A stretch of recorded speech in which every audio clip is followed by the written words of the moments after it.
Chapter 2402, Sacred Magic Temple. You couldn't appraise it? Yan Tianxing's words piqued Shi Feng's interest.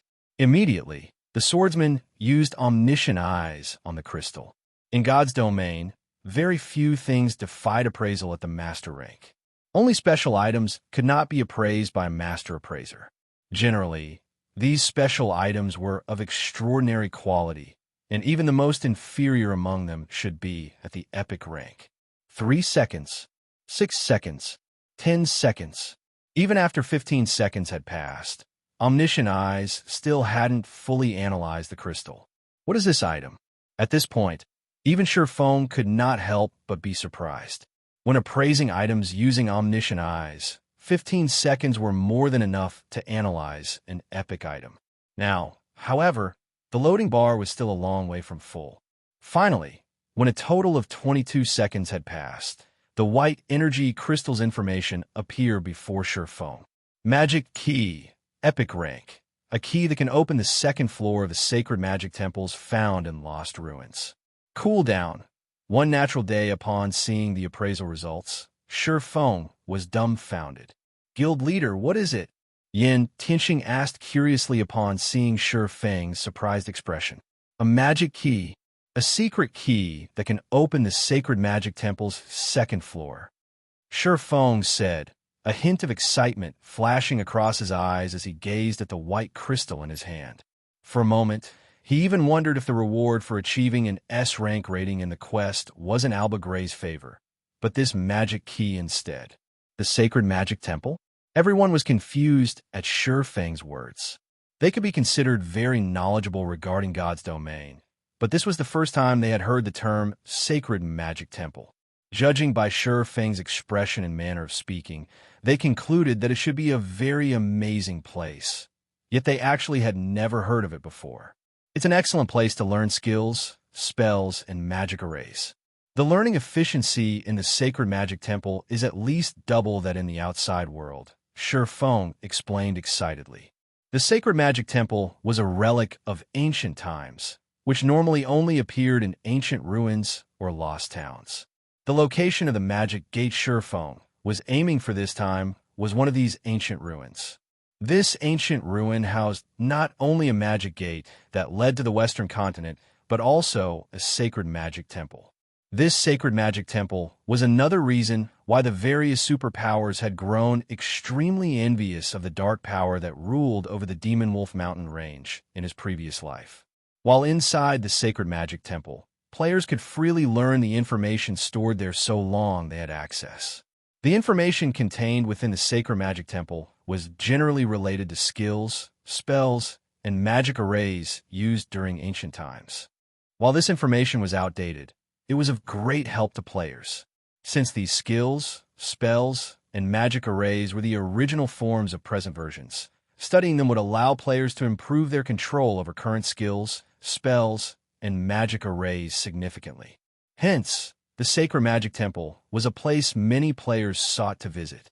Meanwhile, every Sacred Magic Temple had a total of 3 floors, with the quality and quantity of information stored within each subsequent floor superior to the previous one. However, seals restricted access to the upper floors. Decoding these seals was beyond even a Grandmaster Magician. To enter these restricted floors, one needed to have the corresponding key to do so. Shi Feng never thought that Yulunium would actually drop such a treasure. This was simply unbelievable. Guild leader, can we learn Tier 3 spells from the Sacred Magic Temple? Blackie asked eagerly when he heard Shi Feng's words. Tier 3 skills and spells were exceedingly rare.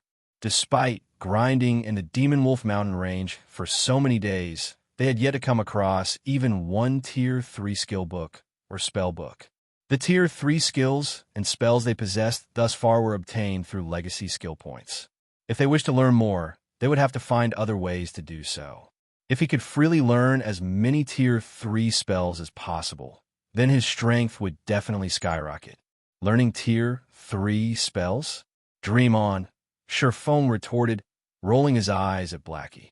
If it were possible to learn Tier 3 skills and spells from the Sacred Magic Temple, there wouldn't have been so many Tier 3 players in the past that had failed to learn all of the standard Tier 3 skills and spells for their class. Having identified the magic key, Shifeng had everyone search for the remains of the magic gate. At this point, everyone was mostly at the same level as the monsters roaming the Demon Wolf Mountain Range's outer area, so scouring it became a lot easier. After spending just half a day exploring, they located a hidden cave below the frozen lake. After bypassing a magic trap, the team arrived before a ruin that had been abandoned ages ago. Sure enough, this place matches the information.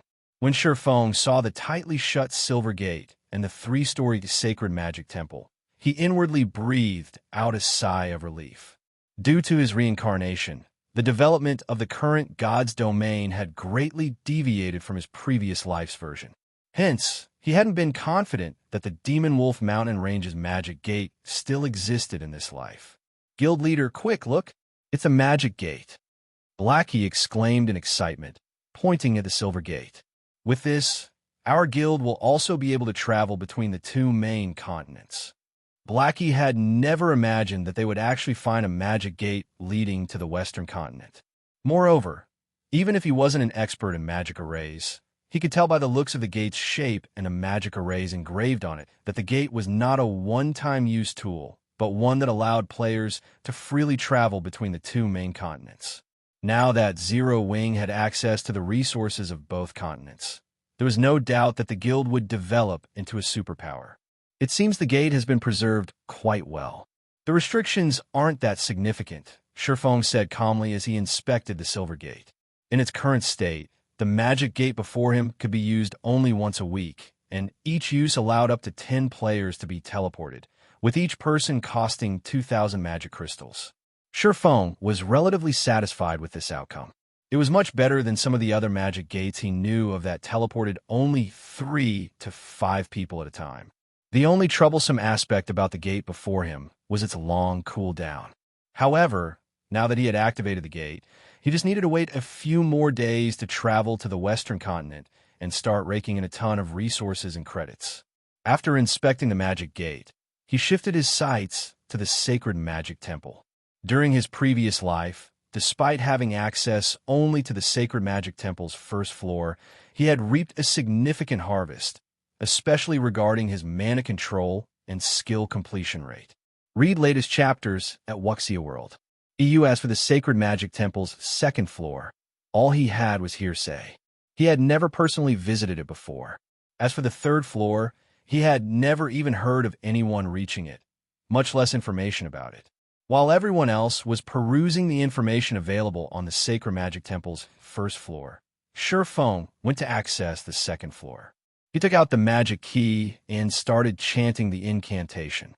The activation chant was very short, and he completed it in 4 seconds. Suddenly, he felt the mana around him roil. Immediately afterward, he received a system notification. System, do you wish to enter the Sacred Magic Temple's second floor? Chapter 24:03.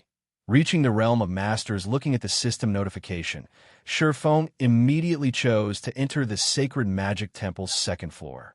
Immediately, a 3-fold magic array appeared beneath Shifeng's feet, and his body instantly turned into a streak of light that shot through the corridor heavily studded with magic arrays. When Shifeng opened his eyes again, he was standing inside a majestic hall. The hall looked grand and dazzling, with 12 statues of gods supporting its ceiling. As if they were alive, these statues radiated a boundless life aura, as well as a faint trace of divine might that felt as if a boulder was weighing down on Shifeng. What a powerful divine might. If a Tier 2 player were to come here, they wouldn't even be able to move. Shifeng was astonished as he looked at the statues inside the hall. Just walking was already extremely taxing for him. A Tier 2 player would most likely collapse as soon as they arrived in the hall. Subjected to the divine might here, he could feel his concentration getting depleted. Players wouldn't be able to remain in this place for long periods. Just as Shifeng was wondering why there was such a setup in the Sacred Magic Temple's second floor, the walls around him started parting, revealing a total of 3 corridors. Every one of these corridors led toward a separate hall filled with various scrolls. At the center of each of these separate halls was a tome made entirely out of gold. Magic array designs. Feng's breathing accelerated when he saw the golden tomes. These magic array designs weren't just any ordinary designs, but advanced magic array designs, something rarely found even in the various kingdoms and empires of God's domain. It should be known that even the Divine Beast Descent Magic Array 1 of Zero Wing's current trump cards was only an intermediate magic array. An advanced magic array would be a treasure that could protect the guild from imminent peril. Meanwhile, based on a mana the golden tomes radiated, Feng was certain that they were advanced magic array designs. However, due to his distance from the tomes, he couldn't tell what kind of advanced magic array the designs were for the moment Feng started toward one of the 3 corridors. 9 magic arrays suddenly appeared in each of them. A test? After seeing these magic arrays, Feng more or less understood how the Sacred Magic Temple's 2nd floor operated. Of the 9 magic arrays that had appeared in each corridor, each one was stronger than the one before. Moreover, the magic arrays in each corridor differed in strength. The first magic array set up in the easiest corridor was an intermediate magic array, while a more difficult corridor had an advanced magic array, and the most difficult corridor had a master magic array. Players were most likely required to decode these magic arrays in order to reach the hall at the end of each corridor. However, since just being in the hall sapped a player's concentration, Feng estimated that he could remain here for only 6 or 7 hours, and this was because he possessed an advanced bloodline. An ordinary Tier 3 player would last 4 or 5 hours at best. In other words, Feng had to decode the magic arrays within 7 hours. Otherwise, he wouldn't be able to reach the hall at the end of the corridor. As for destroying the magic arrays, that was utterly impossible. Due to the pressure from the 12 statues, even a Tier 4 player couldn't exert sufficient strength to destroy the magic arrays protecting the corridors, much less a Tier 3 player like Feng. Only Tier 5 players would be capable of such a feat, however. It would still be a long time before Tier 5 players started appearing in the game. Feng couldn't rely on external tools, either. The moment he entered the hall, only his epic spatial bag remained usable. The system had locked everything else. My time is limited, so I have no choice but to take the simplest path. After giving the matter some thought, Feng decided to go for the corridor protected by the intermediate magic array. However, despite the easiest corridor starting with only an intermediate magic array, the first magic array itself was by no means simple. It definitely ranked above average among intermediate magic arrays. Even an ordinary intermediate magician would need a lot of time to decode it. However, for Feng, who was only half a step from becoming a master magician, decoding it was a simple task. In the end, he spent only 2 minutes on the second magic array, was at least 20% more complex than the first. Feng spent 3 minutes on it. The third magic array was similarly an intermediate magic array, but ranked at the top among intermediate magic arrays. Feng required nearly 5 minutes to decode it. Upon reaching the fourth magic array, he could not help but frown. The fourth is already an advanced magic array. Feng was startled as he studied the advanced magic array. Although the advanced magic array before him was a very simple one, even the simplest of advanced magic arrays was a lot more complex than the strongest intermediate magic array. Meanwhile, if the fourth magic array in his path was already an advanced magic array, he did not dare imagine what kind of magic array awaited him further on. However, despite his thoughts, Feng did not stop decoding the magic array and succeeded 12 minutes later. Fortunately, the fifth magic array was not as difficult as he imagined it would be. It was still an ordinary advanced magic array, only slightly more complex. He spent 15 minutes decoding this magic array. The sixth magic array reached the standard of mid-level advanced magic arrays, requiring nearly 20 minutes to decode it. The seventh magic array was an upper-level advanced magic array. At this standard, a newly minted advanced magician would need 1 or 2 hours to decode it. Feng, though, spent only 30 minutes. The difficulty increased to the peak level standard by the eighth magic array. Feng found this advanced magic array a little tricky. However, After struggling for an hour, he still managed to decode it. A master magic array? When Shifeng arrived before the 9th magic array, and sensed the concentration of mana within it, he felt the urge to curse out loud. There was a qualitative difference between master magic arrays and advanced magic arrays. Not only was a master magic array far more complex, but decoding it also required multitasking. Specifically, one would have to control multiple streams of mana simultaneously. Players needed to have extraordinary control over mana to accomplish this feat, however. As only one magic array remained between him and the hall, Shifeng still decided to give decoding the master magic array a try. The master magic array before him was very basic. Hence, it was not entirely impossible for a half-step master magician like Shifeng to challenge it. He merely needed to control 3 separate flows of mana simultaneously. The difficult part was that he had to control each mana flow at a different speed in order to decode the magic array's 3 sections simultaneously. If he failed to do so, then the decoding process would miscarry. After taking a deep breath, Shifeng started carefully controlling the mana flow of the 3 sections, making sure that the output was neither too strong nor too weak. This level of mana control was definitely beyond Tier 2 players. On his first attempt, the decoding process failed because the output for 2 sections was too high. His second attempt went awry, as he had lowered the output for the 2 aforementioned sections by too much. The difficulty of adjusting the output to a suitable level was many times greater than trying to thread a needle. However, after repeated attempts, Shifeng started to grasp the appropriate way of manipulating the master magic array's mana. The method was similar to how he controlled the mana inside his mana body. In fact, as he tried to decode the master magic array, he also learned to exert greater control over the mana flow inside his mana body, thereby increasing the efficiency of his mana usage, following which time passed by rapidly. Shifeng's spirit weakened. Contrary to expectations, however, his focus did not falter in the slightest but grew increasingly more acute. His brain activity also continuously increased. He even forgot how to control his own body, his mind treating the mana inside the master magic array as his own limbs instead. Read latest chapters at Wuxia World. In the next moment, 3 streams of mana flowed across the master magic array at 3 different speeds.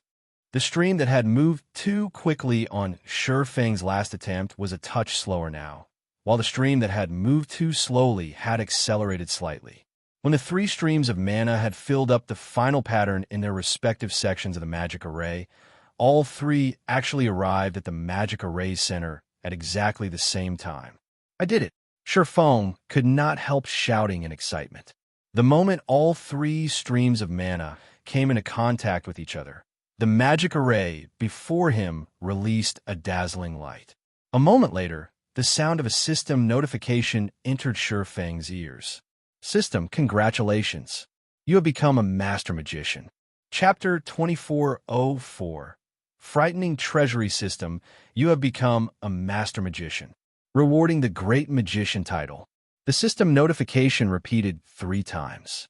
However, Shifeng paid no attention to it whatsoever. Instead, he shut his eyes and focused on the mana flow of his mana body. He then unsheathed Killing Ray and executed a slash. Secret technique, Lightning Flash. With just a swing of the sword, 17 sword lights crisscrossed and cut through the empty space before Shifeng, the attack creating a sonic boom that echoed down the corridor. No wonder the Magician class is labeled the #1 subclass. So this is why. Shifeng was a little surprised by the effects of his technique. Magic arrays were the foundation for controlling mana. Many items could not exist without magic arrays. Hence, many players in God's domain would pick up the Magician class as a subclass.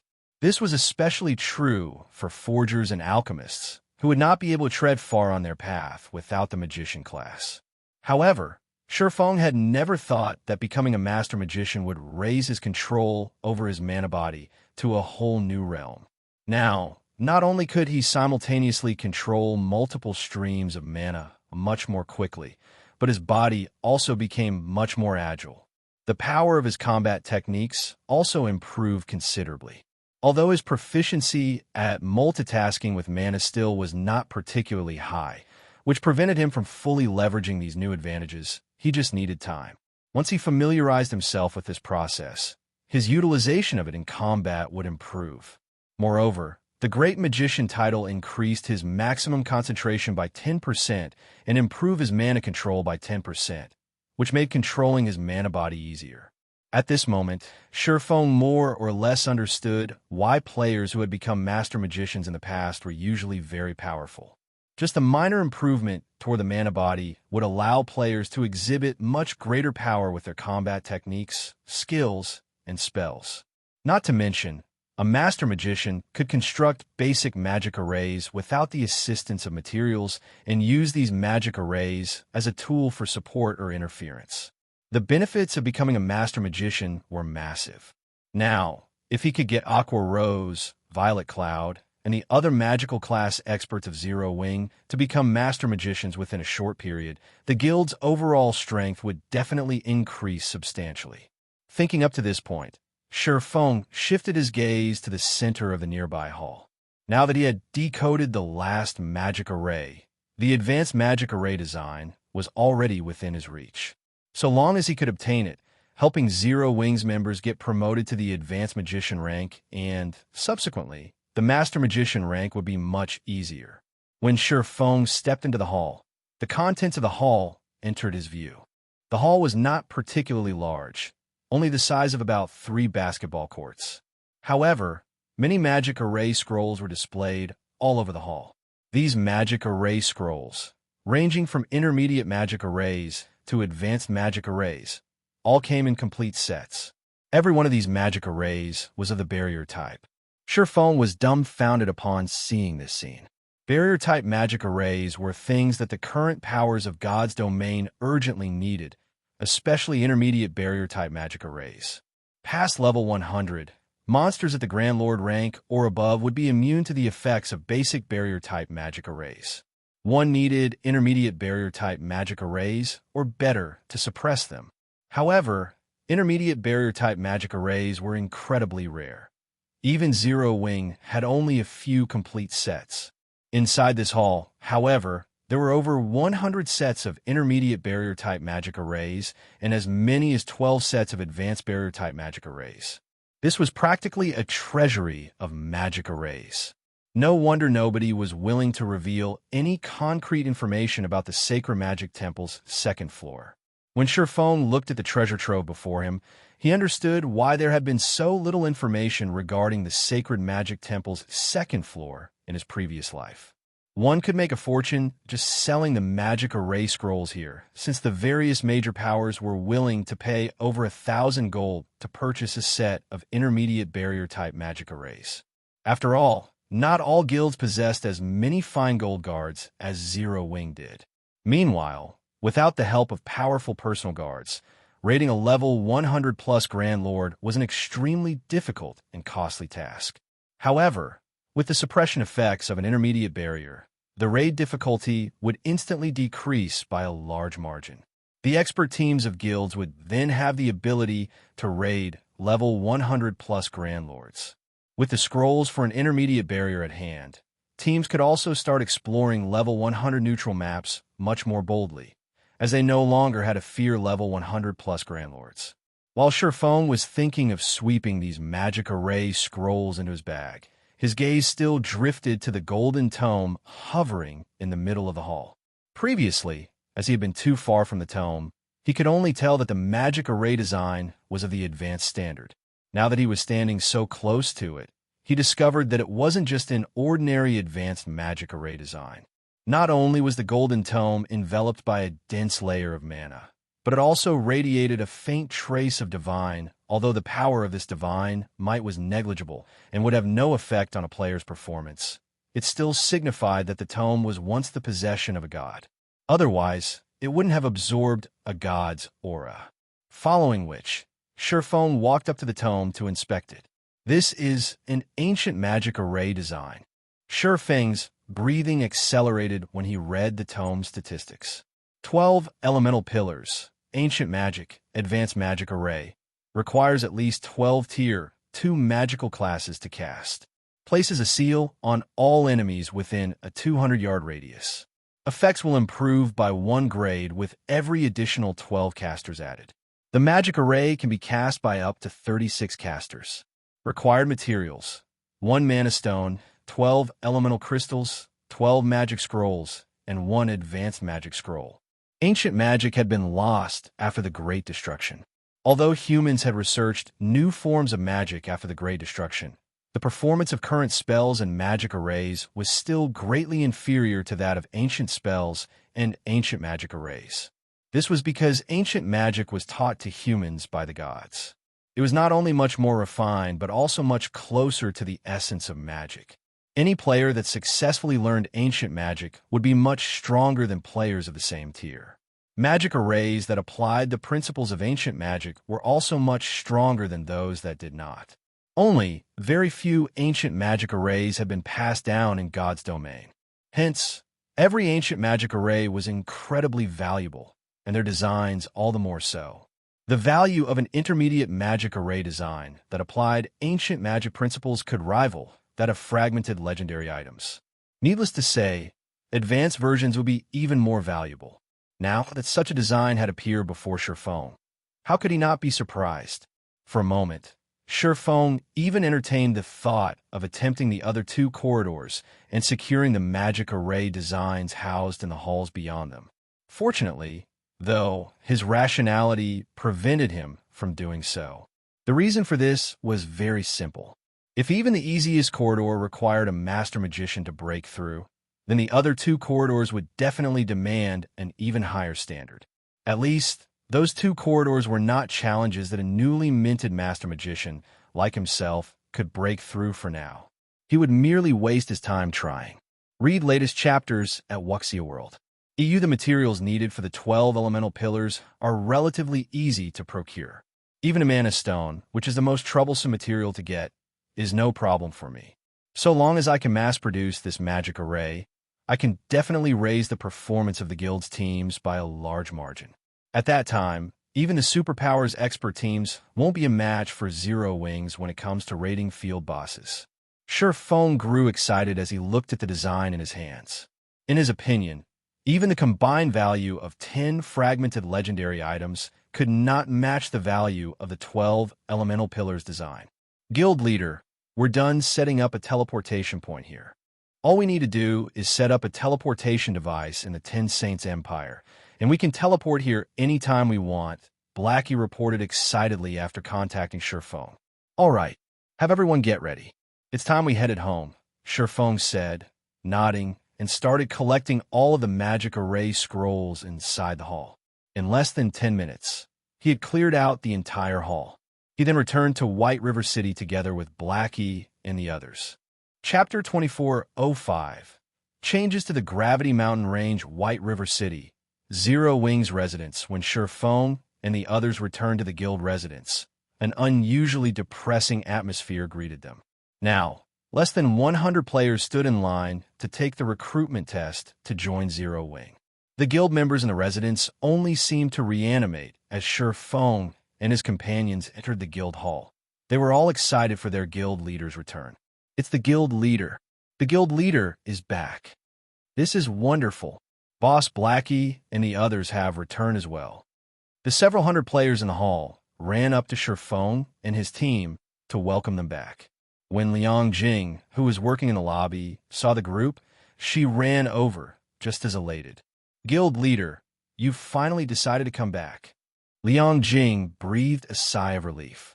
I didn't know what I was going to do if you hadn't returned soon. Why does the guild suddenly seem so disheartened? What happened while we were gone? Did we not earn enough coins from leasing Stone Forest City's private houses? Shurfong asked, curious. He had spoken with Liang Jing half a day ago about accepting coins as rent for Stone Forest City's private houses. Even in the worst-case scenario, the auction should have earned the guild around 20,000 gold, which would be more than enough to support Zero Wing for half a day. Zero Wing had other income sources, after all. Even if the guild were restricted in the Dark Knight Empire, Zero Wing shouldn't have had a problem holding on for another 5 or 6 days. We still have enough coins, but we recently learned that someone discovered a special ruin in the Gravity Mountain range, and within it, a homed eagle egg. Moreover, the power discovered more than one egg. This has caused an uproar on Dragonheart Island. Now, the various superpowers are rushing to the ruin to search for more horned eagle eggs. We've partnered with Phoenix Rain to take part in the hunt, Liang Jing said. Anxiously, she continued, however, War Blood and Starlink have begun to cause more trouble. They're doing all they can to hinder our progress in the ruin.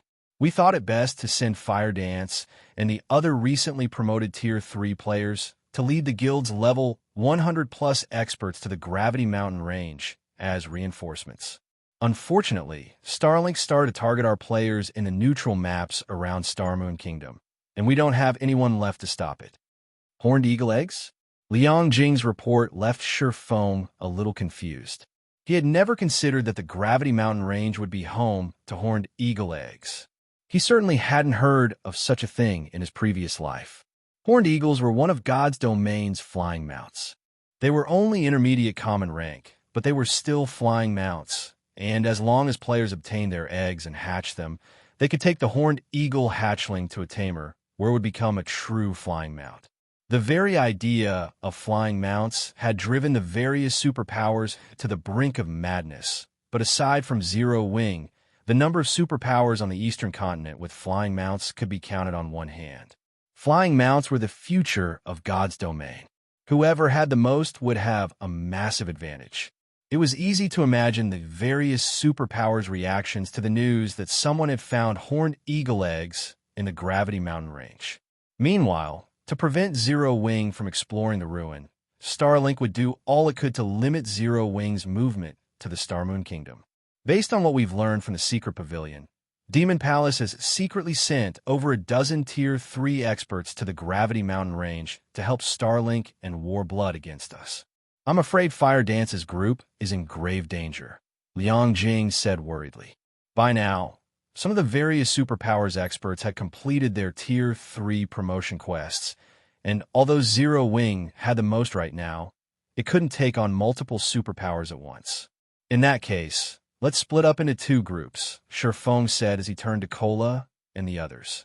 Kola, Turtle Dove, Shadow Sword, you 3 will follow me to the Gravity Mountain range.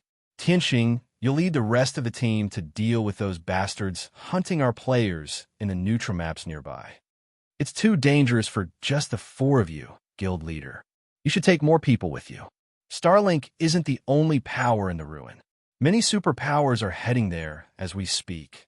Liang Jing hurriedly advised Shifeng. Shifeng was the guild's symbol. They couldn't afford for something to happen to him. And at this point, he no longer had the advantage of being the game's only Tier 3 player. Zero Wing couldn't afford to be as relaxed as it had been. Relax. No player should even dream of getting near the guild leader with the 3 of us around. Kola declared, grinning as he patted his chest. But Liang Jing gave Kola and the other 2 a worried look. Times had changed. Kola and his team had been busy on a quest, so they had no idea how much God's domain had changed while they'd been gone. Rest assured, Big Sis Jing, we've grown a lot stronger, Shadow Sword said, nodding his agreement with Kola's statement. They had not just been wasting time in the Demon Wolf Mountain range.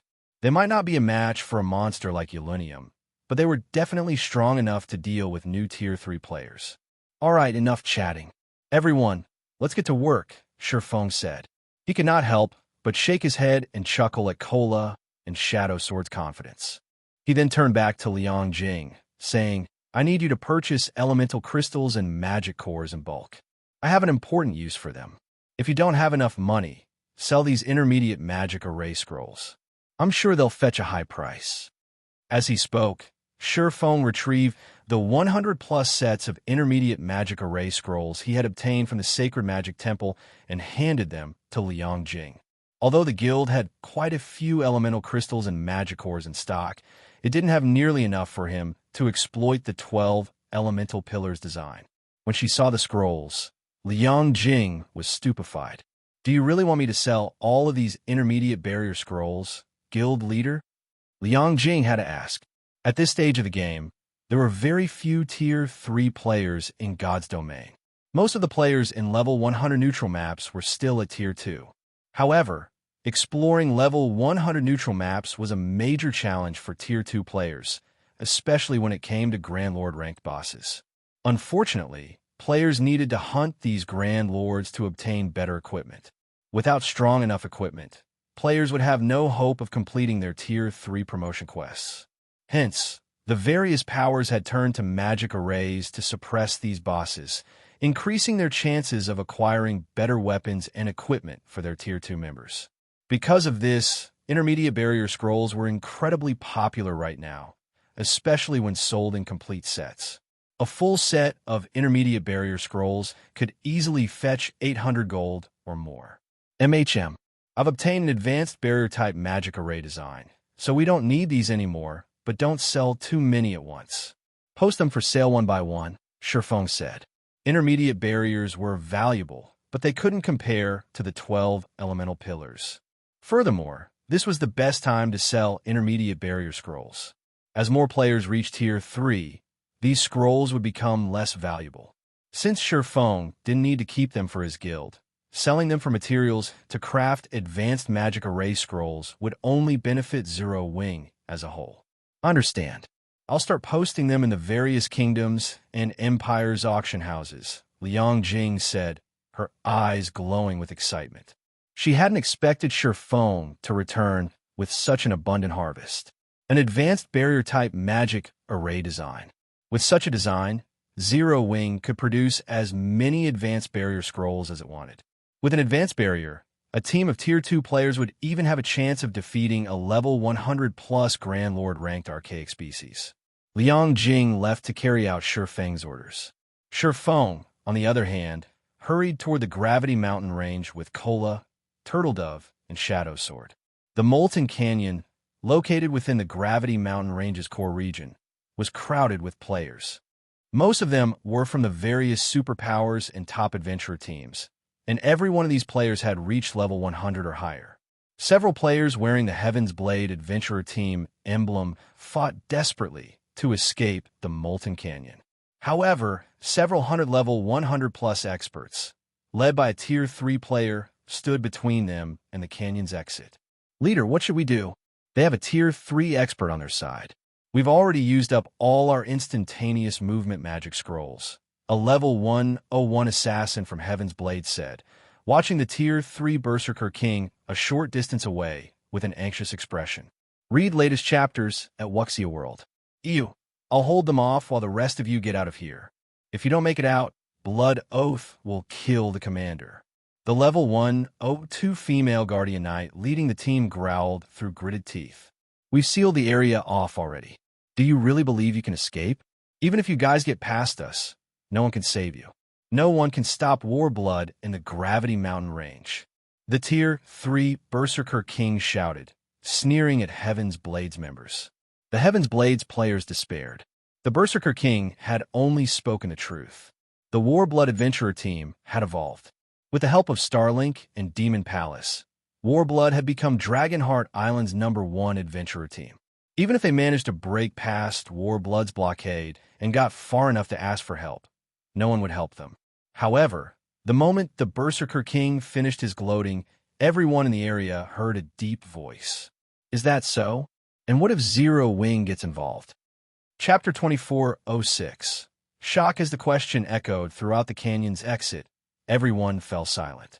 None of them had ever thought someone would willingly stand against Warblood, and they all spun toward the origin of the voice. 4 figures, 3 men and a woman, entered the canyon. They had all hidden their information under black cloaks, and the group's leader, a man who looked to be around 30 years old, walked into the canyon as if he hadn't sensed the tense atmosphere surrounding the adventurer team groups. Zero Wing. For players? Are these people tired of living? Zero Wing's members must be insane. Shouldn't they be mindful of the time and place if they want to challenge Warblood? Warblood might be helpless against Zero Wing in the northern region, but we're in the Gravity Mountain Range's southern region. More than half of Warblood's members are in the area. Players from various major powers were watching the situation at the canyon's exit, and they were surprised and confused as they watched 4 Zero-Wing members interfere in the fight between Warblood and Heaven's Blade. Warblood's members might have been afraid of the declaration if this were taking place in the Gravity Mountain Ranges northern region. However, in the Molten Canyon, even the various superpowers had to consider their options carefully before provoking Warblood. Warblood was the official #1 adventurer team on Dragonheart Island. After all, even if Zero Wing's members were hell-bent to poke their nose into the matter between Warblood and Heaven's Blade, they should at least compare the two sides. Numbers. A total of 600 Warblood members blocked the canyon's exit, and every one of them was level 100 or higher. In contrast, Zero Wing had only sent 4 players to interfere. Zero Wing's audacity even rendered Heaven's Blade's members speechless, not to mention the spectators from the various major powers. Everyone thought Zero Wing was playing with fire. Although they were grateful that Zero Wing's members had stepped in, those 4 players really should have considered how outmatched they were before they had interrupted. You Zero Wing players sure are bold. You dare spout such nonsense before our team leader, Remnant. You must be tired of living. A level 102, Tier 2 Ranger mocked, sneering at Sure Feng's group. Their commander had long since ordered all of the adventurer team's members to kill any Zero Wing members on sight. Unfortunately, since Zero Wing held the northern fortress and could use return scrolls to teleport to it, Warblood's members had found their targets difficult to ambush in the fields. However, Warblood's team had sealed off the Molten Canyon. Not only was communication with the outside world impossible, but they had also rendered teleportation tools, such as return scrolls, unusable. Killing any Zero Wing members they encountered would be a piece of cake. Remnant, we are your targets. There's no need to involve outsiders. If you think you can take me, let's fight. I want to see how strong you've grown after becoming a Berserker King for myself. Cleansing Flame, the female Guardian Knight leading Heaven's Blade's team, shouted to Remnant Snow, the Berserker King leading Warblood's team. She knew that escape was no longer possible for her team. Aside from how badly outnumbered they were, Remnant Snow was more than powerful enough to annihilate her entire team. She had already witnessed the strength of Tier 3 players, and she knew that Tier 2 players had no hope against them. She was grateful that Zero Wing's members were so willing to help her, but she couldn't let them die for their good intentions. You actually think you qualify to challenge our leader to a one-on-one match, Flame? The level 102 Ranger from Warblood disdainfully asked Cleansing Flame. You might be strong, but our leader has already reached Tier 3. Even your vice commanders would have to think twice before challenging him. There's only one way we'll let your team leave in peace. You just have a hand over all of your weapons and equipment. If you do, we might reconsider cursing you with double the death penalty and sending you all back to level 99. As the Tier 2 Ranger ended his threat, the various major power spectators turned to Remnant Snow in awe. More players had begun to reach Tier 3, but most of them were peak experts from the various superpowers. Ordinary experts simply weren't strong enough to complete their Tier 3 promotion quests this soon. In fact, many players might never reach Tier 3. Tier 3 players were on an entirely different level compared to Tier 2 players. Even superpowers upper echelons had to treat Tier 3 players respectfully. Cleansing Flame might be one of the top-ranked team leaders from Heaven's Blade, but she doesn't qualify to challenge Remnant Snow. I wonder when I'll finally reach Tier 3. 2. Reaching Tier 3 isn't so easy. Remnant Snow just got lucky. It's a pity that Cleansing Flame had chosen such a high difficulty for her promotion quest. If she had chosen a lower difficulty, she'd probably be a Tier 3 player right now. Cleansing Flame and those 4 Zero Wing members are dead for sure. Against a Tier 3 Berserker King, even a 100-man team of Tier 2 experts is nothing but cannon fodder. The various major powers experts couldn't help their rueful sighs as they watched Cleansing Flame and her team. Times had changed, and it was no longer the era of Tier 2 players. The time of quantity over quality had ended. This era belonged to Tier 3 players, and before them, Tier 2 players were nothing. A Tier 3 expert could even take out Tier 2 Apex experts in just a few moves. As Cleansing Flame waited for Remnant Snow's reply, she noticed that the berserker was staring at the leader of Zero Wing's small group with a foreboding look on his face. It piqued her curiosity. "Is something wrong, leader?" The Tier 2 ranger asked, giving Remnant Snow a strange look. Normally, Remnant Snow was quite outspoken. He had recently been promoted to team leader in Warblood, in addition to reaching Tier 3. He was now one of the candidates to become one of the adventurer team's new vice commanders. This was the prime of his life. Why else would he have been so arrogant in his exchange with Cleansing Flame?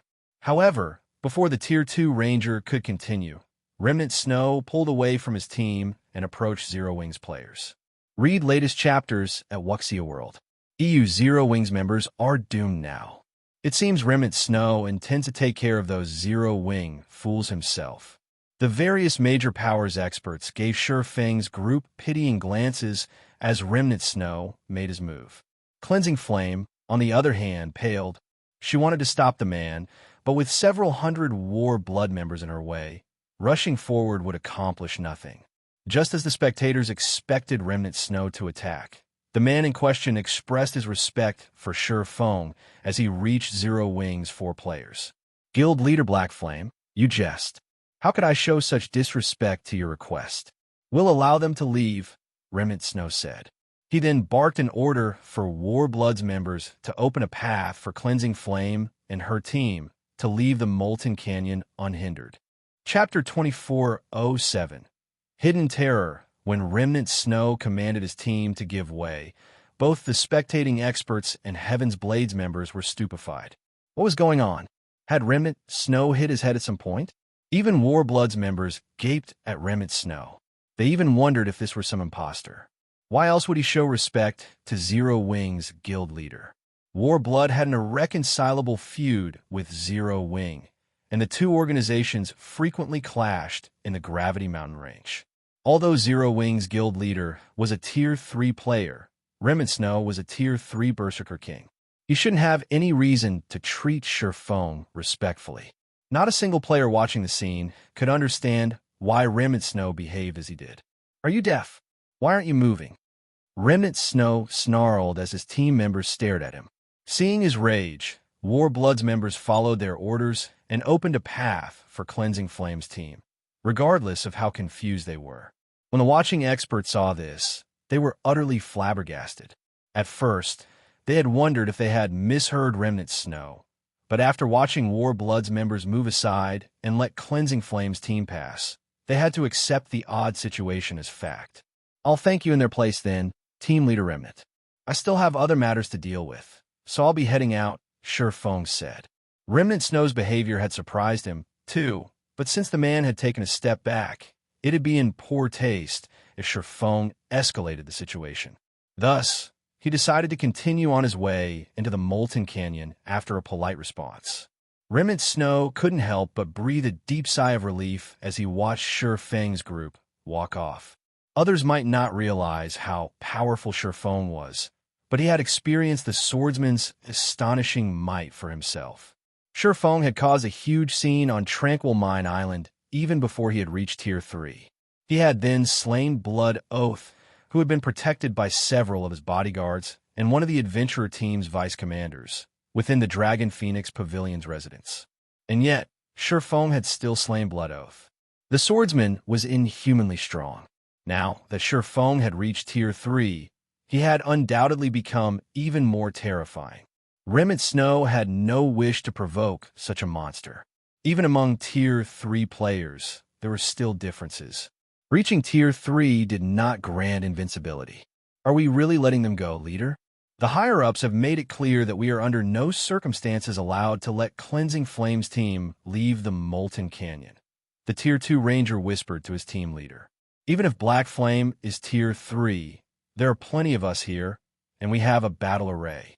Do we really have to fear Black Flame? Tier 3 players were powerful, but that did not mean that Tier 2 players had no way to retaliate. Even if they couldn't defeat a Tier 3 expert, they could put up a good fight with their 100-man, large-scale battle array.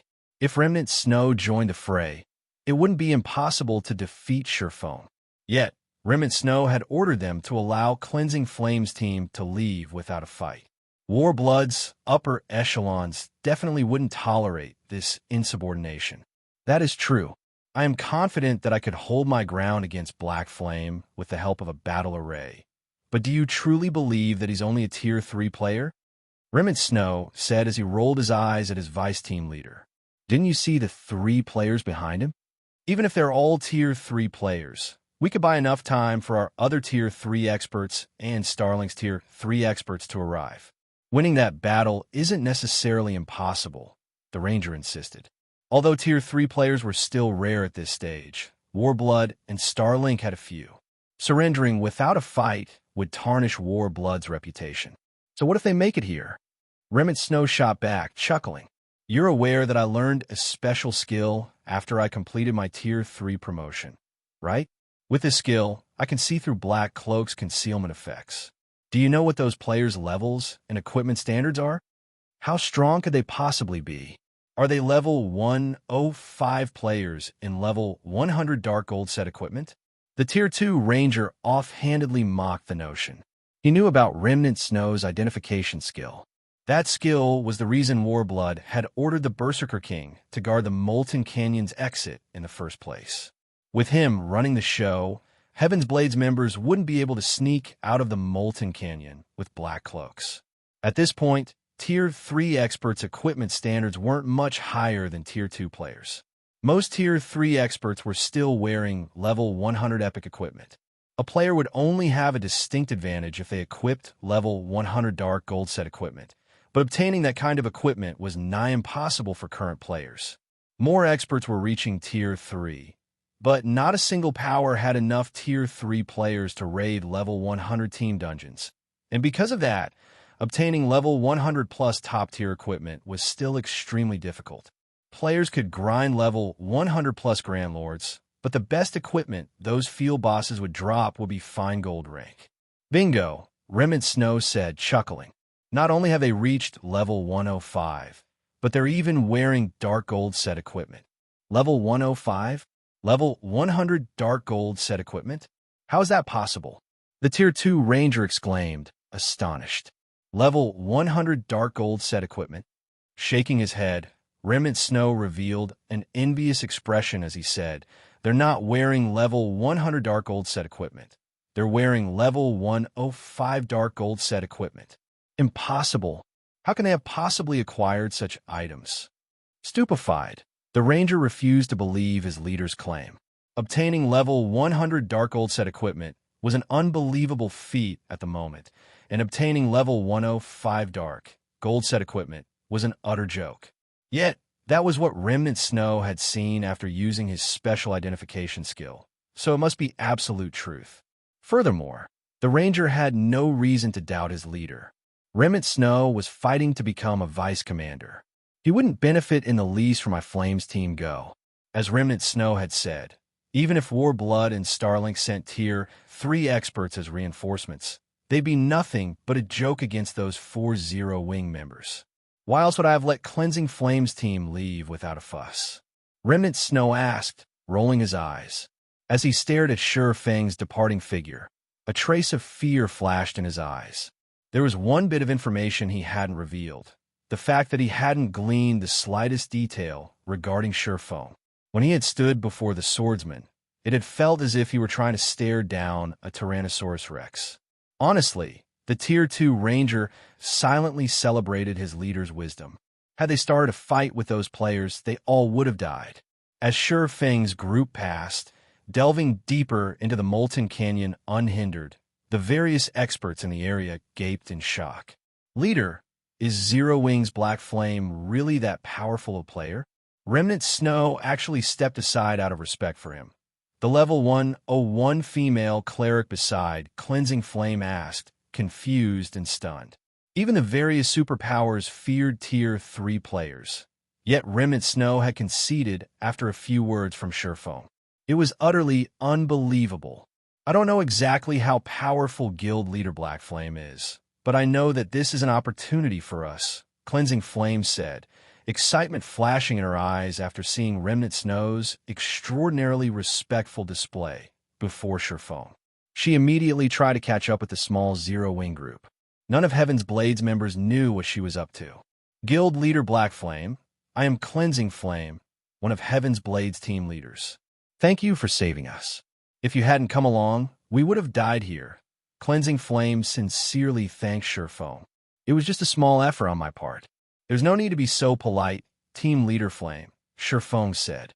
Read latest chapters at Wuxia World. EU Shurfong hadn't intended to save Cleansing Flame's team. He just wanted to spoil Warblood's fun. He had hoped that Remnant Snow would attack him, and he could use the chance to wipe out some of Warblood's members. He certainly hadn't expected the Berserker King to concede. It had left him with no choice but to abandon his original plan. Guild leader Black Flame, may I request your help in saving our trapped commander? If you're willing to save our commander and her team, Heaven's Blade will offer this item as compensation, Cleansing Flame said as she revealed an ancient, withered tree branch. The branch didn't look like anything special, but it radiated a timeless aura. Moreover, it contained a powerful life force. The Tree of Life. When he saw that special tree branch, Shurfong couldn't help his shock. Chapter 24:08. Elven Race's Divine Artifact. You really are amazing, Guild leader Black Flame. You recognized it at a glance. Cleansing Flame praised the swordsman, a little surprised when Shurfong identified the tree branch. Heaven's Blade had tried all sorts of methods to appraise the branch, but failed to learn anything. In the end, they had only discovered the tree branch's identity after using an ancient appraisal scroll. And yet, Shurfong had known what the branch was after a quick glance. It was unbelievable. Everyone in God's domain knew about the Tree of Life, the Elves' divine artifact, but there was very little information available about the tree itself. The most the average player knew about the Tree of Life was that it produced the Fruit of Life. The Fruit of Life was a sacred item that could resurrect NPCs, as well as a treasure that could drastically improve a living creature's potentials. Even kings and emperors coveted the Fruit of Life.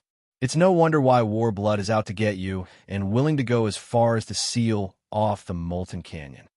Shurfong realized what the previous encounter had been about when he saw the tree branch in Cleansing Flame's hand. That's right. Warblood found out about the tree branch and is doing everything it can to target us in the ancient ruin. Unfortunately, our commander is still trapped in the ruin, and we aren't strong enough to save her, Cleansing Flame said, clenching her teeth. However, that branch isn't one of the Tree of Life's main branches, just a side branch, Shurfong calmly deduced. Moreover, I'm guessing that you have more than 2 or 3 side branches on your hands. I suspect you also have a main branch. How did you know? Cleansing Flame was flabbergasted. Only a handful of people in Heaven's Blade knew how many branches the adventurer team had and what kind they were. Although the Tree of Life's branches are precious, they're not valuable enough to push Warblood to such drastic measures. Besides, your willingness to offer a side branch as payment tells me that you have many more, Shurfong explained. At this point, no player in God's domain knew more about the Tree of Life than Shurfong. The Tree of Life side branches were valuable treasures, each worth multiple pieces of level 100+ epic equipment. These side branches could be cultivated to grow into a Tree of Life, and as long as they did, it would produce Water of Life. The tree wouldn't produce much Water of Life, and it would take a long time, but the liquid was immensely valuable. It was, after all, one of the few items in God's domain that could resurrect an NPC. It was even effective on Tier 5 NPCs. However, cultivating a Tree of Life from a side branch wasn't easy, not to mention producing Water of Life.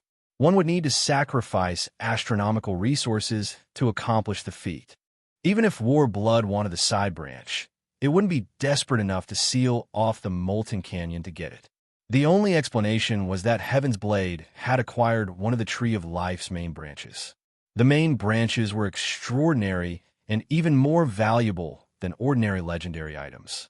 As long as one cultivated a Tree of Life from a main branch, the tree would be capable of producing Fruit of Life.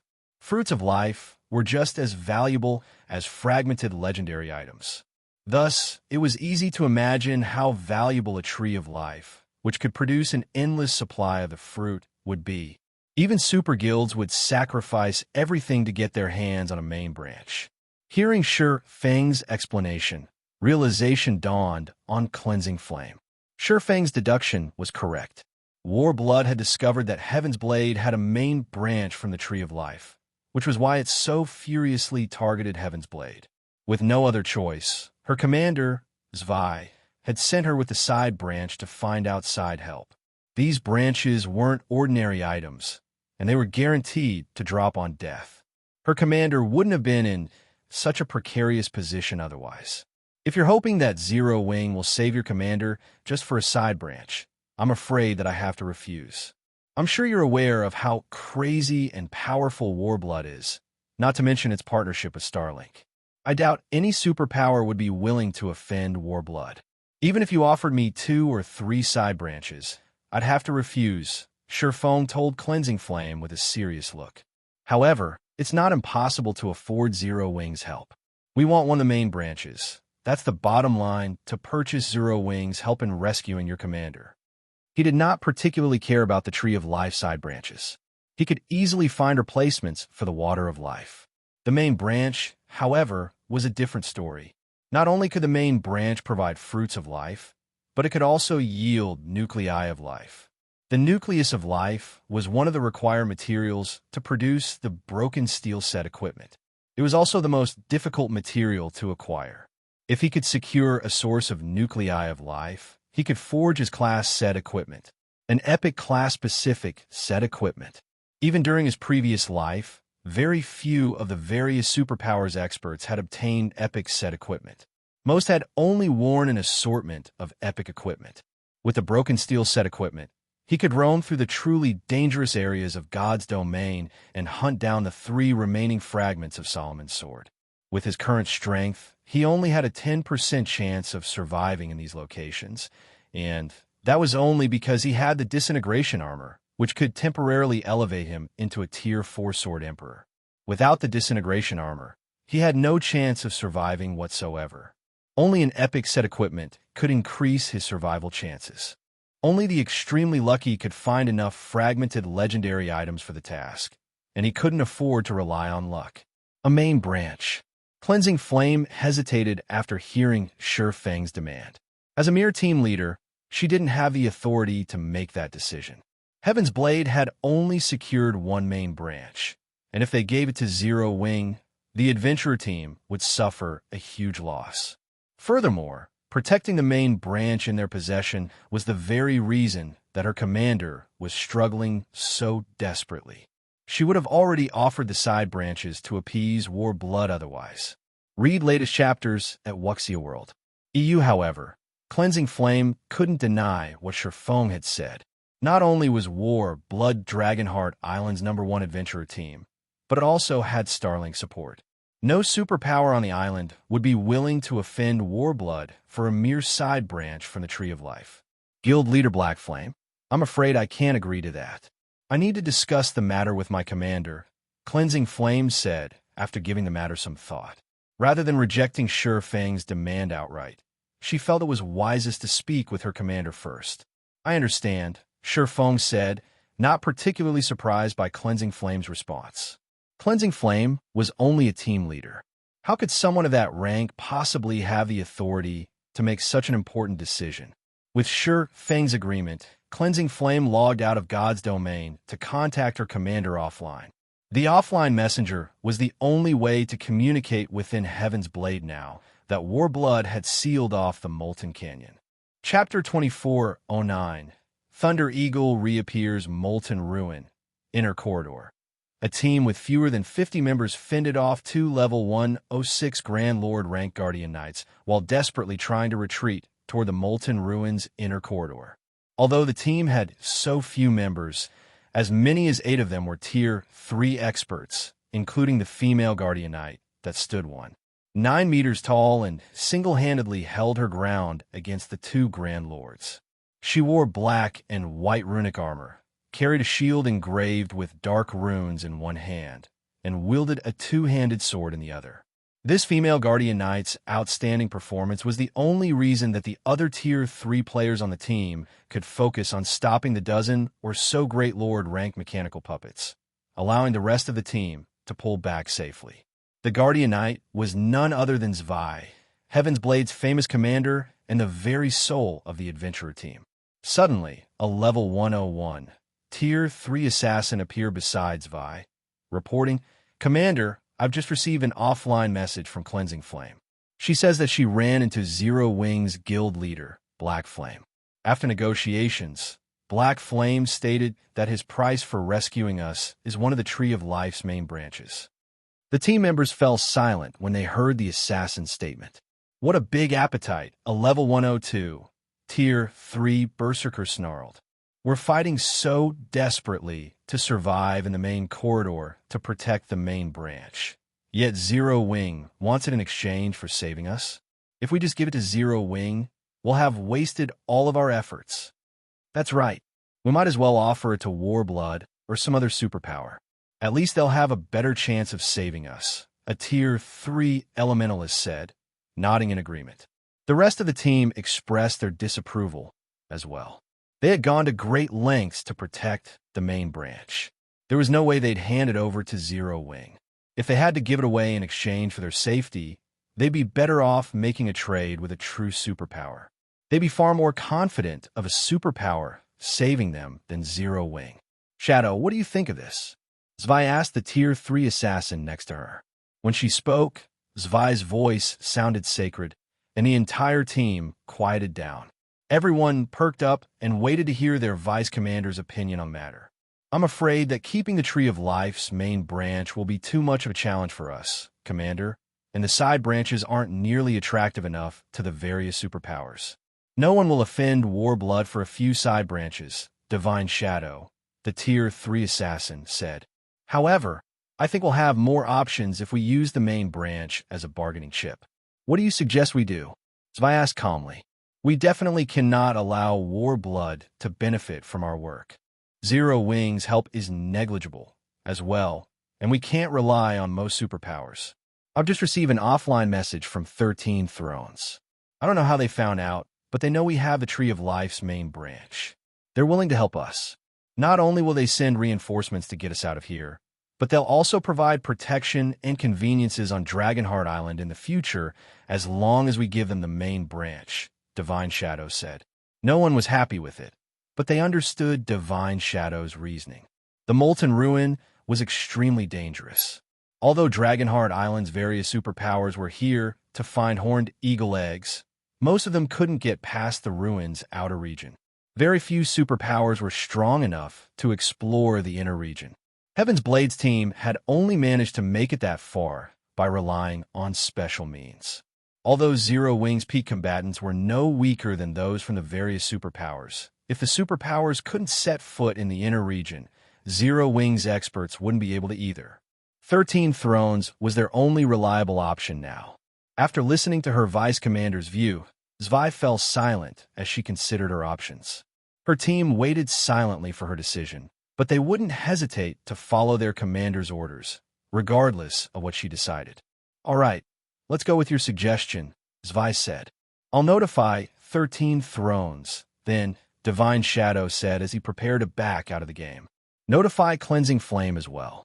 Tell her that if Zero Wing can reach us first, Heaven's Blade will offer Zero Wing the main branch. Tell 13 Thrones the same thing," Zwei said after giving the matter some thought. "Understood." Divine Shadow nodded before disappearing from the corridor. Warblood was persistent in chasing their team in the inner corridor, and as they delved deeper into the Molten Ruin, they'd encounter more danger. Their team could only survive for a short time. They couldn't just rely on 13 Thrones' promise to save them. Moreover, Zero Wing had done the adventurer team a favor when it had saved Cleansing Flame's team. Outright refusing the guild wouldn't be wise. Although Zero Wing had a slim chance of reaching their team, at least it had a chance to compete against 13 Thrones with equal conditions. Once Divine Shadow had logged out, he notified Cleansing Flame and 13 Thrones representative of Zwei's decision. Whichever guild reached Zwei's team first would become Heaven's Blade's business partner. Meanwhile, Shi Feng and his entourage rested in a dense forest within the Molten Canyon while they waited for Cleansing Flame to log back into God's domain. Guild Leader Black Flame, if you can reach our commander before 13 thrones, she'll agree to your demands. I hope you can understand. Cleansing Flame apologized after returning to the game.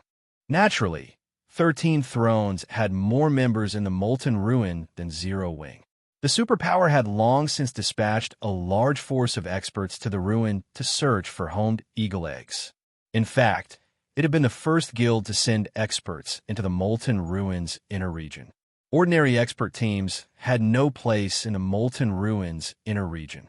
Even with more than 20 Tier 3 experts leading its team, 13 Thrones had taken nearly 3 hours to reach the inner corridor.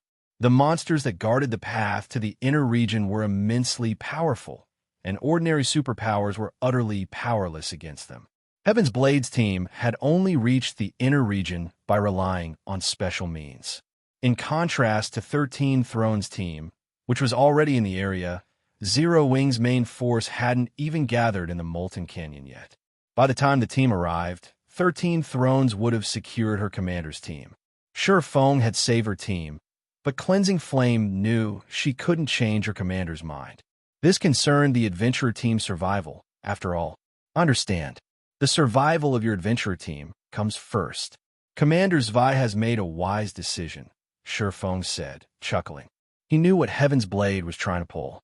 I just want to clarify, you're saying that if Zero Wing's members reach your commander and rescue her first, she'll hand us the Tree of Life's main branch, right? I believe that's the case. The question confused Cleansing Flame a little, but she nodded after finding no flaws in Shi Feng's statement. That will make things simple, Shi Feng said, smiling. Would you be willing to sign a contract with Zero Wing regarding this matter? Read latest chapters at Wuxia World. EU Simple. Cleansing Flame was even more confused, but she agreed to sign the contract. Her commander had already agreed to the conditions, and there was no harm in her representing her commander and adventurer team on the contract. Cleansing Flame and Shi Feng signed a contract while one of her subordinates reported back to Heaven's Blade's commander.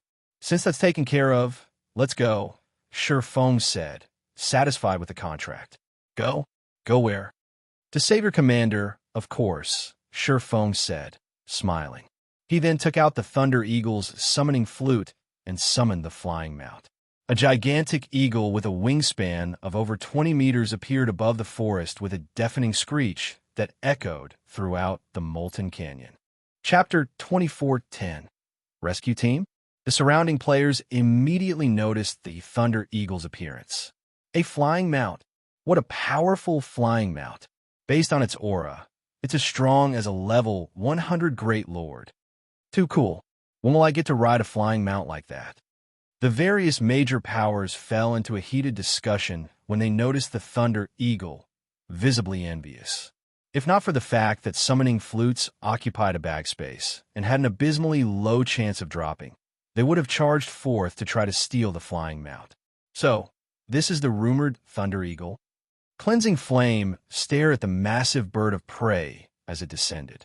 Although the various superpowers, Heaven's Blade included, were searching for homed eagle eggs in the Molten Ruin, none of them had a clear idea of what a flying mount was. They had only ever seen the creature on a video. Seeing the Thunder Eagle in person, Cleansing Flame thought it was even more majestic than a private plane. Hop on. There are too many monsters on the way. We'll get there faster by air. Shi Feng invited Cleansing Flame on the Thunder Eagle's back after jumping on himself. Although the Molten Canyon was a dangerous area, players could fly if they had the means.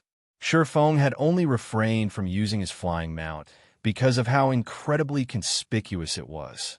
If he had flown into the Molten Canyon, everyone would have immediately realized that Zero Wing's guild leader was in the area. But he no longer cared about hiding his identity. The Tree of Life's main branch was of utmost importance, and the only way his small team would reach the Molten Ruin quickly was by flying on the Thunder Eagle. Moreover, since Warblood had sealed off the Molten Canyon, players within the canyon couldn't use their in-game communication system, which made it easier for Shi Feng to hide his tracks. With Shi Feng's invite, Cleansing Flame and the few surviving members of her team climbed aboard the magnificent Thunder Eagle. Once everyone was on its back, the Thunder Eagle flapped its wings and swiftly ascended several hundred meters into the air. It then flew straight toward the Molten Ruin. This flying mount is amazing, leader. If we could get a few for ourselves, our leveling speed would skyrocket. A level 101 assassin beside Cleansing Flame exclaimed as he watched the scenery pass below him. Indeed, with this movement speed and maneuverability, reaching distant level 100+ maps would be a lot easier, Cleansing Flame agreed, nodding. As she glanced down at the level 100+ monsters roaming the forest below, she more or less understood how beneficial a flying mount could be. It also explained how Zero Wing had become so powerful. If they had the help of a flying mount, they could explore and grind in a level 100 neutral map twice per day. They could spend nearly double the time grinding than if they traveled via land mounts. It was no wonder how Zero Wing had nurtured so many Tier 3 players so quickly. On the Thunder Eagle's back, the trip that should have taken them 2 hours was over in a dozen minutes or so. During that time, Cleansing Flame and her teammates had felt as if they were dreaming. It had taken them a lot of effort and plenty of sacrifice to fight their way from the Molten Ruin to the Molten Canyon's exit, yet without enduring a single battle, they returned to the ruin. They had even recovered some of their stamina during the trip, as if their earlier battles had been nothing more than a passing dream. Guild Leader Black Flame, our adventurer team has thoroughly explored the Molten Ruin's outer region, so we know the path to the inner area. We can guide you there. We also have plenty of members stationed on the path to the inner area, so they should be able to help, Cleansing Flame suggested. Sure Feng had saved her team, so she owed him a big favor. Since he intended to race 13 thrones to her commander, she would help him in whatever way she could. Moreover, they'd have a greater chance of victory with more players if they stumbled across Warbloods members. I'll have to trouble you then, Sure Feng said. I'll contact them now. They should be assembled by the time we reach the cavern that leads to the inner region, Cleansing Flame replied. She then instructed one of her team members to log off and notify Heaven's Blade's other members within the Molten Ruin's outer region. Cleansing Flame then directed Sure Feng and his entourage to the entrance of the Molten Ruin's inner region. In the Molten Ruin, even full teams of level 100+ experts and level 100 mysterious iron equipment risked a team. Wipe. The outer area was crawling with level 100 Great Lord ranked blue-eyed spiders. A team would occasionally come across level 100 Grand Lord ranked demonic flame spiders as well. These monsters were a major challenge for Tier 2 players. The blue-eyed spiders weren't a big issue, but only death awaited them if they ran into the demonic flame spiders. Fortunately, Cleansing Flame's team had long since familiarized themselves with the outer region, and they guided Sure Feng's team around the Grand Lords. At most, the group dealt with a few blue-eyed spiders on the way. Sure Feng's group hadn't even needed to lift a finger throughout the journey. Cleansing Flame and her team members used traps to slow the blue-eyed spiders down, which allowed the group to escape the monster's pursuit. After just half an hour, Sure Feng and the others arrived in a town-sized cavern. Azure crystals decorated the cavern's ceiling, radiating a blinding light that illuminated the cavern.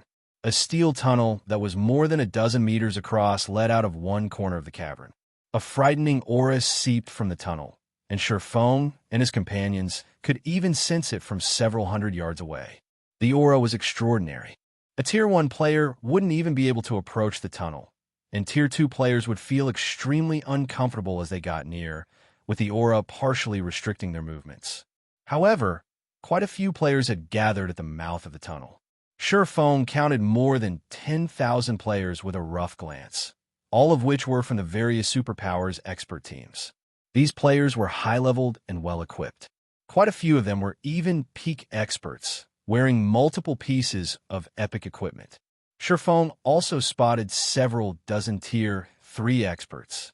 Among the players, Sure Feng noticed a team wearing capes with Heaven's Blade's emblem.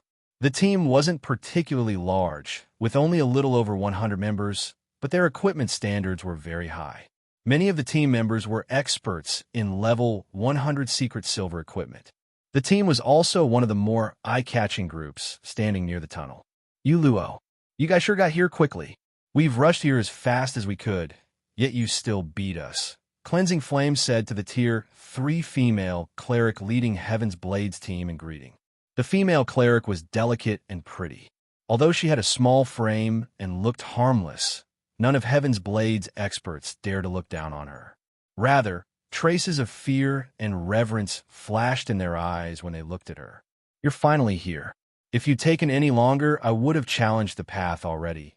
The female cleric named Luo said cheerfully when she saw Cleansing Flame. Read latest chapters at Wuxia World. EU, Guild Leader Black Flame. Let me introduce you. This is Luo, Heaven's Blades Chief Cleric. She is one of the top 5 clerics on Dragonheart Island. Cleansing Flame introduced. Luo, this is Guild Leader Black Flame. Guild Leader Black Flame is amazing. He even convinced Remnant Snow to spare us with just a few words. Greetings, Guild Leader Black Flame, Luo said. After hearing Cleansing Flame's introduction, she gave Shifeng a careful, evaluating look. A moment passed, and she got straight to the point, asking, "May I know when your team will arrive? Our commander's situation isn't looking good. I'm not sure how much longer they can evade Warblood's pursuit.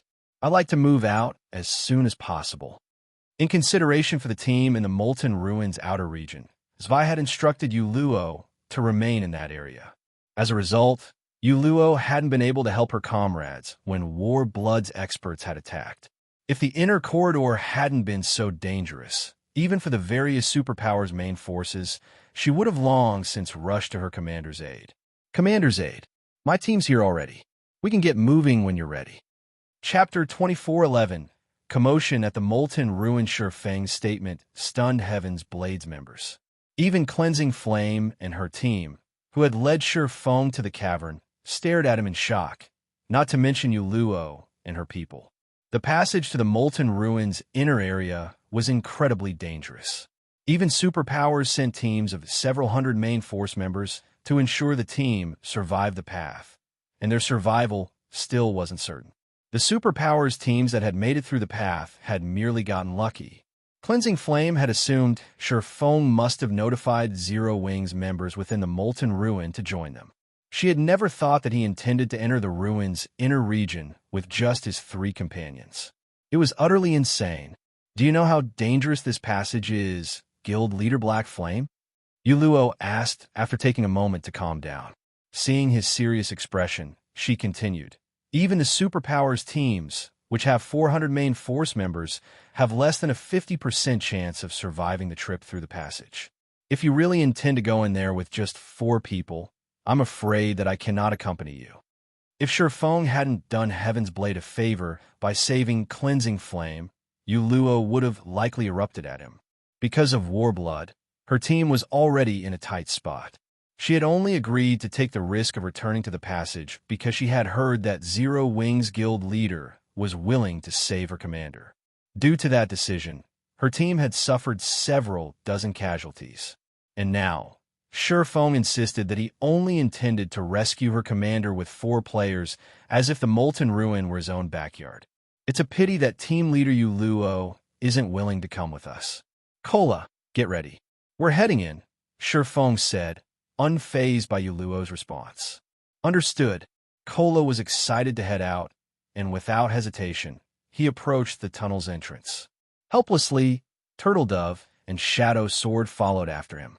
Heaven's Blades members were again dumbfounded as they watched Zero Wings members. They hadn't actually thought Shifeng was serious about going in with just 4 players. Luo, you went too far. Guild Leader Black Flame is only entering the inner area to save our commander, Cleansing Flame hissed. Moreover, he's only recently arrived in the Molten Ruin. He doesn't know much about the ruin yet. This disagreement didn't bode well for either side. Luo wanted to rescue her commander as quickly as possible, and that would be easier with more allies, especially if those allies were Tier 3 experts like Shifeng and his comrades. However, since Luo had taken her stance, Shifeng's group wouldn't want to work with her team. I understand what you're trying to say, but you know that reaching the inner area is impossible with 4 players. It'd be better for us to look for other options rather than waste our time trying. Yuluo growled back as she watched Sure Fang's departing figure. Sneering, she continued, I know a little about Black Flame, too. He has relied on his advantage as a Tier 3 player to suppress the various superpowers, but times have changed. Not a single superpower doesn't have a Tier 3 player now, yet most of them still can't get through that tunnel. Since Black Flame is so insistent, we should let him find out how dangerous that tunnel is. Once he hits a wall, he'll realize that he has to cooperate. If we don't, and he still insists on taking the lead, we'd be lucky if Zero Wings members aren't just extra baggage. Yuluo acknowledged that Sure Feng was a powerful individual, but they were talking about venturing deeper into the Molten Ruin, which was even more dangerous than level 100 neutral maps. If Sure Feng had shown up with a large number of Zero Wings main force members, there wouldn't have been an issue, but he had only arrived with 3 companions, and Yuluo refused to let him take charge. When her commander's team had entered the inner region, War Blood hadn't sealed off the Molten Canyon yet, and she had received plenty of information about what to expect in that area. She wouldn't allow Sure Feng to lead her team blindly. All right, stay here then. I'll lead the way for them, Cleansing Flame said, sighing. Although Yuluo had a point, she was responsible for asking Sure Feng to save their commander. She couldn't abandon Zero Wing. She walked away from her fellow team leader and followed Sure Feng's group to the tunnel. Cleansing Flame is too soft. How are those 4 from Zero Wing going to listen to us if we don't let them suffer a little? Yuluo shook her head in exasperation as she watched Cleansing Flame walk off. She then turned to her 2 vice team leaders and said, Speak with the superpowers in the area. Tell them that Heaven's Blade will offer information about the passage, and we're willing to work with them to get to the inner corridor. Yuluo had no hopes for Zero Wing's 4 players. As far as she was concerned, their only hope for reaching their commander was to cooperate with the other superpowers in the cavern. She let Sure Feng know how laughable his 4-man rescue attempt was. Having received their orders, Yuluo's 2 vice team leaders got to work and began to speak with other superpowers. Meanwhile, a team of several hundred players emerged from the tunnel, and they were all in miserable shape. What? Even the Flame Hammer adventurer team failed? The players waiting outside of the passage began to despair when they saw the players return to the cavern. Flame Hammer was the 3rd-ranked adventurer team on Dragonheart Island, and it had sent 14 of its Tier 3 players to fight through the passage. Yet even their powerful team had failed to reach the inner corridor.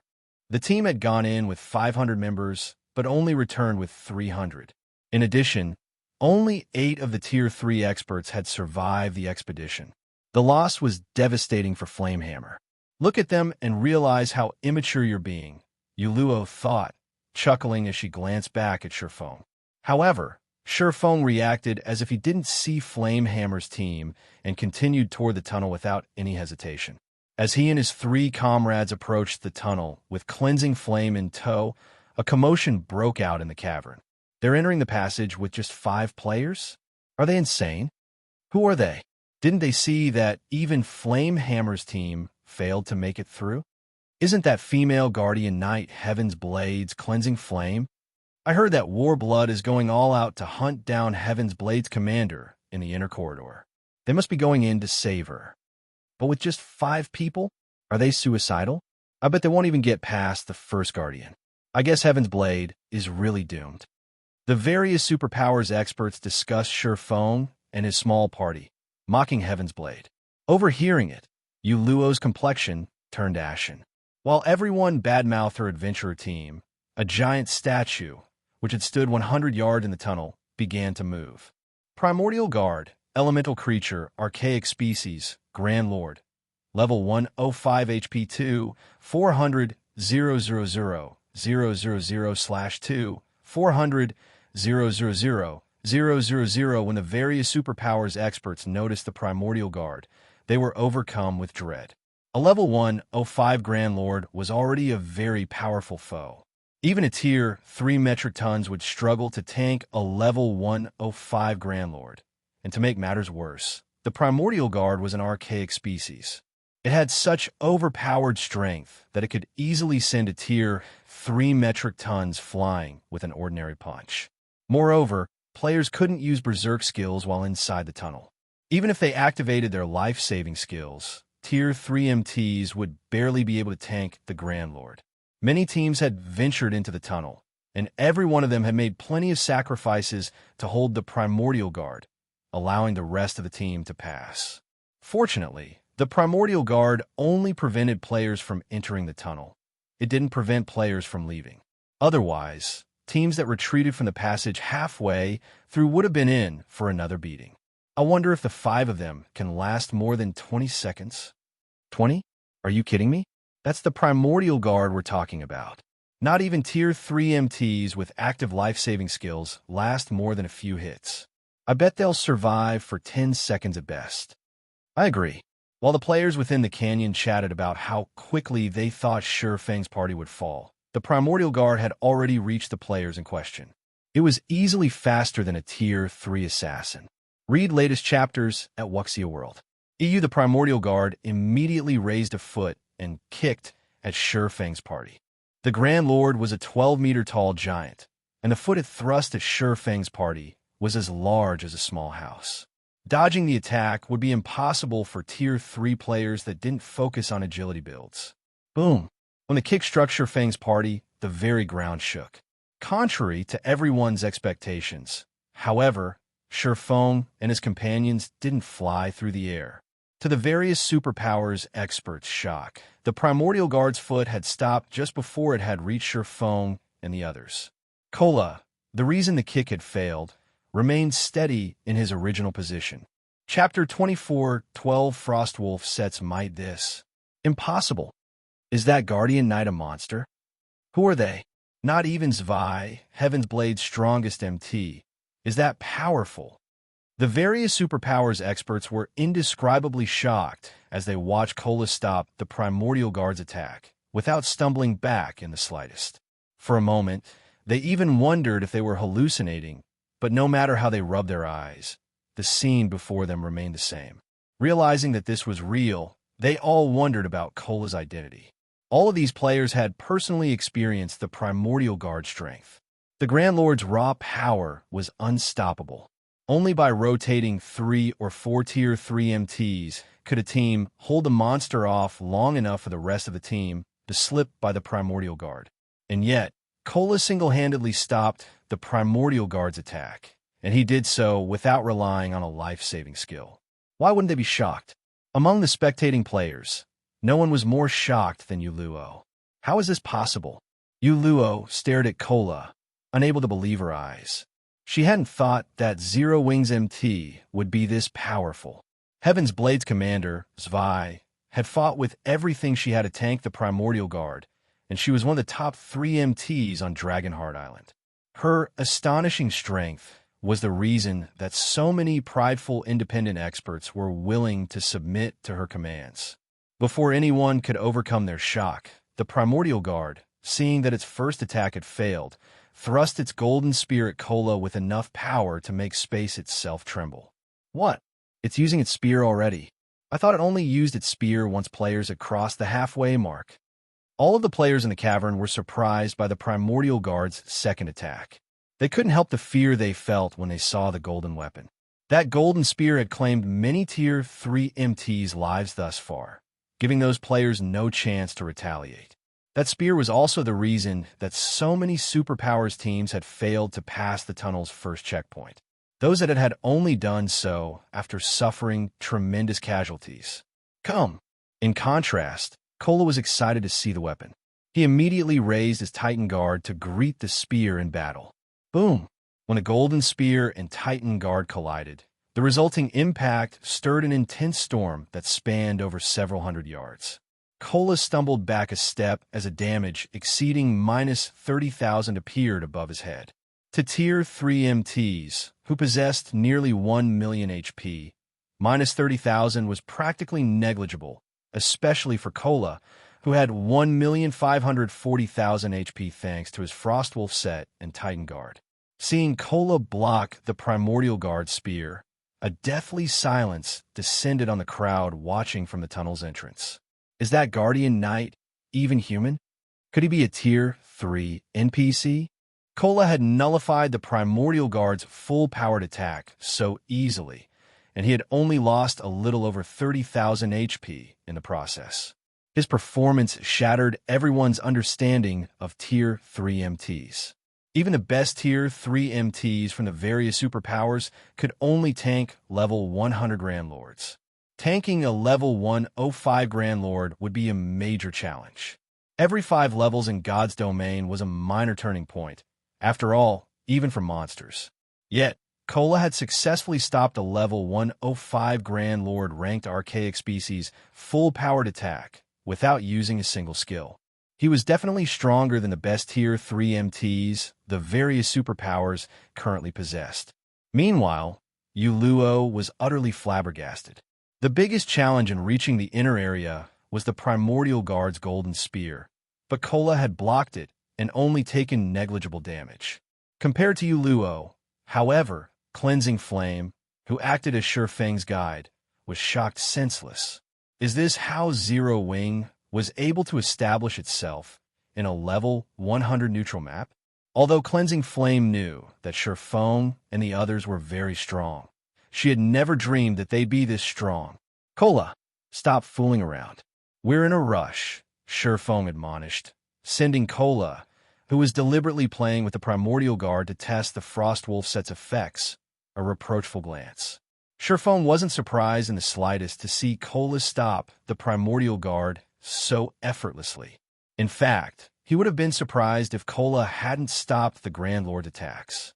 During Sure Fang's past life, the Frostwolf set had been publicly acknowledged as a top 10 level 120 Dark Gold set equipment in God's domain. Even the various superpowers' old monsters had coveted the set. With this set, defeating a Grand Lord ranked archaic species of the same level would be child's play. Hearing Sure Fang scold his MT, Cleansing Flame wanted to cry. If Kola's frightening performance was just him fooling around, what did that make Heaven's Blade's attempts to stop the Grand Lord? Kola only nodded and suppressed his excitement. He began to block the Primordial Guard attacks seriously, employing techniques instead of relying on brute strength.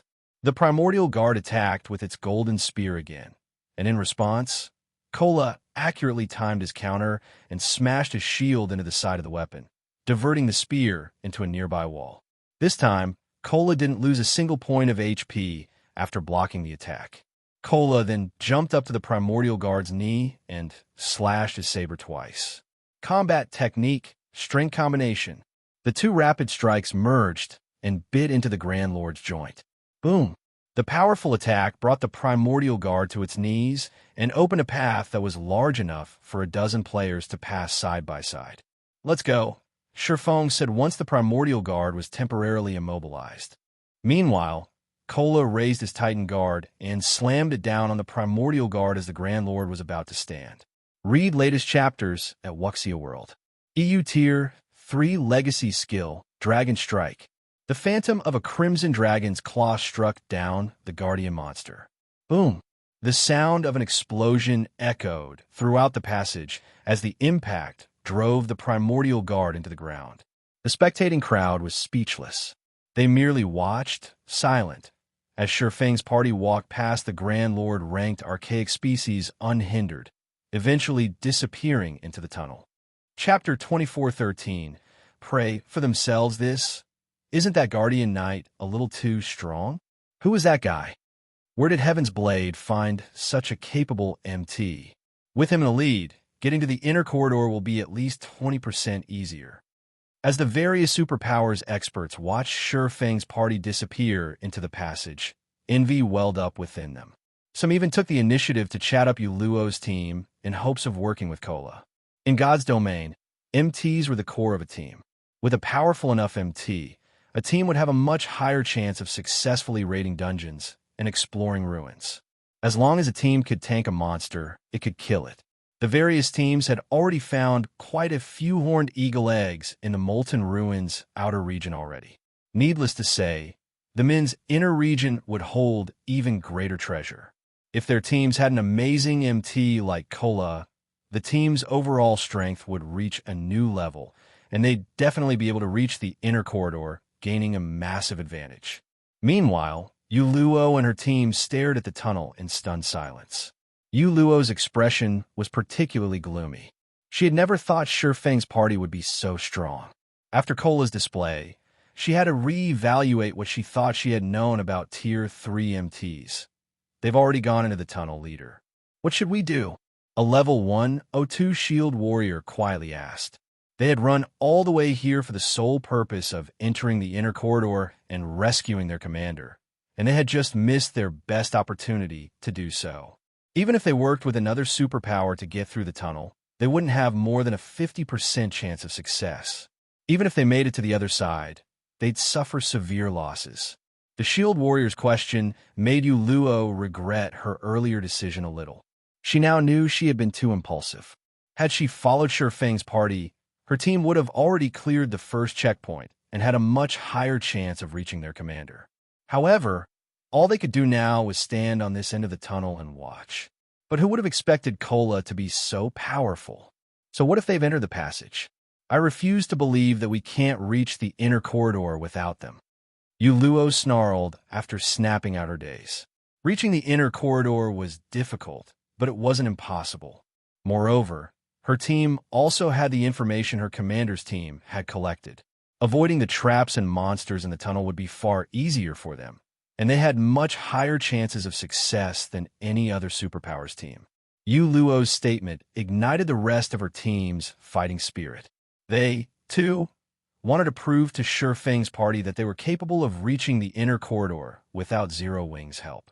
After Yuluo had negotiated with two superpowers and prepared to enter the tunnel, another team entered the cavern. Although this team only consisted of 50 members, it drew the attention of the various superpowers experts, who stared with serious expressions. The new arrival's collective aura was just too powerful. Of the 50 players on the team, 16 had reached Tier 3. The Tier 2 players had all reached level 102 and wore level 100 Secret Silver and pre-level 100 Epic equipment. The team members' equipment standards were off the charts. Demon Palace. They're going in too? Yuluo's expression became grim when she saw the team. By now, every player on Dragonheart Island knew about Demon Palace. Aside from super guilds, Demon Palace feared no one. Warblood's current strength was the reason the various superpowers were so afraid of the guild. Warblood only used to be Dragonheart Island's third-ranked adventurer team, but after allying with Demon Palace, it had become the island's uncontested top adventurer team. Warblood's rise had been due to the demonic hell world's special legacy. At Tier 2, the special legacy provided incredible power, but after reaching Tier 3, experts with the legacy gained even more strength, becoming far more powerful than ordinary Tier 3 classes. After witnessing this, none of the superpowers wanted to provoke Demon Palace. Since Warblood had learned about the Tree of Life's main branch in Heaven's Blade's possession, it was likely that Demon Palace knew of it. While Yuluo was lost in thought, Demon Palace's team approached her.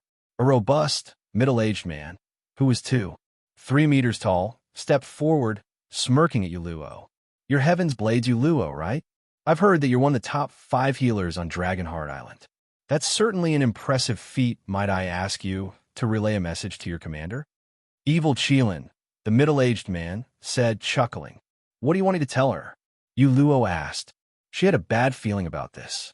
Let her know that it's not too late to surrender. But if she continues to refuse until we reach her, it will be too late, Evil Qilin said before turning and leading his team toward the tunnel. He didn't even bother to wait for a reply. As Evil Qilin's team walked away, Heaven's Blade's members fell silent. His tone had been amicable, but they had all sensed the killing intent in his words. Leader, what should we do now that Demon Palace's members have gone in? Zero Wing's members and Team Leader Flame aren't far ahead of them. The level 102 shield warrior asked from beside Yuluo. Evidently, the Demon Palace wanted to join the fray, and Evil Qilin's team wouldn't spare a single Heaven's Blade member they encountered in the inner corridor. The man's request had merely been a warning of their imminent deaths. The Demon Palace had sent 16 Tier 3 experts into the ruins' inner region, and 34 of the 50 team members were Refinement Realm or greater experts. Moreover, every member of the team possessed the Demonic Hell World's special legacy. If Demon Palace's team ran into Sure Feng and Cleansing Flame's party, they'd be slaughtered. We can't contact Cleansing Flame to warn her. Zero Wings members can only pray for their guild leader, Yuluo said helplessly. Log out immediately and notify the commander of the situation. As for the rest of you, get ready. We're entering the passage. With Yuluo's command, Heaven's Blades members joined up with the two superpower teams they had partnered with and entered the tunnel. Meanwhile, Demon Palace's team effortlessly pushed through the monsters that had given the various superpowers experts headaches, arriving at the final gate leading to the inner corridor in less than 20 minutes. A magic array sealed the final gate, and players would only obtain the key to remove it by defeating the Guardian boss. Read latest chapters at Wuxia World. Ew, it looks like someone's just killed the boss, Commander, a Tier 3 ranger reported as he gestured to the steel gate enveloped in fog. The Grand Lord-ranked Guardian boss lay before the gate, and a single player was busy looting the boss while 4 others rested nearby. That saves us a lot of trouble. You two, get rid of them and get me that key, Evil Qilin ordered as he glanced at the 2 Tier 3 assassins behind him. Understood. The assassins licked their lips in anticipation and entered stealth. Chapter 24:14. Tough opponent. As the 2 Tier 3 assassins vanished, the other Demon Palace members sat on the ground and rested while watching Sure Feng's party in the distance. These players really have some bad luck. They must have gone to great lengths to defeat the Guardian boss, yet they have to deal with Gull and Rainbow right after their raid. We should have just charged over and gotten rid of them. Gull and Rainbow have just reached Tier 3 and unlocked more of their legacy's potential. My guess is that the commander wants to give them a chance to get used to their new bodies. Their basic attributes are on an entirely different level than when they were still Tier 2, after all. Many of the Tier 3 experts from Demon Palace watched the 2 assassins in envy. Their strength had substantially increased after reaching Tier 3, and getting used to it was proving difficult. Although they often sparred with each other, a sparring match couldn't compare to true battle. However, they also knew that Evil Qilin wanted to prioritize Wind Gull and White Rainbow's growth. Both assassins had incredible potential for growth. Despite the fact that he was only 27, Wind Gull had already reached the Void Realm. White Rainbow, who was the same age as Wind Gull, had reached the half-step Void Realm standard. Since they had completed their Tier 3 promotion quests so soon, their future was limitless. There would be a massive difference between reaching Tier 3 now and completing the Tier 3 promotion quest in the next 2 weeks. Players would encounter completely different opportunities. This was precisely why Evil Qilin prioritized the 2 assassins. Someday, they might become domain realm experts and true pillars of the guild. Meanwhile, Wind Gull and White Rainbow used a footwork technique that allowed them to get within 30 yards of Sure Feng and his 4 companions without the slightest sound. Rainbow, you take care of that Tier 2 female Guardian Knight. I'll distract the other 2 MTs. Once you get rid of the female Guardian Knight, we'll take our time and play with the others. But you'd better not kill the Tier 3 Berserker beside the woman, Wind Gull whispered as he watched Cleansing Flame rest. He didn't care about a Tier 2 player like Cleansing Flame, but to ensure that their training went smoothly, they'd get rid of the miscellaneous target first. Relax. How could I waste an opportunity like this? Hopefully, they're not so weak that they die too quickly, White Rainbow whispered back, excitement flashing in his eyes. Opportunities to fight Tier 3 experts were extremely rare right now. Although they could spar in the battle arenas around God's domain, it was impossible to push themselves without the threat of the system's death penalty. Moreover, every player had their own combat style, and they could only rapidly improve by fighting different opponents. Let's begin, Wind Gull declared. He started to sneak toward the 2 resting Tier 3 MTs and waited for White Rainbow to make his move. White Rainbow adjusted his footwork and dashed toward Cleansing Flame like a cooling breeze. He had integrated with his environment. Not even Tier 3 players with sharp perception would detect him, let alone a Tier 2 player like Cleansing Flame. 25 yards, 20 yards, 15 yards. As White Rainbow inched closer to Cleansing Flame, he took more care with his movements. When only 10 yards remained between him and his target, the assassin unsheathed his daggers. Just as White Rainbow was about to attack, Shadow Sword, who had been relaxing with his eyes shut, opened them. Without warning, he swung his greatsword, sending an energy blade toward Cleansing Flame. It startled the exhausted Guardian Knight. Shadow Sword's energy blade was so sharp that it sliced through the air cleanly, and his execution was so fast that Cleansing Flame had no time to react. Just as she thought she was about to die, however, she heard a metallic clang beside her. Punk! The attack had revealed a hidden figure behind her, and when she saw him, she broke out in a cold sweat. Cleansing Flame had never thought that she'd fail to notice someone creeping up to her. Fortunately, Cleansing Flame was a peak expert. Reacting quickly, she leaped forward, creating some distance between her and the nefarious stranger.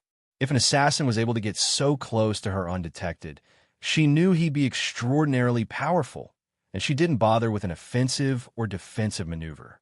Furthermore, the assassin was a Tier 3 player, and she knew she would be no match for him. "You discovered me?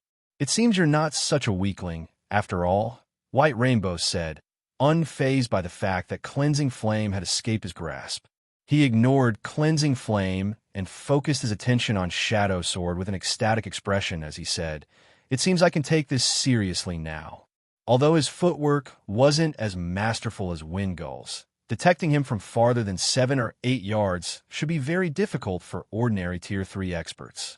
Shadow Sword, however, had noticed him from a little over 10 yards, which proved that the man's combat standards were considerably high. At the very least, Shadow Sword had better perception than an ordinary Tier 3 player. Meanwhile, Windgull, who had watched this play out from a short distance away, became just as excited. "Rainbow sure is lucky. I knew I should have started the attack instead," Windgull thought, regretting his strategy as he watched Shadow Sword. As he finished that thought, however, another energy blade flew toward him, forcing him to evade and expose himself.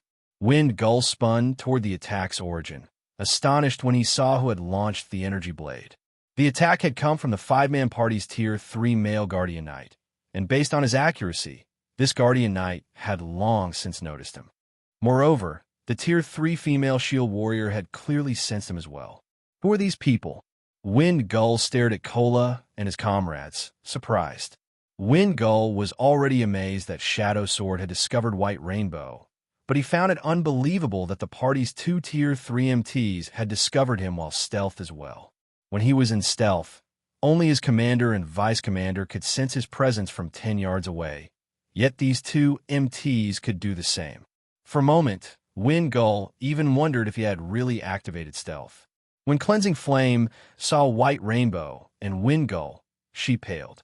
Demon Palace members? Why are they here?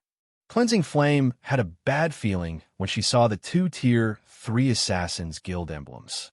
"Oh, you guys are from Heaven's Blade?" Windgull sneered when he saw Heaven's Blade's logo engraved on Cleansing Flame's armor. "This is a good opportunity to get rid of you, then.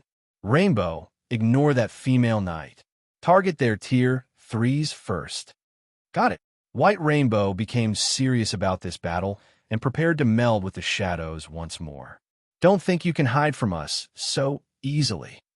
Shadow Sword bellowed as he charged at White Rainbow, hacking at the assassin with his greatsword. Shadow Sword's attack was simple, but White Rainbow couldn't dodge the strike due to the man's high attack speed. Realizing this, the assassin raised his daggers to block the attack. Punk! A loud, metallic clang echoed throughout the tunnel, and the impact threw White Rainbow nearly 6 yards back as he instantly lost more than 20,000 HP. When he landed, he nearly lost his footing as well. How is this possible? Seeing the Berserker throw White Rainbow with a single swing confused Windgull. White Gull was familiar with White Rainbow's strength. Not even Tier 3 Berserkers would necessarily be a match for him. Yet Shadow Sword had sent the assassin flying with a normal attack. It was simply unbelievable. By the time Windgull snapped out of his daze, Turtle Dove was already using Shield Bash against him. Not daring to be careless, Wind Gull used his short sword and activated his block skill. The moment short sword and shield collided, Wind Gull felt his hand go numb, and he stumbled 4 steps back. How's her strength so high too? The situation confused Wind Gull further. He understood how Shadow Sword had overpowered White Rainbow. The man was a Tier 3 Berserker, after all, but despite being a Tier 3 Shield Warrior, Turtledove's strength was on par with Shadow Sword's. Wind Gull began to wonder if this small party had suppressed his basic attributes somehow. Naturally, neither Shadow Sword nor Turtledove gave their opponents any room to breathe. They both launched fierce assaults, forcing White Rainbow and Wind Gull to defend themselves, and the 2 assassins fought desperately as they continued to lose HP. The other Demon Palace members, who watched from a safe distance, were stunned. What? They're actually pushing Rainbow and Gull back? Who are these people? They all knew how powerful the 2 assassins were. Both could effortlessly overpower ordinary Tier 3 players, and yet, White Rainbow and Wind Gull were clearly at a disadvantage. At this rate, they'd both die within a minute. Commander, I'm afraid that Rainbow and Gull won't last long. A handsome, white-haired youth surmised to evil Qilin when the 2 Tier 3 assassins had lost more than 1/3 of their HPs. If we let them die, they'll need a long time to recover. I suppose we'll have to call off this training session, evil Qilin said as he nodded in agreement with his vice commander, Dark Scorpion's statement. Take a group and save them. Every Tier 3 player was a precious combatant for Demon Palace. He couldn't afford to let the 2 assassins lose a level during their training. Dark Scorpion grabbed 6 of the team's Tier 3 experts and hurried toward White Rainbow and Wind Gull. When Cleansing Flame noticed 7 more Tier 3 players approach, she felt her scalp tingle, particularly when she saw Dark Scorpion among them. Dark Scorpion was famous on Dragonheart Island. Once, he had killed the commanders from 2 of Dragonheart Island's top 10 adventurer teams, instantly becoming one of the most famous players on the island. Individually, he was even stronger than Heaven's Blade's commanders, Vi. If Dark Scorpion's group joined a fray, their party would be doomed. Read latest chapters at Wuxia World. EU suddenly. However, a blue lightning bolt arced toward Dark Scorpion and his minions. Seeing this, Dark Scorpion and his allies slid to a halt and attempted to evade the attack. After dodging the lightning bolt, Dark Scorpion's group turned toward the Tier 3 Sword King that had launched the attack. Who are you? Are you trying to make Demon Palace your enemy? Dark Scorpion hissed coldly, glaring at Sure Fang's cloaked figure. That lightning bolt had felt lethal to Dark Scorpion, and it was the first time he had felt such a threat since he had reached Tier 3. He didn't dare take this mysterious swordsman lightly. This is a fair one-on-one match. You can't blame me for trying to stop you if you plan on interfering, Sure Fang threatened as he returned Killing Ray to its sheath. Chapter 24:15. One strike, since Sure Fang wore a black cloak to conceal his appearance. A dark shadow hid his face. Combined with the Nightwalker's cape, no player could see his features. However, Dark Scorpion and his 6 teammates couldn't help but stare at Sure Fang in astonishment after hearing his threat. They even wondered if they had misheard him. Cleansing Flame, on the other hand, nearly choked when she heard Sure Fang's statement. She felt he had gone too far with his latest joke. He had practically asked Demon Palace to attack, throwing oil to the fire. Every member of Demon Palace was a battle maniac that had engaged in constant conflict in the demonic hell world. Nobody dared to provoke Demon Palace on Dragonheart Island, not even experts from super guilds. You really are something, kid. You actually dare to speak like that to our vice commander. Bold. You really are bold. This guy must think he's invincible since he's a Tier 3 player. The 6 Demon Palace members beside Dark Scorpion looked at Sure Fang as if he were a fool. They had very nearly laughed at his statement. It was the funniest thing they had heard since joining God's domain. Dark Scorpion was a god of death in the Demon Palace. To get used to his Tier 3 form, he had killed over 30 Tier 3 experts after arriving on Dragonheart Island. Not even the various superpowers old monsters had escaped his grasp and ended up dying. Not even superpowers vice guild leaders had the courage to speak so boldly to Dark Scorpion, much less Heaven's Blade's commander. Interesting. You're the first person to stand against me since I've come to Dragonheart Island. Contrary to expectations, Dark Scorpion didn't explode in a rage. Rather, he smiled and said, I want to see if you're so brave once we meet in battle. Weeping, seizing, get him. Without hesitation, a shield warrior and a berserker charged toward Surefoam. The two were well coordinated, and their movements were far more refined than Windgull and White Rainbow. As Weeping Soul and Seizing Soul moved, they left numerous afterimages in their wake. The afterimages continued to crisscross, making it difficult to determine where the two players were. If a player attacked the duo and missed, they'd face a ruthless counterattack. Dread filled Cleansing Flame as she watched from afar. The two Tier 3 assassins had already revealed their very high combat standards, but compared to this shield warrior and berserker, they were children. Cleansing Flame knew she wouldn't be a match for either of them, even after reaching Tier 3. How does the Demon Palace have so many powerful experts? Cleansing Flame couldn't pinpoint where Weeping Soul and Seizing Soul were. She could only watch as the duo darted toward Surefoam. Once the duo was within 20 yards of Surefoam, however, the swordsman moved. A resplendent arc of lightning flew toward the berserker and shield warrior. Secret technique, lightning flash. Surefoam had merged all 17 sword lights perfectly. Weeping Soul and Seizing Soul instinctive knew that they couldn't evade the incoming lightning arch, and they both activated a Tier 3 skill to block the attack. Boom!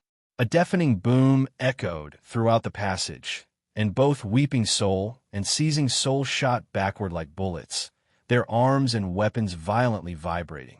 Both players were covered in scorch marks and had lost more than half of their HPs.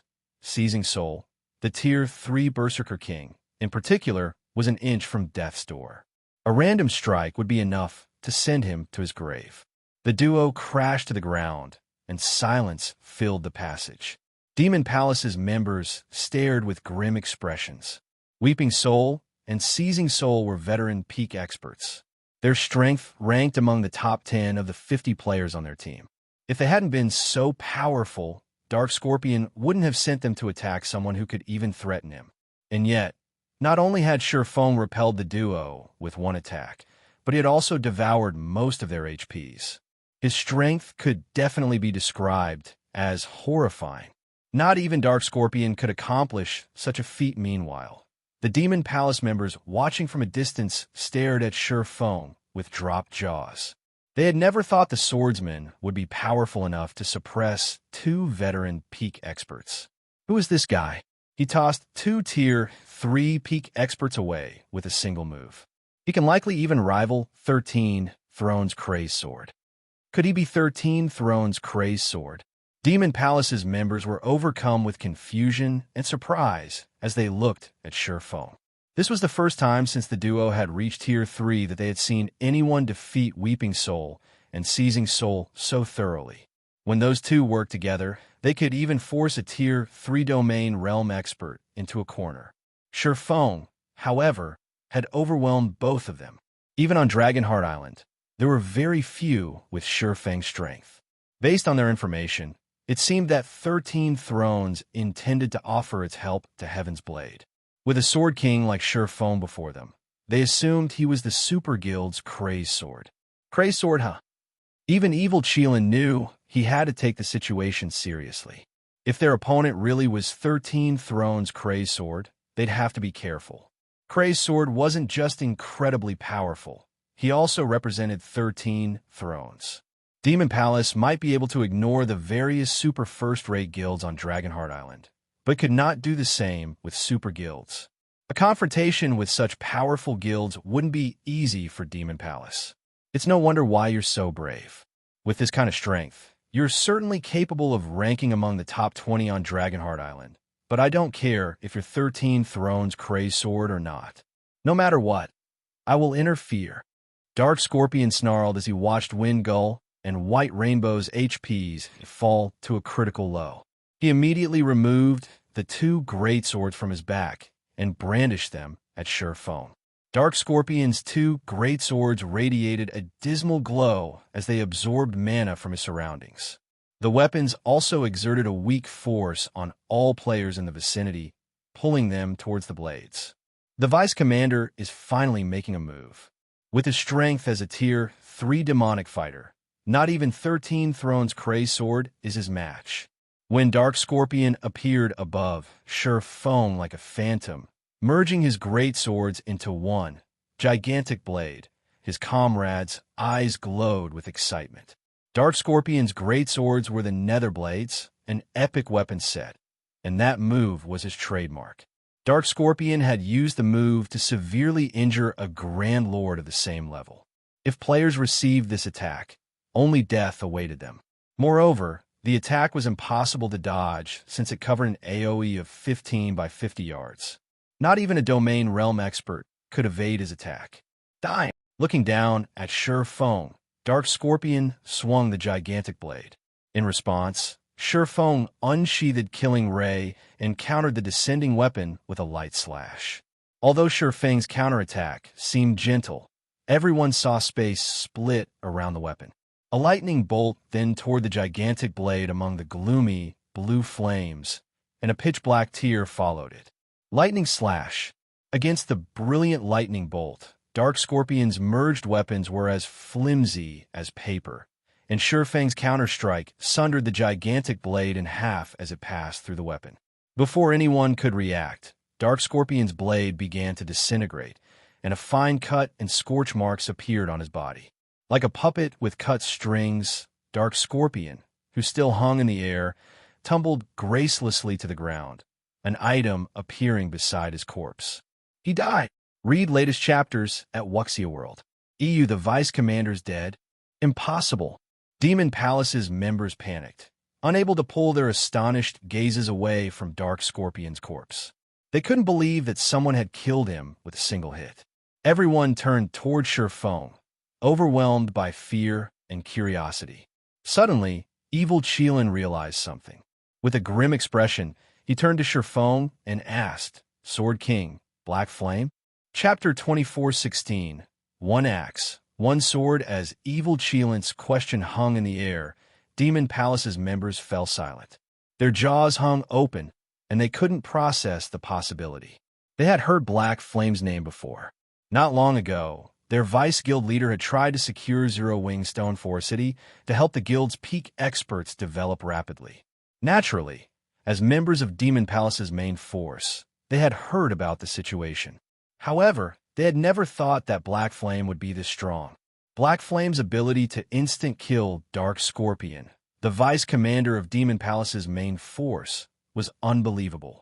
Even evil Qilin could hardly believe the notion, but he had earnestly researched the swordsman and studied his battle videos. The lightning bolt that had killed Dark Scorpion was one of Black Flame's trademark moves, Lightning Slash, and had claimed many experts' lives.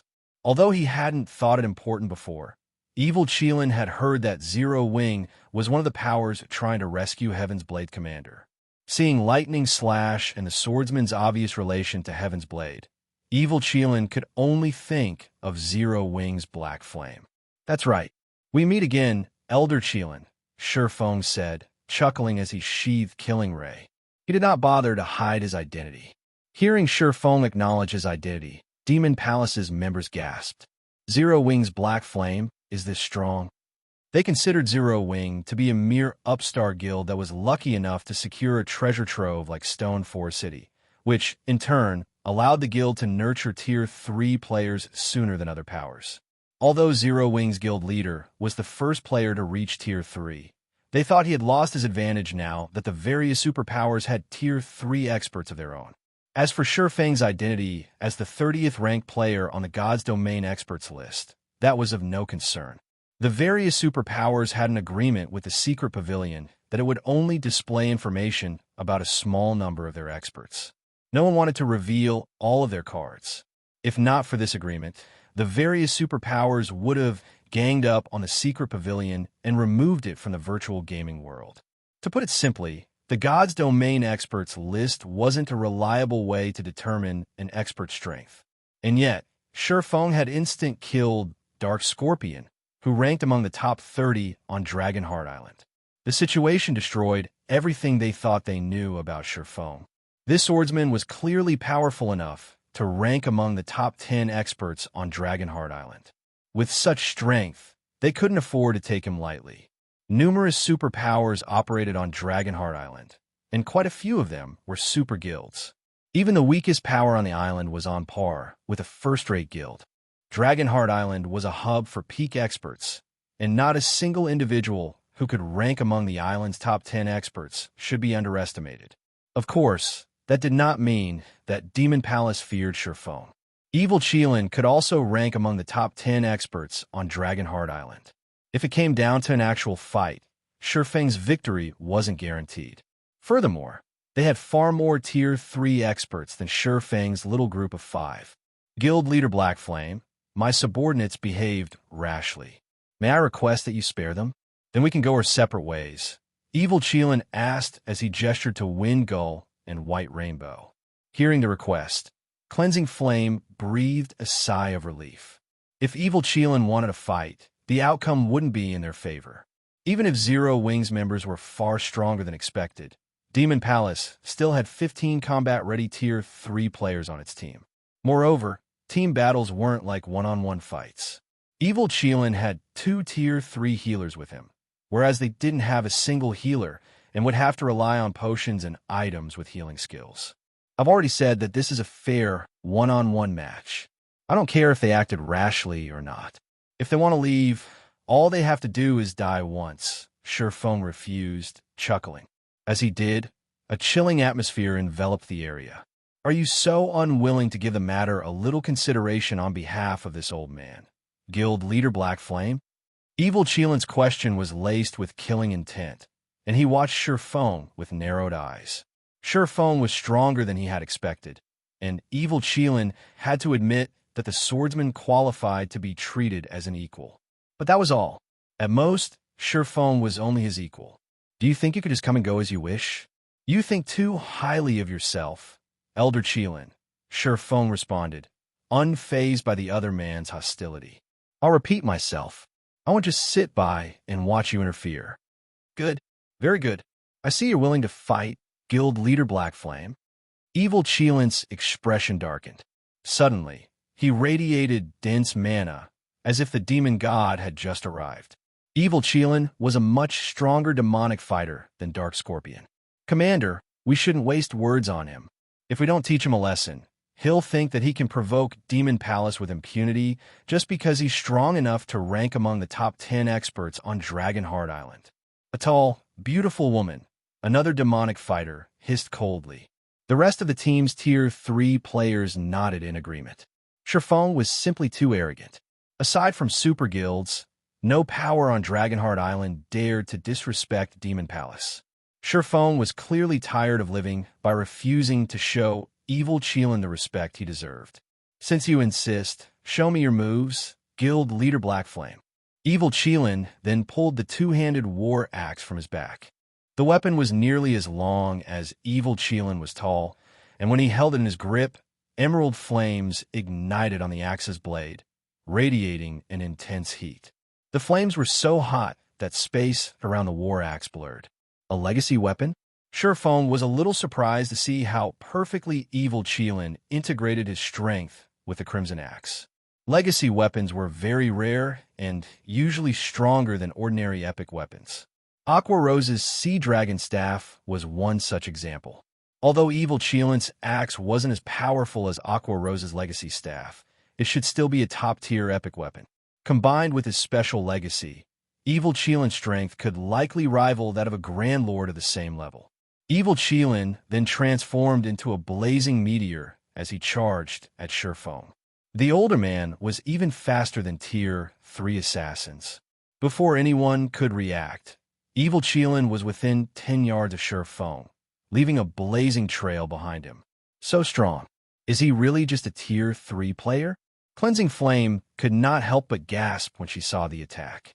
Evil Qilin's aura was even more intense than her commander's. She couldn't even muster the courage to resist him as his aura washed over her. Once he had reached Shurfong, Evil Qilin raised his axe and swung. The weapon transformed into 7 flame serpents, assaulting Shurfong from multiple directions. Bronze combat technique, Flame Serpent. As if the 7 flame serpents were alive, they each traveled along a unique trajectory. They contained enough strength that space around them trembled. It was no exaggeration to say that every one of these flame serpents rivaled Dark Scorpion's prior full-powered blow. Even Demon Palace's Tier 3 experts were surprised, not to mention Cleansing Flame. None of them had realized how powerful their commander truly was. However, Shifeng did not panic as the 7 flame serpents flew toward him. Rather, he leisurely unsheathed the abyssal blade and killing array, casually swinging the weapons. Immediately, a galaxy of stars manifested around him. Swords orbit. Boom, boom, boom. The sounds of one explosion after another echoed throughout the passage. In the end, Shifeng used Sword's orbit to strike down all 7 flame serpents. Not only hadn't the flame serpents reached Shifeng, but the resulting impacts had forced evil Qilin to stumble half a step backward. Since you've finished your attack, it's my turn. Seizing the moment after evil Qilin's attack, Shifeng executed Lightning Flash. Unlike earlier, he now executed the technique with both of his swords, so he could focus more of his strength into the attack than his speed. Read latest chapters at Wuxia World. EU-17 swords lights flashed toward evil Qilin, transforming into arcs of lightning. Evil Qilin's heart skipped a beat as he stood against the attack. He could sense that every arch of lightning was more powerful than his flame serpents. He gripped his axe tightly and swung it in a horizontal arc, activating his Tier 3 legacy skill, Demonic Gale. A pitch black storm formed before him, clashing with the blue lightning. Boom! When the two collided, evil Qilin's storm dissipated instantly. Although he had done his best to evade and deflect Shifeng's attack, one of the lightning strikes had brushed past his shoulder, leaving a scorch mark and taking 1/4 of his HP. The difference between their strengths was clear. Chapter 24:17. Overwhelming Tier 3's Demon Palace's members were stunned when they saw how much HP evil Qilin had lost. They had never dreamed that their commander would be at a disadvantage against Shifeng. Not even the commander is a match for him. How high are Black Flame's attributes? Shocked, Demon Palace's members turned toward Shifeng. They were Demon Palace's main force members, experts among experts in their guild. Even the weakest of them had reached the peak of the refinement realm.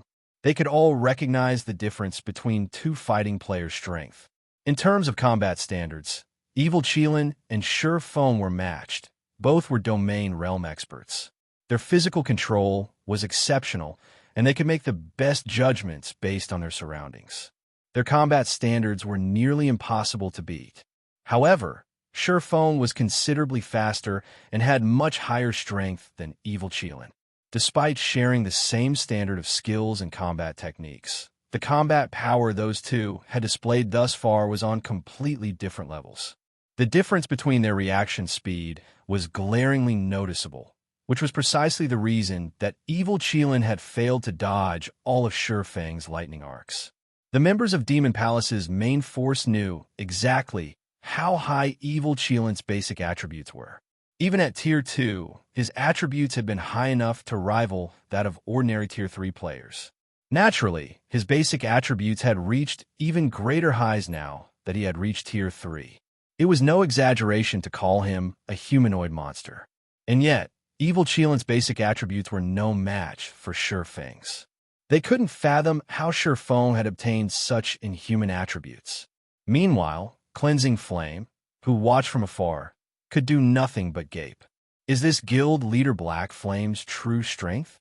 Evil Qilin was one of the top 10 experts on Dragonheart Island. Not even Zwei was his match, yet Shifeng had overwhelmed such an expert. That swordsman might even be able to contend with the Peerless monsters that ranked among Dragonheart Island's top 3 experts. Even Superpower's guild leaders were afraid of the top 3 monsters on the island. All 3 were capable of destroying a Superpower's expert legion by themselves. They were practically invincible on Dragonheart Island. At that moment, Cleansing Flame finally realized why Shifeng had dared to mount a rescue mission with only 4 people. With his strength, he certainly was capable of rescuing her commander. After stumbling back half a step, Evil Qilin stared at Shi Feng in astonishment. How are his basic attributes higher than mine? Confusion overwhelmed Evil Qilin as he looked at Shi Feng. He currently wore the level 100 Legacy set equipment for the Demonic Fighter class, and combined with his Legacy's effects, he had the strength to rival Grand Lords of the same level. Still, he could only surpass the power in Shi Feng's normal attacks by using a Tier 3 skill. Moreover, he wasn't nearly as fast as Shi Feng, which had resulted in him taking a hit. However, Shi Feng didn't stop after pushing Evil Qilin back. He immediately thrust the Abyssal Blade at the Demonic Fighter. Tier 2 skill, Shadow Blade. 10 phantom swords flew toward Evil Qilin from all directions, leaving him no room to retreat. Realizing that he couldn't evade the phantom swords, Evil Qilin swung his war axe in a horizontal slash and activated the Demonic Fighter class's defensive skill, Iron Wall. At his command, from magic barriers appeared around him, each twice as large as an MT's shield. Evil Qilin controlled the barriers to circle him in a unique trajectory. Advanced defensive combat technique, Firm Wall. The 10 phantom swords slammed into the magic barriers, which trembled violently from the impact. The blows even forced Evil Qilin to stumble backward again. 1 hit, 2 hits, 3 hits. Each hit felt like the blow of a massive hammer, and the barrier's mana density steadily drained. On the 9th attack, 2 of the phantom swords merged, thrusting at one of the magic barriers. Boom! With the sound of an explosion, the magic barrier shattered. It broke? Evil Qilin watched one of his barriers shatter with wide eyes. Not even the Primordial Guard's golden spear had been able to break through the magic barriers he summoned with his legacy defensive skill, but Shi Feng had shattered it with 1 hit. It was simply unbelievable. That blow had also forced Evil Qilin to stumble another 2 steps back, but this time, he failed to maintain his stance. Not only did he reveal holes in his defense, but the impact had also made his defensive skill unstable. Taking advantage of the opportunity, Shi Feng thrust Killing Ray at his opponent, and the sacred sword slid through Evil Qilin's weak point, heading straight for the Demonic Fighter's forehead. Shi Feng's attack was far too fast for Evil Qilin to evade or defend, and as a result, he could only take the direct hit. If Killing Ray found its mark, the attack would be fatal. God's Domain had undergone so many updates, and now, injuries would affect players' performance in battle. If players injured their arm, for example, the limb would be difficult to control for a while. If players received a head injury, their perception and total physical control would suffer. Evil Qilin was no match for Shi Feng's reaction speed in the first place. If he lost even more reaction speed, he'd be a lamb for the slaughter. Just as Killing Ray's tip was about to slice into Evil Qilin's forehead, an icy greatsword enveloped in azure flames descended from above and landed between Shi Feng and his opponent. The interruption halted Killing Ray's advance, giving Evil Qilin room to breathe. Mana control. When Shi Feng saw the disintegrating greatsword, he couldn't help but glance at the female demonic fighter that was walking toward him. Demonic fighters in God's Domain fell into 2 main categories. The first type of demonic fighter used mana to amplify their strength, while the second type wielded mana as a weapon. Both Dark Scorpion and Evil Qilin were strength-type demonic fighters. This female demonic fighter, however, was a control type. The icy greatsword reappeared in the female demonic fighter's hand, radiating a bone-chilling cold that plummeted the temperature in the tunnel. "I'm coming, Commander. Let's see if he can stop us together."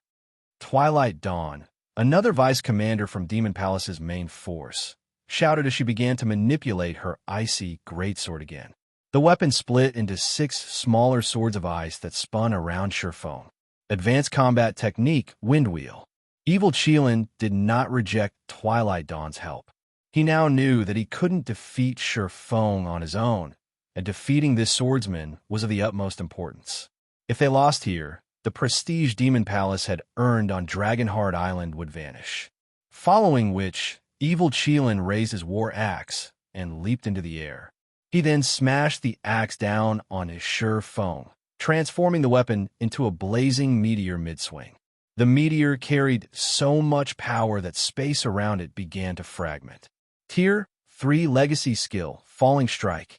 With the commander and vice commander working together, Black Flame is dead for sure. Demon Palace members regained their confidence and excitement as they watched the blazing meteor and ice swords fly toward Sure Feng. Twilight Dawn might not have as much combat power as Dark Scorpion, but her coordination with Evil Qilin was far better. With attacks coming at him from all directions, Sure Feng wouldn't come out unscathed. Not bad. Sure Feng praised as he watched the 8-meter radius meteor and 6 ice swords. His gaze hardening, Sure Feng slashed Killing Ray at the axe-turn meteor while he swung Abyssal Blade to counter the icy swords around him. Dragon Breath. 9 Dragon Slash.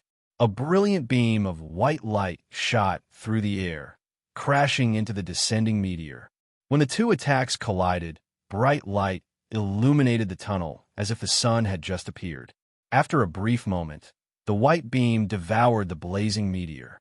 A black figure shot back from the beam like a bullet, crashing into the tunnel's wall and cracking the stone. The figure was none other than Evil Qilin, and after that blow, his HP had dropped to a critical low, leaving the man hovering between life and death. Meanwhile, 21 Abyssal Blade Phantoms created a massive cluster of stars as Sure Feng used Sword's orbit to stop Twilight Dawn's windwheel. None of her icy swords could get within 10 yards of Sure Feng. Furthermore, Sure Feng controlled 3 of the Phantoms in an attack against Twilight Dawn. Despite her attempts to dodge and block the weapons, her HP plummeted throughout the fight. Seeing this, Demon Palace's members fell deathly silent. Not only had their commander and vice commander failed to suppress Sure Feng, despite working together, but the swordsman also had turned the tables and suppressed them both. Just how strong is he? So this is the Sword King? Demon Palace's members shuddered as they watched Sure Feng. Not even Dragonheart Island's top 3 monsters could overwhelm Evil Qilin and Twilight Dawn to this extent. This won't do. At this rate, those two are going to die. It seems we have no choice but to attack as a group. He may be a monster, but we have so many Tier 3 players on our side. How many skills can he possibly have? That's right. If we let him kill our commander and vice commander, the reputation we've built on Dragonheart Island will be in tatters. Sure Feng's performance scared Demon Palace's members, but quite a few of them were peak Tier 3 experts. If they worked together, whittling Sure Feng down and killing him was entirely possible. Fights between Tier 3 players largely relied on Tier 3 skills and spells, and they had healers on their team, whereas Sure Feng didn't. When she saw the rest of Demon Palace's team rush toward the fight, Cleansing Flame paled.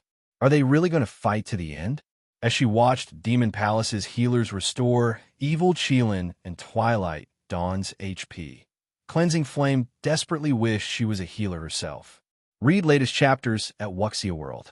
EU. Despite the rest of Demon Palace's members dashing toward him, Sure Feng retained his composure. He simply sent them an uninterested glance. Very good. A grin spread across Sure Feng's face as he replaced Killing Ray with the Twilight Blade. It seems that you think I'll be a pushover if you can outnumber me. Sure Feng then activated Twilight's Shadow and Twilight of the Gods. Sure Feng suddenly split into 8 physical copies, and they all quietly watched Demon Palace's members. Let's begin the 3rd round, then. Chapter 24:18. Soloing a team. Demon Palace's members froze, shocked when they saw Sure Feng split into 8 clones of himself. I'm impossible. This can't be real. That's right. This must be a trick. These doppelgangers must be fake. The Demon Palace members felt stifled as they stared at Sure Feng's doppelgangers. One of them had already been more than enough to suppress Evil Qilin and Twilight Dawn. Seeing 8 copies of a swordsman was enough to push them to the brink of madness. Demon Palace's members couldn't believe their eyes. They only had 15 Tier 3 players left standing, and 2 of them were tied up with Zero Wings members. That left them with only 13 Tier 3 players. Against 8 monsters like Sure Feng, They wouldn't even have a chance with 30 Tier 3 players, much less 13. Don't let him mislead you. Twilight Dawn shouted at her team members.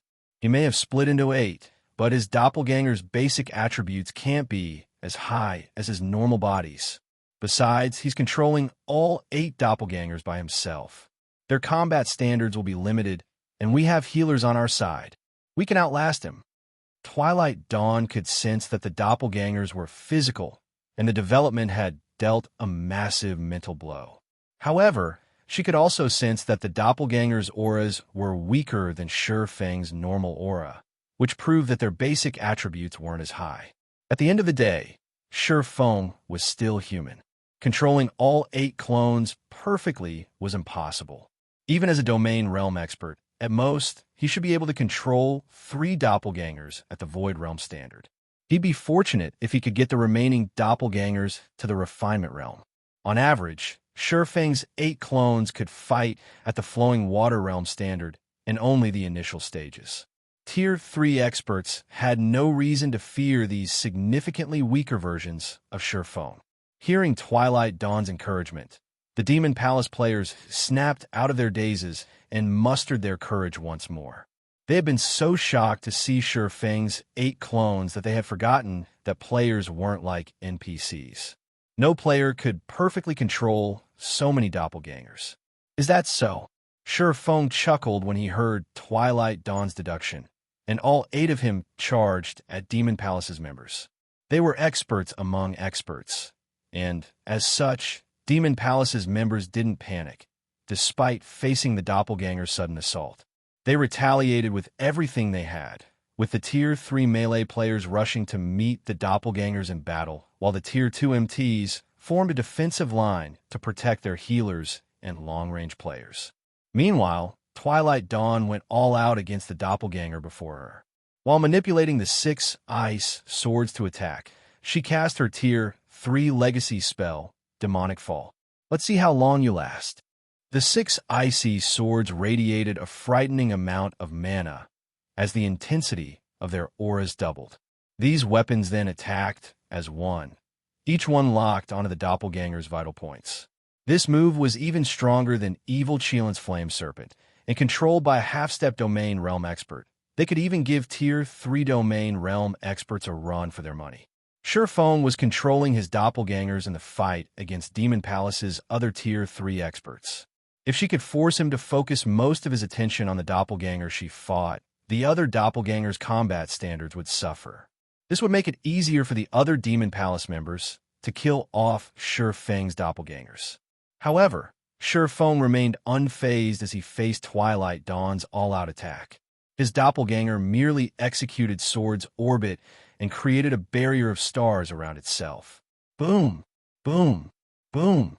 Metallic clangs echoed throughout the tunnel as the ice swords bounced off the glittering stars. None of the weapons were able to reach the doppelganger, which continued to approach Twilight Dawn. How is this possible? Twilight Dawn was shocked as Feng's doppelganger so effortlessly deflected her attacks. She could see the flaws in the doppelganger's offense and defense, and knew it was only at the Flowing Water Realm standard. Yet Feng relied on his doppelganger's powerful basic attributes to bridge the gap. However, Twilight Dawn didn't know that Feng's basic attributes were even higher than a Grand Lord's of the same level. Moreover, Feng had already reached level 107. Even if his doppelgangers only had 85% of his basic attributes, they were still as powerful as a level 105 Grand Lord.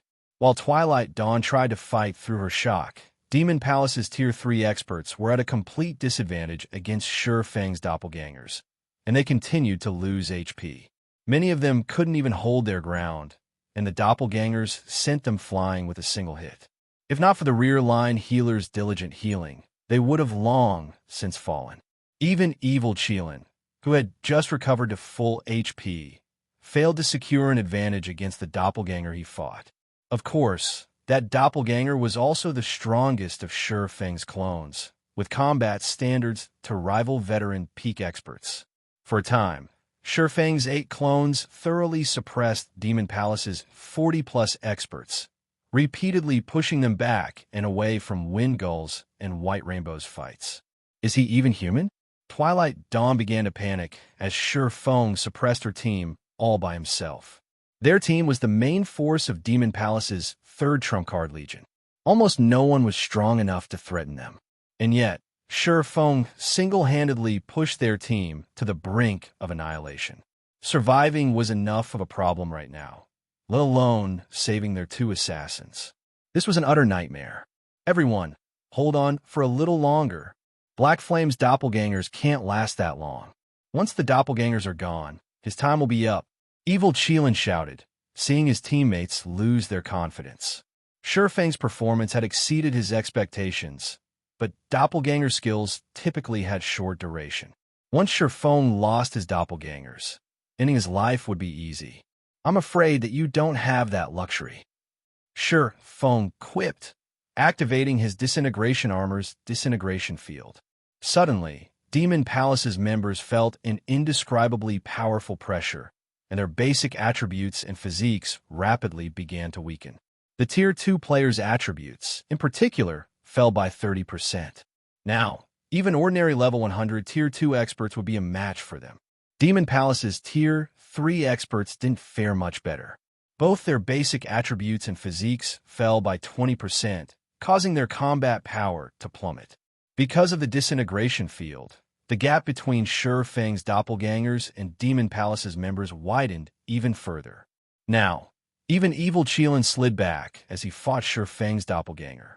He was no longer a match for the clone head-on. The other Tier 3 experts from Demon Palace couldn't even put up a fight. Shi Feng's doppelgangers sent them flying with every swing of their swords, forcing them to reveal weaknesses for the doppelgangers to exploit. The Tier 3 healers couldn't keep up with the doppelgangers' damage. Read latest chapters at Wuxia World. EU after 5 seconds, one of the Tier 3 peak experts fell. Another followed a few seconds later. This battle was no longer a fight. It was a slaughter. In the 20 seconds after Shi Feng had activated Disintegration Field, 5 of the 13 Tier 3 players from Demon Palace had died. The remaining Demon Palace members were terrified. At this rate, Shi Feng would eliminate them all in less than a minute. Retreat. Everyone retreat. Evil Qilin shouted, gritting his teeth. He couldn't continue watching Shi Feng massacre his team. Chapter 24:19. Evil Qilin terrified, we've won. Hearing Evil Qilin's order to retreat, Cleansing Flame's jaw hit the floor. When Demon Palace had first arrived on Dragonheart Island, it had caused a huge sensation, and many of the superpowers had quickly learned to fear it. Of all the feats Demon Palace had accomplished on the island, the most amazing was its achievement of elevating Warblood to the #1 adventurer team on Dragonheart Island. Meanwhile, Evil Qilin's team had beaten the various superpowers' main forces into submission, ensuring that no one dared to oppose his guild. Aside from a few super guilds' main forces, not a soul on Dragonheart Island could contend with Evil Qilin's team. When Cleansing Flame had learned that Demon Palace had sent Evil Qilin's team to hunt down her commander, she had nearly fallen to despair. Heaven's Blade had the power, more or less, to resist Warblood, but against Demon Palace, it would be utterly helpless. And yet, not only could Shi Feng contend with the main force from one of Demon Palace's trump card legions, but he had also defeated that team. It was unbelievable. Although Dragonheart Island's top 3 experts could defeat Evil Qilin's team, they'd have to rely on guerrilla warfare in the fields to pick off the team members. Defeating the team head-on was practically impossible. Evil Qilin, Dark Scorpion, and Twilight Dawn were no ordinary experts. Evil Qilin, in particular, was one of the top 10 experts on Dragonheart Island and fully capable of annihilating Heaven's Blade's main force by himself. Meanwhile, Demon Palace's members felt bitter about their commander's order to flee. Normally, they were the ones that terrified their opponents, but Shi Feng had single-handedly forced them to run with their tails tucked between their legs. If they told this story to the people waiting outside the tunnel, those players would assume they were joking. This situation was simply impossible. They were all extremely strong, and 16 of their 50 members were Tier 3 experts. Moreover, 2 of them ranked among the top 20 of Dragonheart Island's experts. Twilight Dawn might not rank among the top 20, but she definitely ranked among the top 30. Not even super guilds could afford to dispatch such a powerful team without limiting its operations. Even if a super guilds sent such a team against them, they wouldn't suffer such a devastating loss.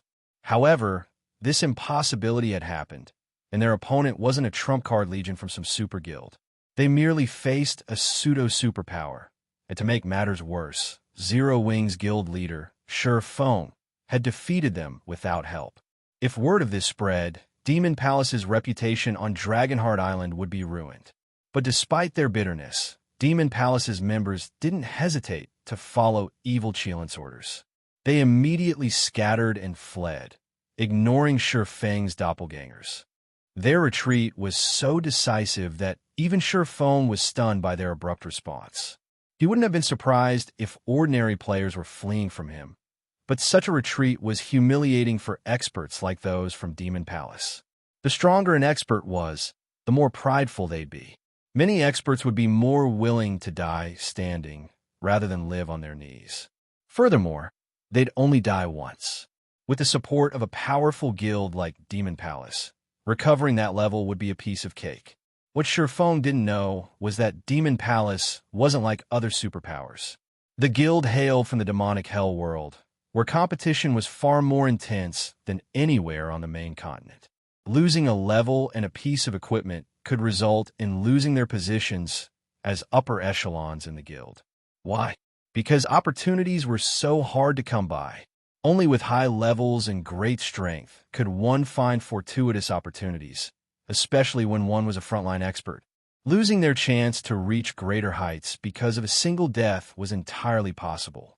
The various superpowers generally had a cold, realistic attitude regarding their expert members. If players could rank at the top in a superpower, they'd receive more resources than their weaker comrades. But if they fell from that rank, they'd lose some of those resources and benefits. Unless it was an order from the guild, Demon Palace's members wouldn't sacrifice themselves for their own pride. Demon Palace had no qualms about abandoning its peak experts without a second thought, with the exception of domain realm experts. Given enough time, talent, and resources, the guild could nurture more void realm experts. Reaching the domain realm, on the other hand, required more than just those three factors. Luck was also necessary. Otherwise, the various superpowers wouldn't shower domain realm experts with such respect, going so far as to offer them positions as Grand Elders without hesitation. Shi Feng didn't bother to chase after Demon Palace's fleeing members after recovering from his shock. He simply stood there and watched them run. "Are we just letting them go, guild leader?" Shadow Sword asked after finishing White Rainbow off. As far as he was concerned, it was only natural to annihilate Demon Palace's team and teach them about Zero Wing's strength since the team had dared to ambush them. "We've already obtained the key. We don't have the time to waste on them," Shi Feng said nonchalantly. He then turned to unlock the steel gate. Shi Feng's goal wasn't to annihilate Demon Palace's members. It was to save Heaven's Blade's commander as quickly as possible. He was satisfied enough with teaching Demon Palace a lesson and letting Shadow Sword and the others get some training in. There was no reason to engage Demon Palace in a meaningless battle. Besides, even with his doppelgangers, hunting down every one of Demon Palace's fleeing members would take a very long time. By the time he finished, War Blood or 13 Thrones would have reached Zwei. He'd only lose his chance to acquire one of the Tree of Life's main branches. He wouldn't let a small skirmish with Demon Palace ruin his plans. Shi Feng's decision reminded Shadow Sword and his companions that they were here to save people, and they followed Shi Feng into the inner corridor. After putting some distance between them and that monster of a swordsman, Demon Palace's members realized that Shi Feng's party hadn't chased after them, and they breathed a sigh of relief. They all knew that if Shi Feng intended to chase after them with his doppelgangers, very few of them would make it out of the tunnel alive. "Damn it, Black Flame is ignoring us." Twilight Dawn cursed and slammed her fist into the wall beside her when she realized that no one had run after them, her expression shifting through a series of complex emotions. While she was glad that they hadn't lost a level, They were the creme de la creme of Demon Palace's third trump card legion, and Shifeng obviously considered them negligible, too lazy to bother hunting them down. It was humiliating. He's not coming after us? Evil Qilin frowned deeply when he saw the steel gate at the end of the tunnel disappear. It seems we have severely underestimated Zero Wing. We need to leave and meet with the Vice Guild leader. Read latest chapters at Wuxia World. If Shifeng had continued after them, he would have, at most, acknowledged that Shifeng was very strong. But since the swordsman ignored them, he couldn't help the terror he felt. Since the very beginning, Shifeng hadn't considered them equals. He didn't even consider them a threat to Zero Wing. Thus, it didn't matter if they escaped or died. Neither outcome would affect Shifeng's guild. As for the idea that Shifeng had let them go out of respect, that was a joke. Shifeng had killed Dark Scorpion and more than half of their team's Tier 3 experts. How could that be interpreted as respect? Twilight Dawn nodded reluctantly and started to organize the team to head back to the tunnel entrance. 10 minutes into their return trip, Evil Qilin's team encountered a small army of several hundred players. The team leader was none other than Yuluo, who had temporarily allied with two other superpowers. Chapter 2420, Powerful Backer. There's a team ahead of us. Team leader Yuluo, a level 102, Tier 2 ranger reported when he noticed blurry figures in the dimly lit passage about 400 yards ahead. As one ventured closer to the inner corridor, they'd have less visibility. At their current location, not even Tier 3 players could see more than 300 yards ahead of them. Only a few classes, such as the Ranger class, would be able to see a little farther. A returning team. By the time Yuluo heard the Rangers' report, she, too, spotted a slowly approaching team of players. She immediately shouted a warning in the team chat. Everyone be careful. Maintain some distance. We want to avoid any misunderstandings. We're not here to fight.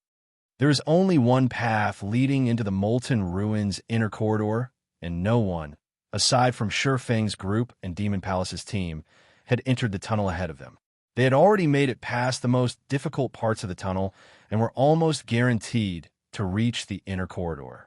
Any other team that had gotten this far should be able to get into the corridor as well. Hence, any returning team they encountered had to have already visited the inner corridor. Any team that could reach the inner corridor was extraordinary. They must have also obtained some treasure and were likely wary of other players. If they had a misunderstanding with this team, unnecessary conflict could easily break out. When the other two superpowers team members heard Yuluo's warning, they nodded and moved toward the left side of the passage. They were careful to show no signs of hostility or intentions to plunder the stranger's loot. Nobody wanted an unnecessary fight this far in the tunnel. A large number of treasures and opportunities waited for them in the inner corridor, which was even more dangerous than the Molten Ruin's outer region. Conserving as much strength as possible would be best. However, as the two teams grew closer to each other, Yuluo and the others revealed shock and confusion, getting a better look at the team leaving the tunnel. They were quite familiar with the returning team's members. Demon Palace. Practically every power had been afraid when they had seen Demon Palace's team enter the tunnel. Even Yuluo had rushed to band together with other superpowers because of their presence. And now, Demon Palace's members were returning to the ruins' outer area. Moreover, they were all in a miserable state, and more than half of the team's Tier 3 players were missing. How is this possible? Why are they returning? Did something prevent them from completing their mission? The various superpowers members stared at Evil Qilin and his comrades in astonishment as their anxiety spiked. They knew how strong Evil Qilin's team was, with a total of 16 Tier 3 experts. Evil Qilin was even one of the top 10 experts on Dragonheart Island. Overall, the man's team was even stronger than theirs, which included players from 3 superpowers. However, Evil Qilin's team was retreating with severe losses. For a moment, the various superpowers members even wondered if they would make it to the inner corridor. The 2 superpowers team leaders glanced at Yuluo, questions and doubt flashing in their eyes. She had assured them that once they reached this point, they would have cleared the passage. they shouldn't encounter any challenges from this point on and will be able to enter the inner corridor to search for treasure and opportunity. Has the latter half of the tunnel's difficulty changed? The situation confused Yuluo as well. Based on the information from her commander, the latter half of the passage should only have a few monsters and a guardian boss. Once they slew the guardian boss, they'd obtain the key to enter the inner corridor. The guardian boss was merely a level 105 Grand Lord. Although casualties were unavoidable, killing it shouldn't be a problem for their team. Defeating the guardian boss should be child's play for Demon Palace's team. What could have happened to them to leave them in such a pitiful state? While everyone was confused, Evil Qilin had noticed Yuluo. Suddenly, a frightening aura washed over her team, and Demon Palace's remaining Tier 3 experts glared at Yuluo. An intense pressure bore down on everyone in the tunnel. Excellent. You Heaven's Blade members are quite impressive. Evil Qilin coldly hissed. I've truly underestimated you. I had never realized that you had such a backer. Demon Palace acknowledges this defeat, but don't you dare think that they can protect you for long. We'll see who gets the last laugh. With that comment, Evil Qilin brushed past Yuluo's team. The rest of Demon Palace's members followed, glaring at Yuluo and her companions from Heaven's Blade. Once Demon Palace's members were out of sight, the two Superpowers members turned to Yuluo, curious. Evil Qilin hadn't said much, but what he had said was shocking. None of them had thought that Heaven's Blade had support from an entity that could defeat Demon Palace's members so grievously that they had to retreat. If news of this spread, it would cause a sensation across Dragonheart Island. Not even the various superpowers dared to offend Demon Palace. Yet Heaven's Blade's backer was capable of contending with the guild's experts. This proved that Heaven's Blade had the support of a horrifying entity. How could you hide this from us, Team Leader Yuluo? I hadn't thought that Heaven's Blade had hidden so much strength. It's no wonder how Commander's Vi was able to reach the inner corridor, while the rest of us could only stare at the tunnel's entrance. Your people must be amazing to make Demon Palace's members suffer like that. Would you introduce us to this backer of yours? Even a little information will be satisfactory. We might have an opportunity to cooperate again in the future. The team leaders from the two superpowers amicably approached Yuluo, asking questions. They spoke as if they were addressing a family member. They were both eager to know more about the power that was powerful enough to contend with Demon Palace. They also wanted to avoid accidentally offending this power. If this power had beaten Demon Palace's team so badly, they'd meet an even more miserable end if they offended it. I'm not sure what he's talking about, Yuluo replied, confused. She had never heard of Heaven's Blade working with a power that was a match for Demon Palace on Dragonheart Island. Both team leaders glanced at Yuluo, skeptical. An act. This was clearly an act. Evil Qilin, one of Demon Palace's elders, had clearly stated that his team had encountered Heaven's Blade's backer, and as one of the adventurer team's Tier 3 experts and chief healer, there was no way Yuluo didn't know who it was. It's true. I don't know what he was talking about. Yuluo insisted when she saw the two team leaders' dubious looks. If Heaven's Blade had the support of such a powerful entity, why would she go to so much trouble to save her commander? The team leader said nothing more to Yuluo's denial, but they ordered one of their subordinates to log out of the game and notify their superiors. The message was simple. Demon Palace has encountered a mysterious power in the Molten Ruin that had defeated them and forced them to flee. Meanwhile, this mysterious power supported Heaven's Blade. They also suggested that their superiors launch a thorough investigation on this mysterious power as soon as possible. While the subordinates related the message, Heaven's Blade's members racked their minds to figure out when their adventurer team had allied with such an amazing power. As for the possibility of Evil Qilin lying to them, read latest chapters at Wuxia World. That was impossible. Evil Qilin had no reason to lie. Unless Evil Qilin was suicidal, he wouldn't broadcast his defeat and tarnish Demon Palace's reputation and prestige. Could be 13 Thrones doing? After pondering the matter, the only super guild Yuluo could think of that had any relationship with Heaven's Blade was 13 Thrones. That would explain Demon Palace's injuries. But considering the situation further, something felt amiss to her. I should notify the commander. She should know something about this. Yu Luo sent one of her assassins to log out of the game and notify their commander.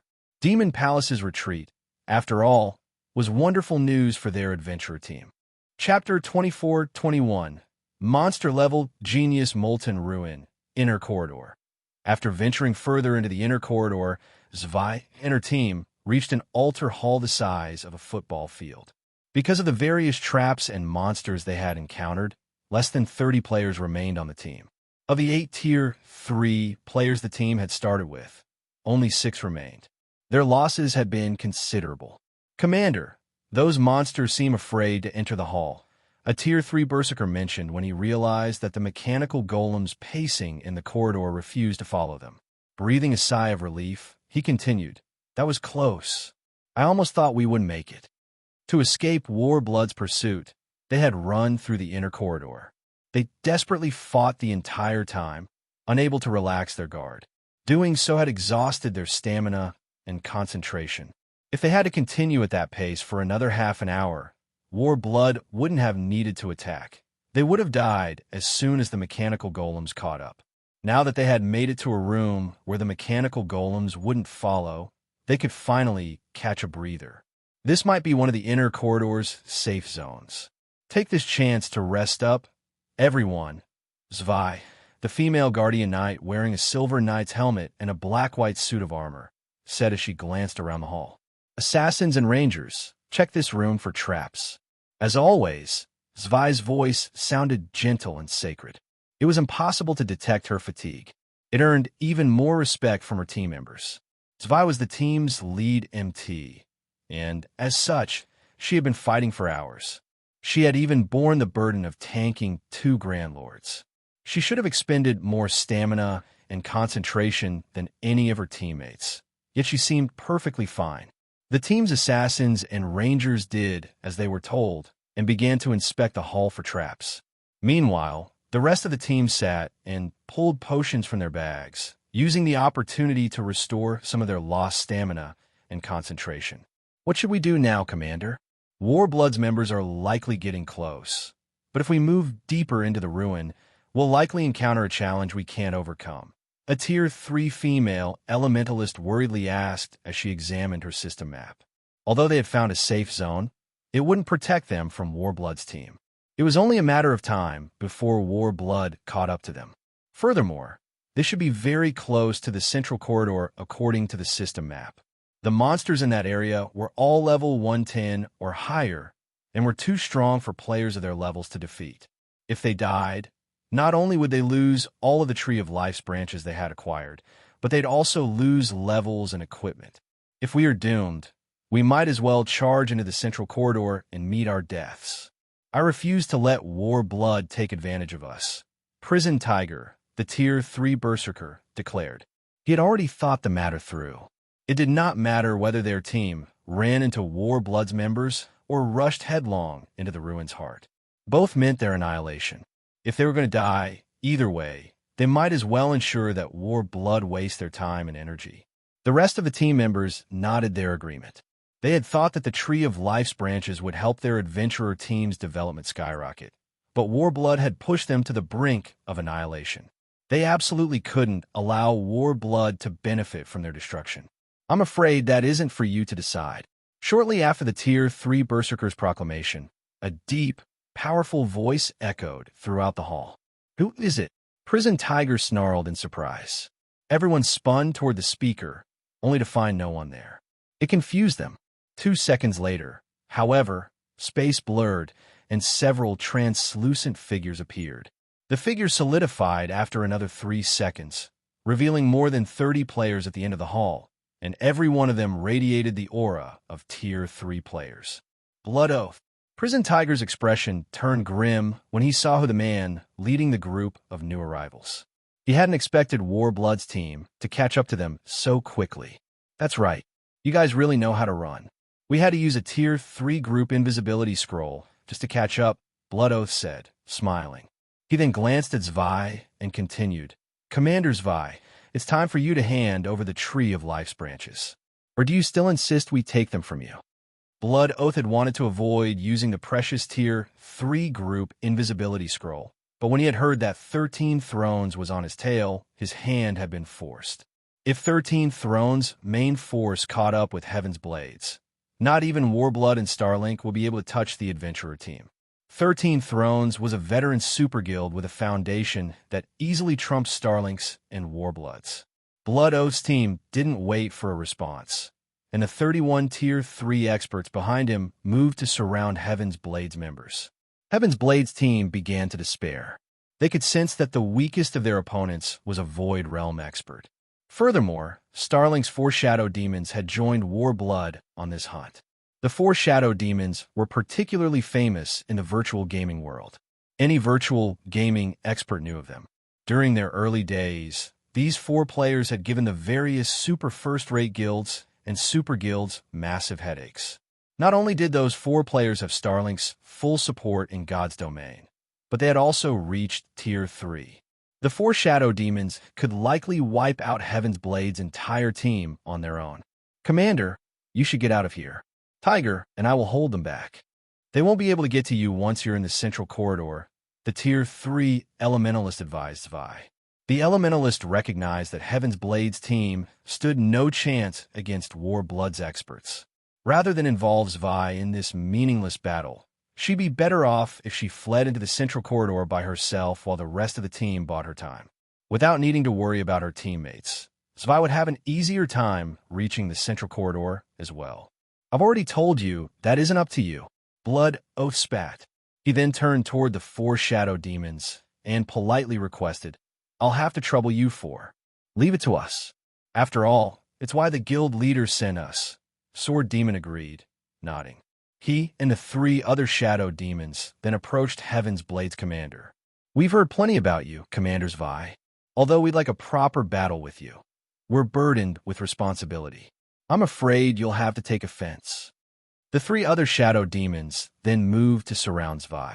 They were so fast that Heaven's Blade's other members didn't have time to react. Come, I've waited for the chance to learn from you 4. Zvi shouted back. Her helmet hid her expression, but based on her calm tone, everyone knew she wasn't afraid in the least. On the contrary, she burned with fighting spirit.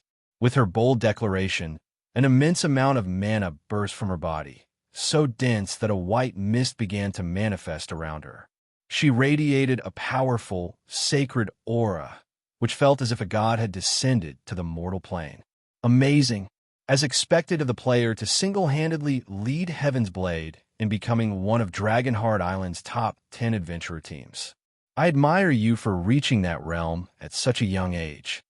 Sword Demon praised Zvi, shocked by her performance. Everyone believed that Zvi had only reached the initial stages of the domain realm and still had a long way ahead of her. Read latest chapters at Wuxia World. EU, however, Sword Demon could tell that wasn't the case. Zvi had progressed quite far into the domain realm. Even he had only managed the feat in his old age. As the 2 teams were about to engage, a loud commotion broke out outside the hall. Everyone spun to see what had happened.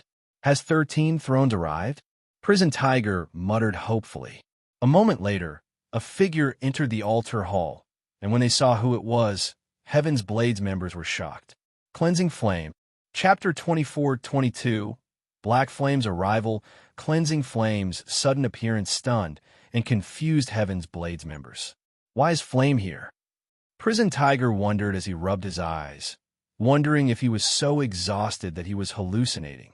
Their commander and sent Cleansing Flame retreating from the inner corridor with a portion of the exploration team. Although she had later run into Zero Wing, which had helped her team, returning to the inner corridor and reaching this altar hall so quickly shouldn't have been possible. Moreover, Heaven's Blades members couldn't figure out how Cleansing Flame had made it past the army of mechanical golems that roamed the inner corridor.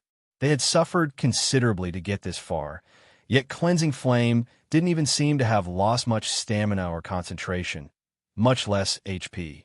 She looked as if she had taken a leisurely stroll through her backyard. How did she get here? Blood Oath narrowed his eyes at Cleansing Flame. The corridor was littered with mechanical golems, and many of them were great lords. There were also several Grand Lord-ranked mechanical golems outside the hall. Not even his team would have made it to the altar hall safely without using a Tier 3 group invisibility scroll.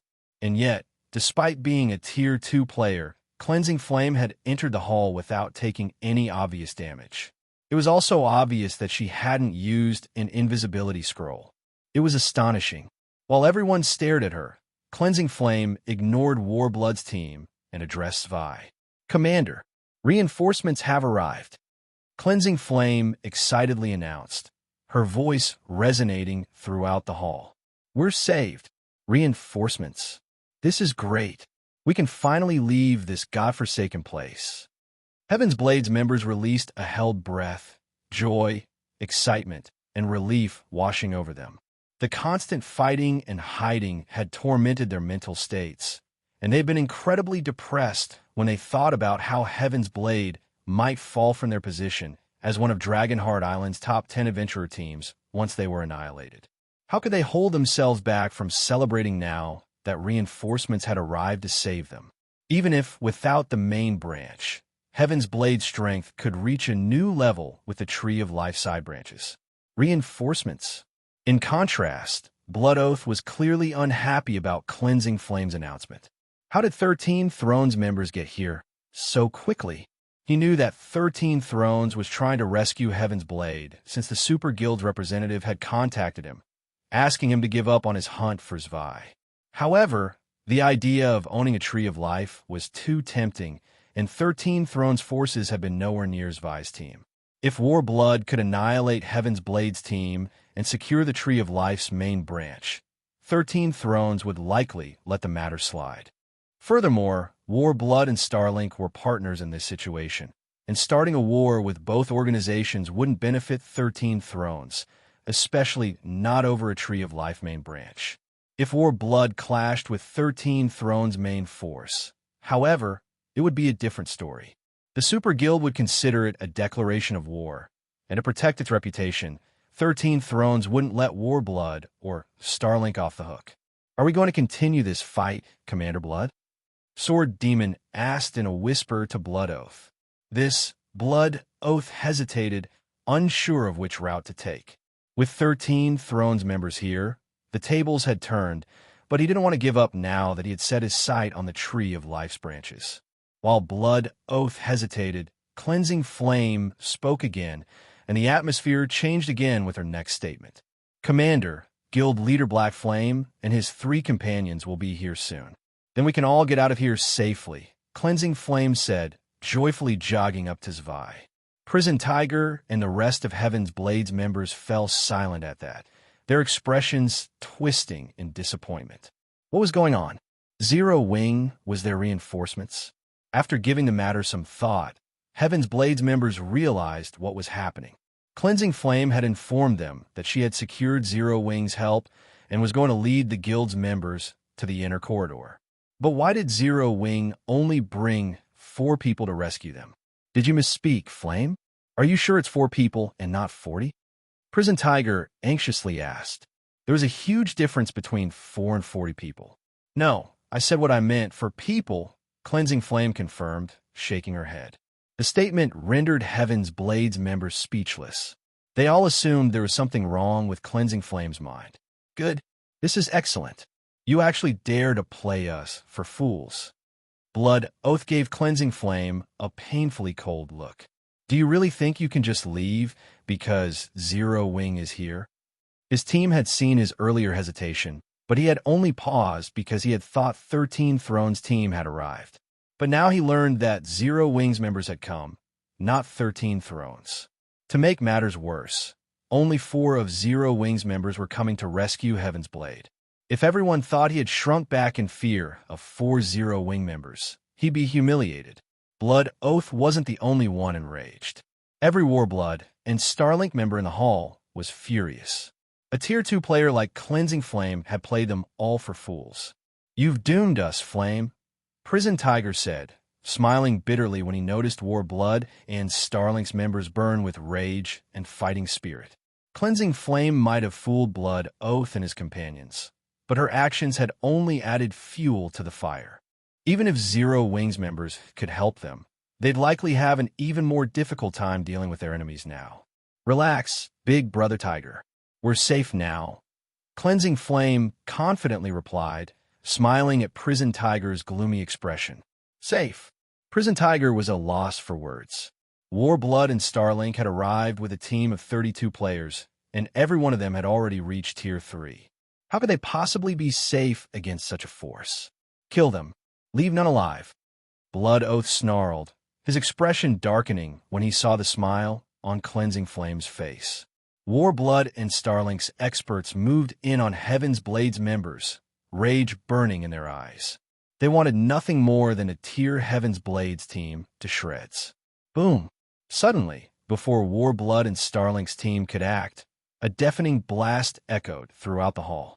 A gigantic figure, 8 meters tall, then flew into the hall. The figure was made of steel and wielded a greatsword. It was a guardian soldier, a Grand Lord-ranked mechanical golem. The guardian soldier crashed into one of the hall's stone pillars, shattering it. Upon close inspection, one would notice the deep slice in the golem's body, which nearly split the Grand Lord in two. A guardian soldier? Read latest chapters at Wuxia World. Who did this?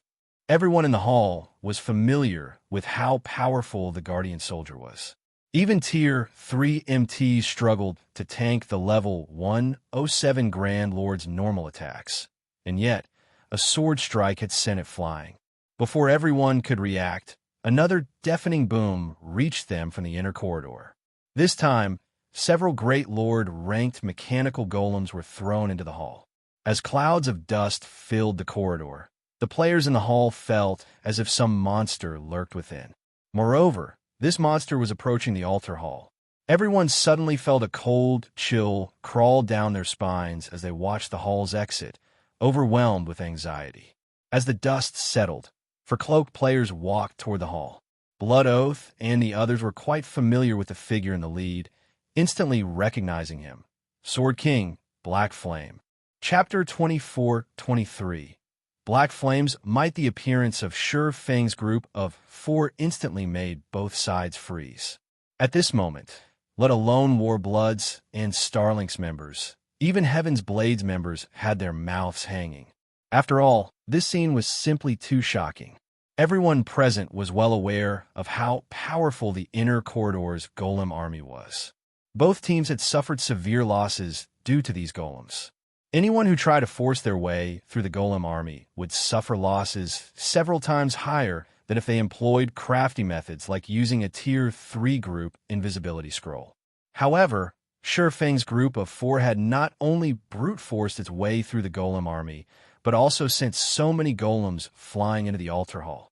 This was simply unbelievable. Black Flame. An indescribably dark expression appeared on Blood Oath's face when he saw Sure Fang. The words he spoke sounding as if they had come from the pits of hell. At this point, Blood Oath's hatred for Sure Fang was immeasurable. After Sure Fang killed him in the Dragon Phoenix Pavilion's residence, his prestige in Warblood had gone up in smoke. If not for his abilities and strength being sufficiently strong in the shares he held in Warblood, he most likely would have had difficulty remaining Warblood's commander.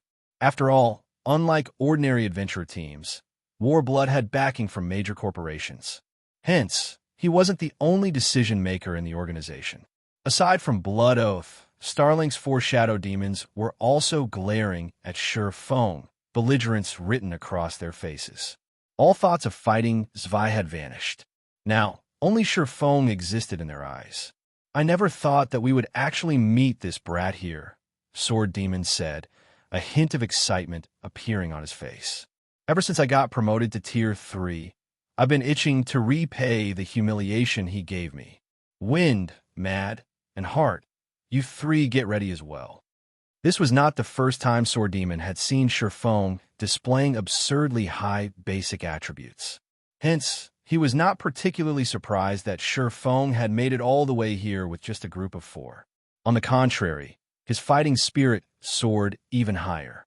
After all, ever since he got promoted to Tier 3, his strength had undergone a heaven-defying transformation. If Shifeng had not improved as much as he had after getting promoted to Tier 3, then he would have been disappointed. You can count on us. Originally, I thought we wouldn't get an opportunity to exact revenge on him. Now that he's here, things could not be better. Wind Demon replied eagerly. After reaching Tier 3, the system restrictions on their bodies have been thoroughly lifted, which allowed them to control their bodies with much greater precision. In addition, the four of them had also learned a battle array. Shifeng was undoubtedly the best target for them to test their new strength. Sword Demon, don't take this opportunity from me. He must die at my hands. Blood Oath warned coldly when he saw the four shadow demons preparing to take action. He could regain his lost reputation and prestige only by killing Shifeng with his own two hands. Commander Blood, I'm afraid we cannot do that, Sword Demon said, frowning as he rejected Blood Oath's warning. His desire to kill Shifeng was not the slightest bit weaker than Blood Oath's. How could he possibly agree to leave Shifeng to Blood Oath? Meanwhile, upon seeing this scene, Heaven's Blade's members were stupefied. Crap, just how much aggro has Black Flame built up with him? Prison Tiger blurted out when he saw Blood Oath and Sword Demon wrangling over who would kill Shifeng. Originally, Warblood and Starlink had partnered to target Heaven's Blade. However, the moment Shifeng appeared, they fell out with each other and completely forgot about Heaven's Blade. However, before Blood Oath and Sword Demon could settle their dispute, the Guardian Soldier that had clambered out of the remains of the stone pillar charged at Shifeng without hesitation. At this moment, dark green runes appeared all over the Guardian Soldier's steel body, and the ambient mana flowed toward it rapidly. Its aura continuously intensified, and the cut on its body healed instantly. Oh no, the Guardian Soldier has gone berserk, Prison Tiger exclaimed, his complexion paling when he saw the Guardian Soldier's transformation. Although the Guardian Soldier was only a level 107 Grand Lord, when it went berserk, its strength rivaled that of mythic monsters of the same level. Even Zwei would not dare tank it in such a state. To current superpowers, level 100+ mythic monsters were still incredibly dangerous existences, killing even Tier 3 MTs in just 2 or 3 hits. Without special means, even the various superpowers' main forces would have to avoid fighting level 100+ mythic monsters. Hence, the Guardian Soldier was no trivial opponent now that it had gone berserk. When Heaven's Blade's team came across berserk Guardian Soldiers before, they could only resort to Tier 4 magic scrolls to restrict the Grand Lords in order to escape. Unfortunately, they had already used up all their Tier 4 magic scrolls, so they were helpless against this berserk Guardian Soldier. At this moment, aside from Heaven's Blade's members, Warblood's and Starlink's members also wore grim expressions on their faces. Although their team had previously defeated a berserk Guardian Soldier, they had paid a huge price. In the next moment, the berserk Guardian Soldier arrived before Shifeng and immediately swung its greatsword down at the swordsman. As a greatsword covered in emerald runes descended, it tore through space and left a pitch-black trail. It's over. Prison Tiger's heart sank when he saw the Guardian Soldier targeting Shifeng's group. From the fact that Shifeng's group of 4 had managed to arrive at this hall, Prison Tiger could tell that they possessed extraordinary strength. These 4 Zero-Wing members might not be able to save Heaven's Blade's team, but they would be of some help in the fight against Warblood and Starlink. Heaven's Blade's team might manage to flee again. However, if the Guardian Soldier were to kill Shifeng's group of 4 now, then Heaven's Blade's team would definitely be doomed. Just as Prison Tiger and the others were about to shut their eyes and avoid watching the inevitable, Shifeng suddenly unsheathed Killing Ray and held the sacred sword horizontally overhead. He showed no intention of dodging the Guardian Soldier's full power slash at all. Boom! Along with the sound of an explosion, a powerful storm surged into the surroundings, nearly sweeping the Tier 2 players within a 100-yard radius off their feet. How is this possible? Prison Tiger, who stood a short distance away, gaped in shock at Shifeng. The swordsman had actually blocked the Guardian Soldier's attack. Moreover, under the redirection of Shifeng's sword, the Grand Lord's great sword had landed beside the swordsman. Hence, Shifeng had barely taken any damage. Meanwhile, War Bloods and Starlink's members were similarly gawking at Shifeng in stupefaction. The Guardian Soldier's attack was undoubtedly at the Tier 4 standard.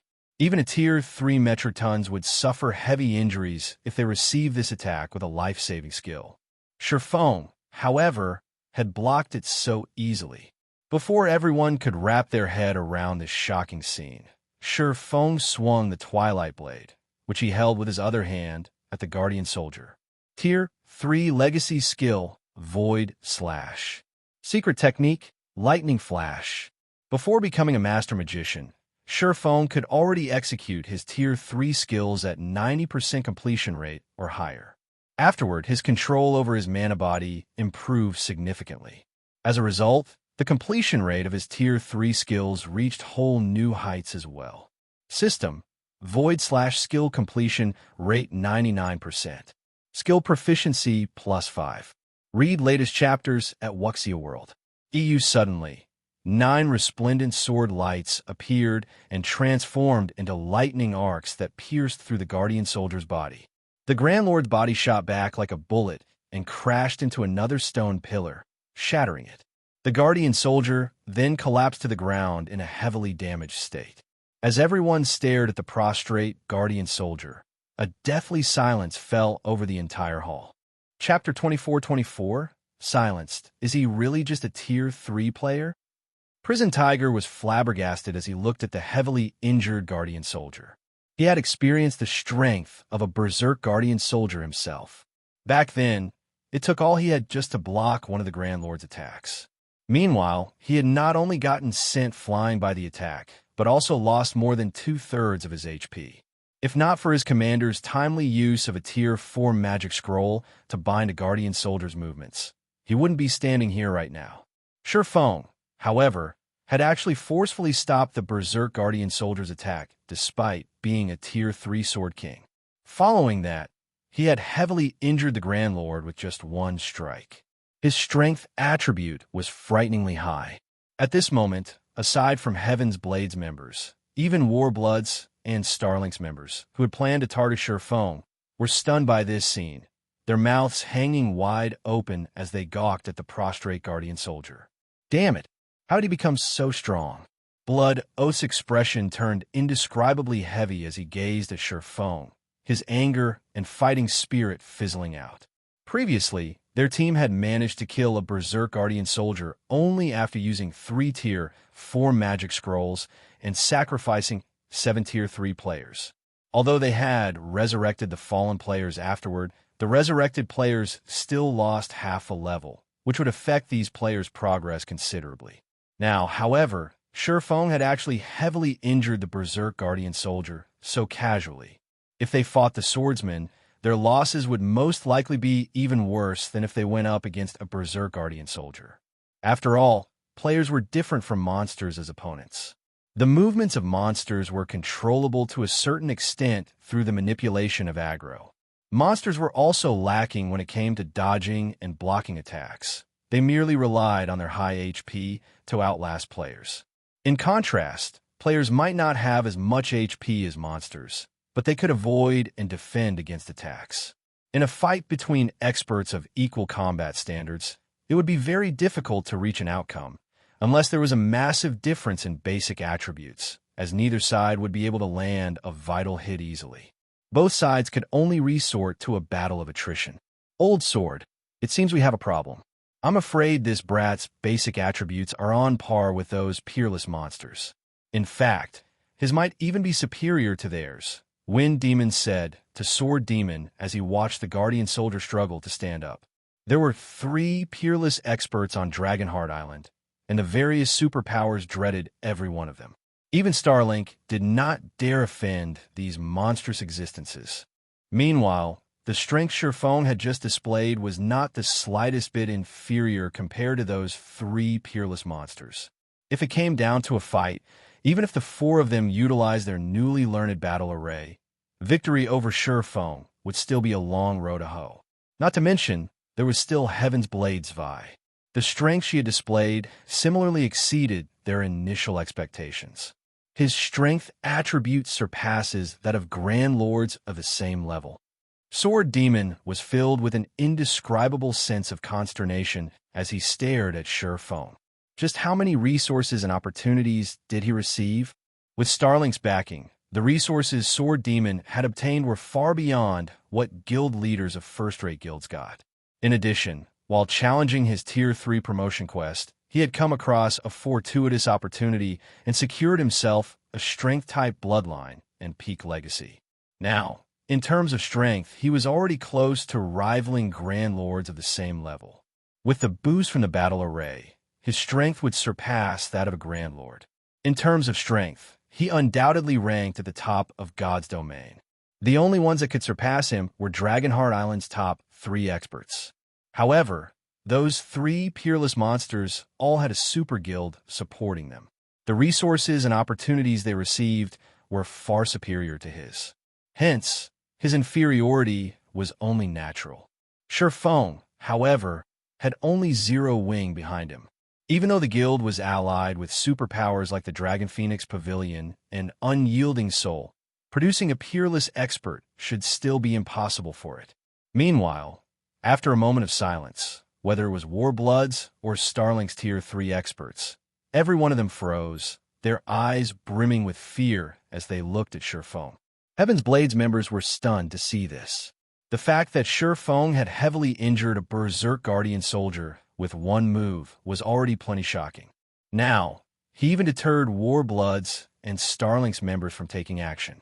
These 32 Warblood and Starlink members were not only Tier 3 players, but also at the Void Realm standard at the very least. If news of this matter spread, it would definitely cause a sensation throughout Dragonheart Island.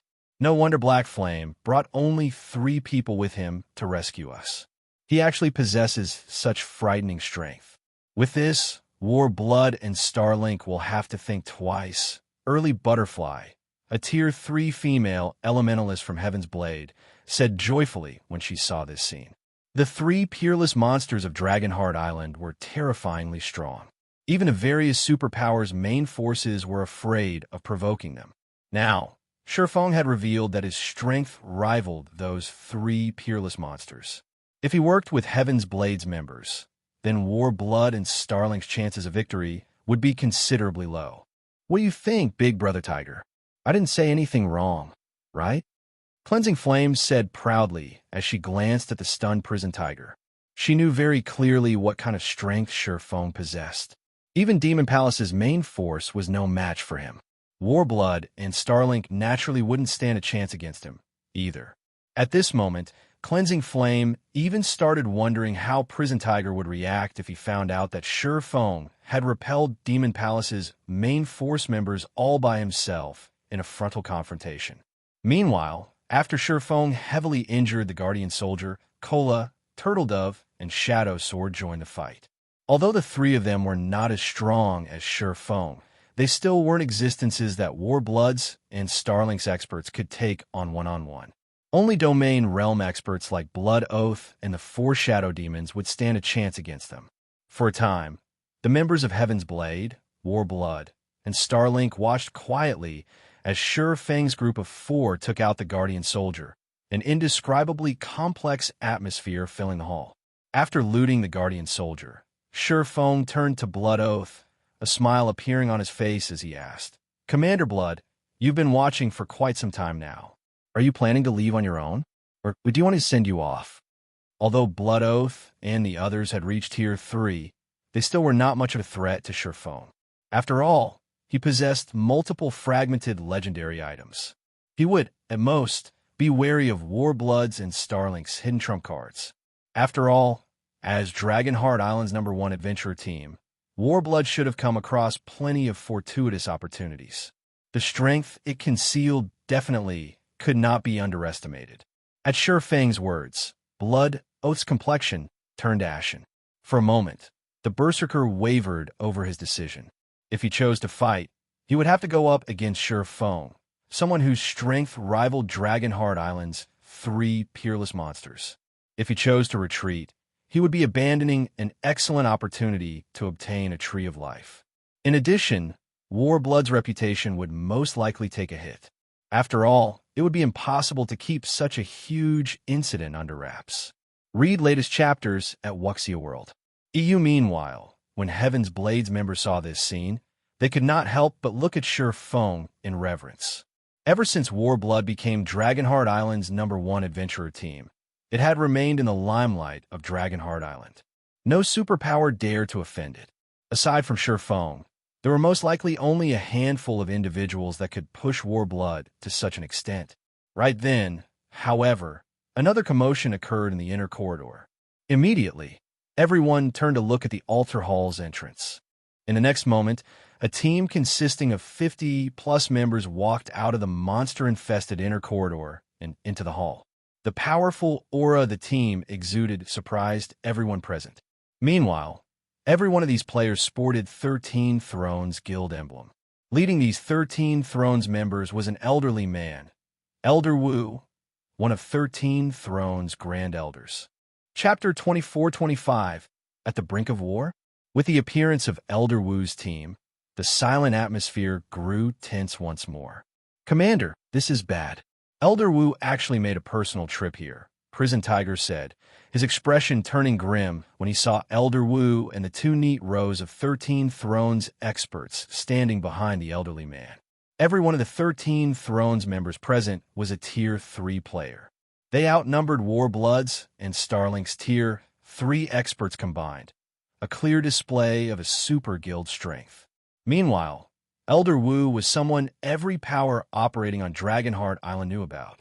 After all, this elderly man was one of 13 Thrones Grand Elders and major shareholders.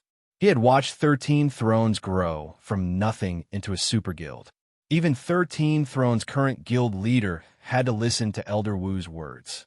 He was someone with authority within the super guild 13 Thrones. In addition, Elder Wu had full control over 13 Thrones' development on Dragonheart Island. Even 13 Thrones guild leader could not casually interfere in the guild's development here. To save itself, Heaven's Blade had had no choice but to make a transaction with 13 Thrones. Of course, the precondition for this transaction was for 13 Thrones to reach Heaven's Blade in the inner corridor ahead of Zero Wing.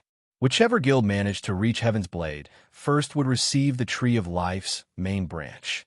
The main branch should have gone to Zero Wing, as Shi Feng's group of 4 had reached Heaven's Blade's team first. However, with 13 Thrones Elder Wu having personally made the trip to rescue Heaven's Blade's team, the situation was now much more complicated. It doesn't matter who they sent. A deal is a deal, Zvi said calmly. She remained utterly unfazed by the appearance of Elder Wu and 13 Thrones experts. We can only let 13 Thrones waste a trip here this time. Upon hearing Zvi's words, Heaven's Blade's members could not help but gaze at her in awe and reverence. Her overwhelming strength and absolute justice were precisely the reason why they had chosen to join Heaven's Blade. However, despite their sentiments, Heaven's Blade's members still felt their heads aching because of the current situation. 13 Thrones was a super guild. Having dispatched such a grand force to save Heaven's Blade, 13 Thrones was unlikely to tolerate returning empty-handed. Not to mention, a prestigious individual like Elder Wu was even leading the super guild's team this time. If this matter was not handled properly, chances were high that 13 Thrones would decide to annihilate Heaven's Blade. Meanwhile, on the other side, when Blood Oath saw 13 Thrones' arrival, his pale complexion suddenly brightened into a smile. Nice timing. I want to see what Zero Wing is going to do in this situation, Blood Oath thought as he turned to look at Shi Feng, his excitement apparent for all to see. Blood Oath knew about the agreement between Heaven's Blade and 13 Thrones. If 13 Thrones had reached Heaven's Blade before Zero Wing, he would indeed have considered the situation hopeless. After all, Warblood and Starlink's joint team stood no chance against the 50-plus Tier 3 experts 13 Thrones had dispatched. Moreover, Elder Wu's left and right hands were also on this team. They were none other than the masked man and woman standing behind Elder Wu. Although this pair did not have any fame or achievements on Dragonheart Island, Blood Oath had had them secretly investigated and learned that both of them were more than capable of ranking among the top 10 experts of Dragonheart Island.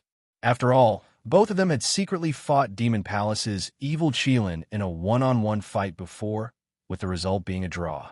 The presence of these two great experts, in addition to the 50 other Tier 3 experts, meant this team from 13 Thrones could move through Dragonheart Island completely unhindered. Even the 3 peerless monsters of Dragonheart Island would not be willing to clash with such a team unless absolutely necessary.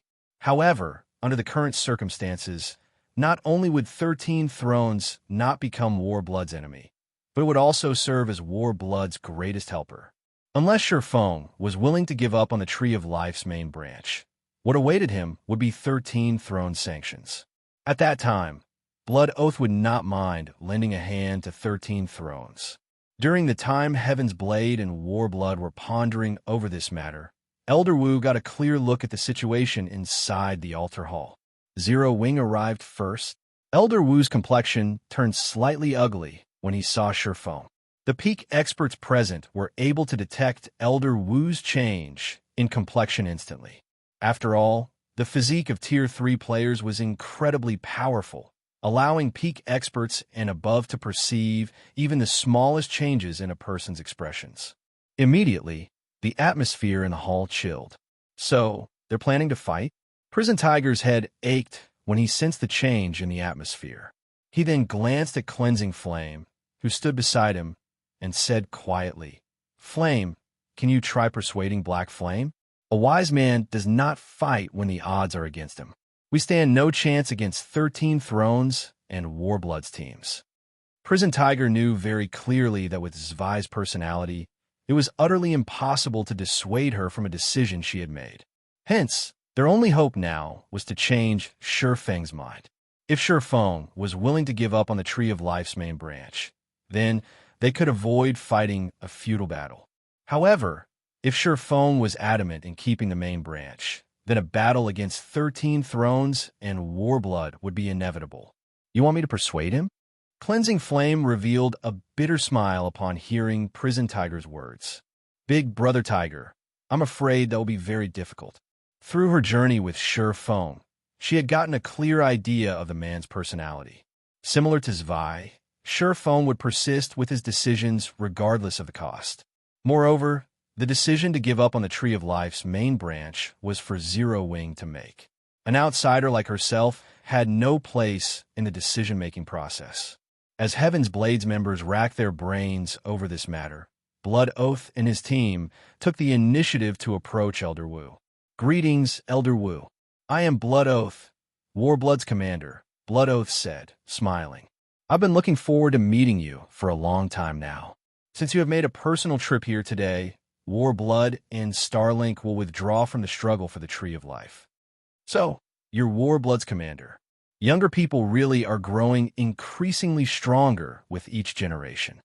Elder Wu nodded his head approvingly at Blood Oath's respectful attitude.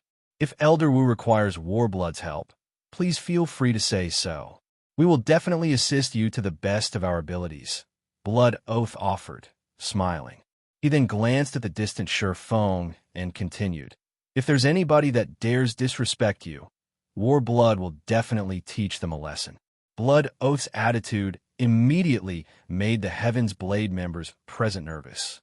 They had never thought that Blood Oath would give up on the Tree of Life so decisively and even choose to side with 13 Thrones. This situation wasn't beneficial to Heaven's Blade or Zero Wing at all. "Allow this old man to thank you, then," Elder Wu said, chuckling. He then stopped paying attention to Blood Oath and started walking toward Shurfeng's group of 4, together with his subordinates.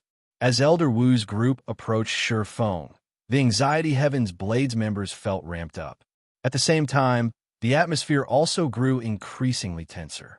It felt as if a war would break out at any moment. Hopefully, Guild Leader Black Flame won't be too persistent, Cleansing Flame prayed inwardly. Although the Tree of Life was important, there were still plenty of opportunities inside the Molten Ruin.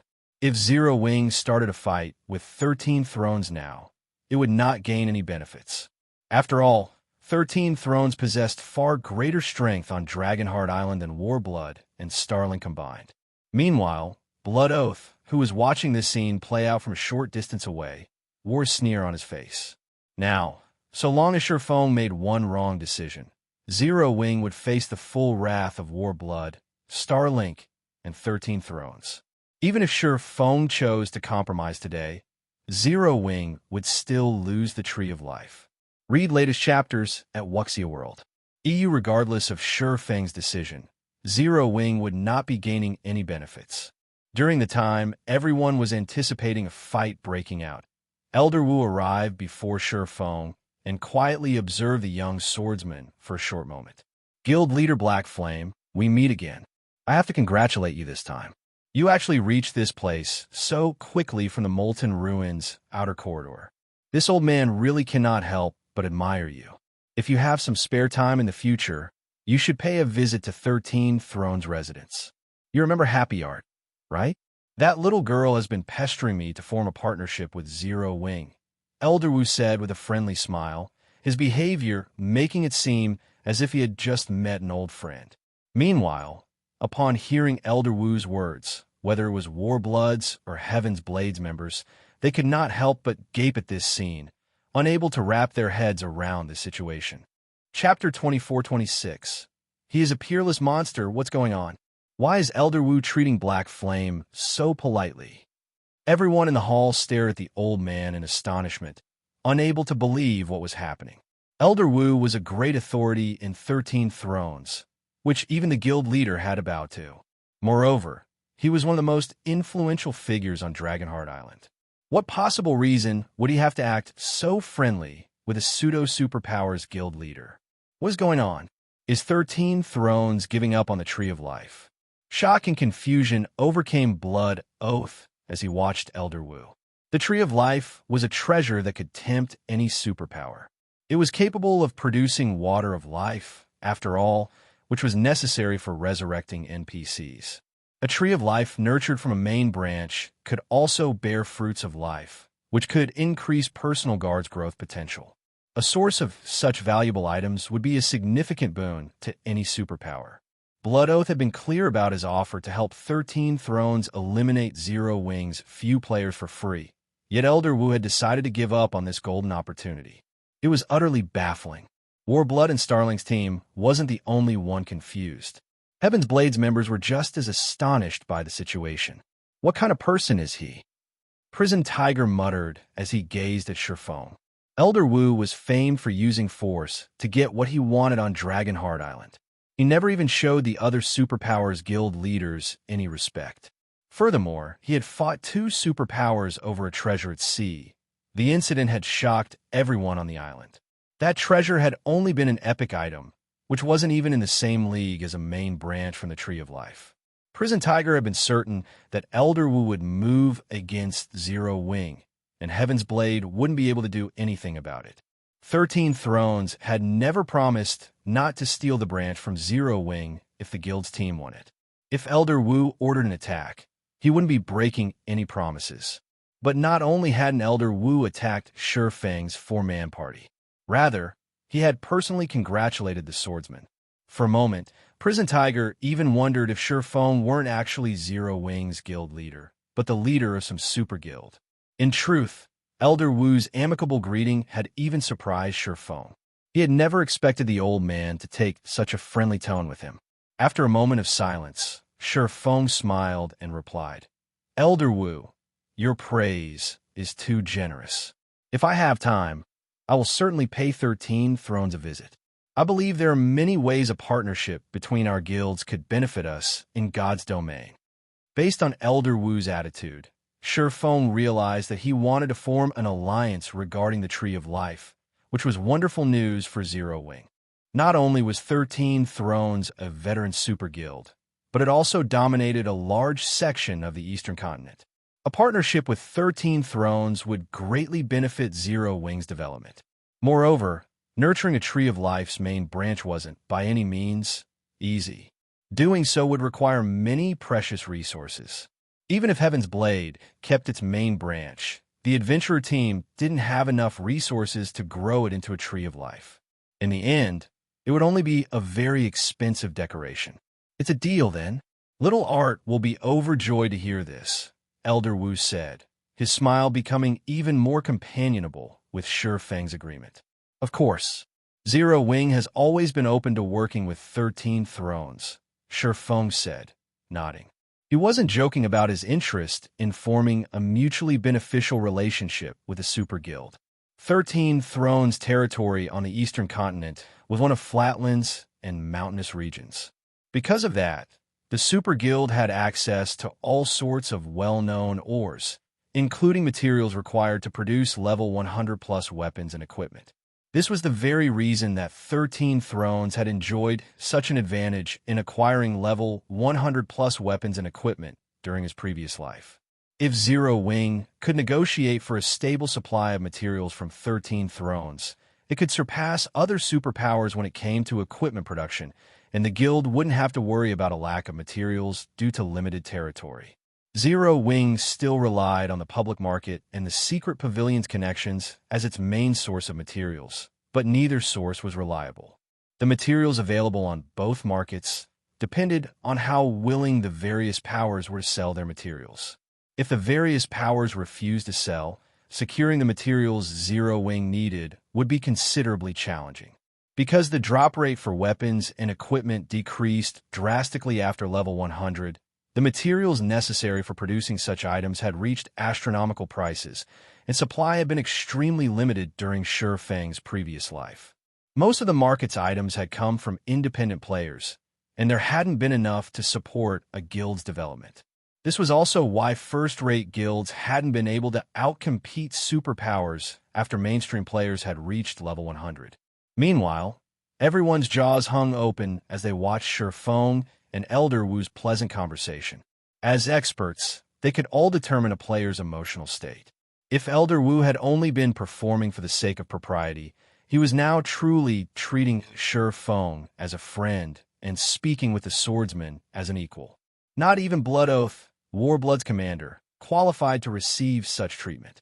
After conversing for a short while, Shi Feng and Elder Wu parted ways. Keeping with his agreement with Heaven's Blade, Shi Feng then guided the adventurer team's members out of the Molten Ruin. Black Flame, Blood Oath gnashed his teeth as he watched Shi Feng leave the hall alongside Heaven's Blade's team, his rage spilling forth and causing the players around him to shudder. Blood Oath had already suffered a massive blow to his reputation after Shi Feng had slain him in the Dragon Phoenix Pavilion's residence, and now he had to stand aside and watch the man lead Heaven's Blade's members out of his grasp. It was unprecedentedly humiliating.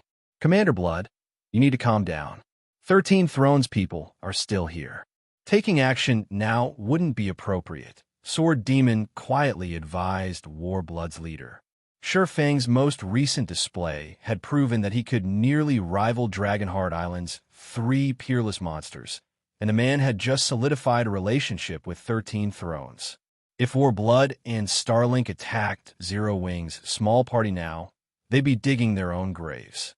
With Sword Demon's warning, Blood Oath calmed immediately. He then shifted his gaze toward 13 Thrones members, who stood a short distance away. He realized that all of 13 Thrones members were staring at his team, and based on their postures, they were clearly prepared for battle. It left no room for doubt that 13 Thrones' team would attack his if he tried to pull anything against Zero Wing. Blood Oath was stupefied. He could understand if 13 Thrones had simply intended to give up on the fight for the Tree of Life's main branch and maintained a neutral stance, but the Super Guild's players chose to side with Shi Feng. Blood Oath even wondered if they were putting on an act. Since when had Zero Wing and 13 Thrones been so friendly with each other? Once Shi Feng's group was out of sight from the altar hall, Blood Oath shifted his gaze toward Elder Wu. Read latest chapters at Wuxia World. EU, what is the meaning of this, Elder Wu? Blood Oath boldly demanded. Even if you hadn't come for the Tree of Life, was it necessary to do this to us? Blood Oath knew that even if they combined their strength, Warblood and Starlink were no match for 13 Thrones, but that didn't mean that they couldn't stand up to a super guild. Normally, he would have shown 13 Thrones the respect it deserved and let the matter slide. However, He couldn't care less if he were being disrespectful to Elder Wu right now. Besides, 13 Thrones wouldn't start a war with Warblood and Starlink over a simple question. I'm doing this for your own good, Elder Wu answered. Surprisingly, he wasn't insulted by Blood Oath's rudeness. He actually chuckled and shook his head. What do you mean? Blood Oath's anger grew. By protecting Zero Wing, Elder Wu had basically slapped him in the face, yet the old man was saying it had been for his own good. This was laughable. I know Demon Palace is supporting Warblood, so you think that you have nothing to fear on Dragonheart Island, Elder Wu said as he shot Blood Oath a sidelong glance. Sneering, he continued, However, I'm afraid that you aren't aware that not long ago, Black Flame defeated Demon Palace's main force members, who had been led by Evil Qilin himself. In fact, Black Flame very nearly killed Evil Qilin with one move. Now, Black Flame has been publicly acknowledged as a peerless monster. I'm sure the news will spread across Dragonheart Island soon. Now that you know, do you still wish to pick a fight with that swordsman? Chapter 24-27. Dragonheart shocked when they heard Elder Wu's explanation. Warblood and Starlink's members gasped, filled with shock and disbelief. Elder Qilin's team lost. Blood Oath muttered, stunned. It was hard to believe, but Elder Wu had no reason to lie to him. He was also aware that Evil Qilin had led some of Demon Palace's main force members into the Molten Ruin. However, not only was Evil Qilin one of Demon Palace's elders, but he also ranked among the top 10 experts on Dragonheart Island. Not even Sword Demon was as powerful. Moreover, Evil Qilin had his 2 vice commanders from Demon Palace's 3rd Trump Card Legion to support him in combat, and Blood Oath had experienced their strength personally. Both could even put up a good fight against Sword Demon.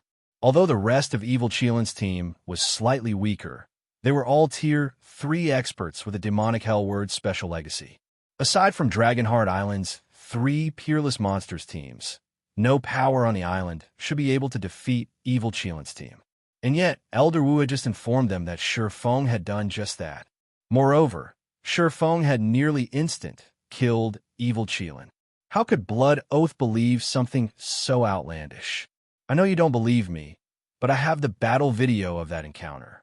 You can take a look for yourself, Elder Wu said, smiling at Blood Oath's frozen expression. He then sent the video to Warblood's commander. In truth, Elder Wu was a little annoyed that Warblood had ignored 13 Thrones' warning and continued its pursuit of Heaven's Blades team. Hence, he hadn't minded letting Blood Oath and his team learn their true worth. For now, Shifeng's battle video wasn't available to the public, but Warblood should be capable enough to acquire it, which was why Elder Wu didn't mind revealing the secret. How is this possible?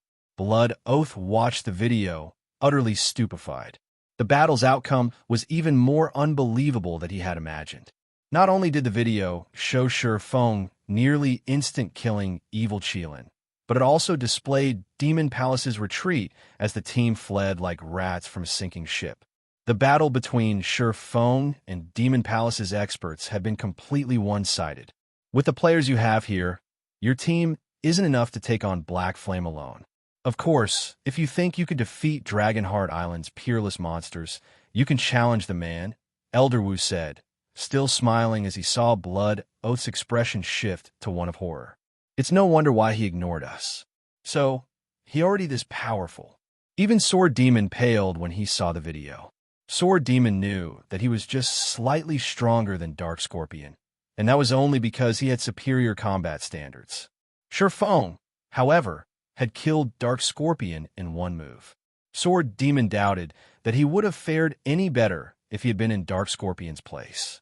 Even if he activated his battle array, he would, at most, rival Evil Qilin's power.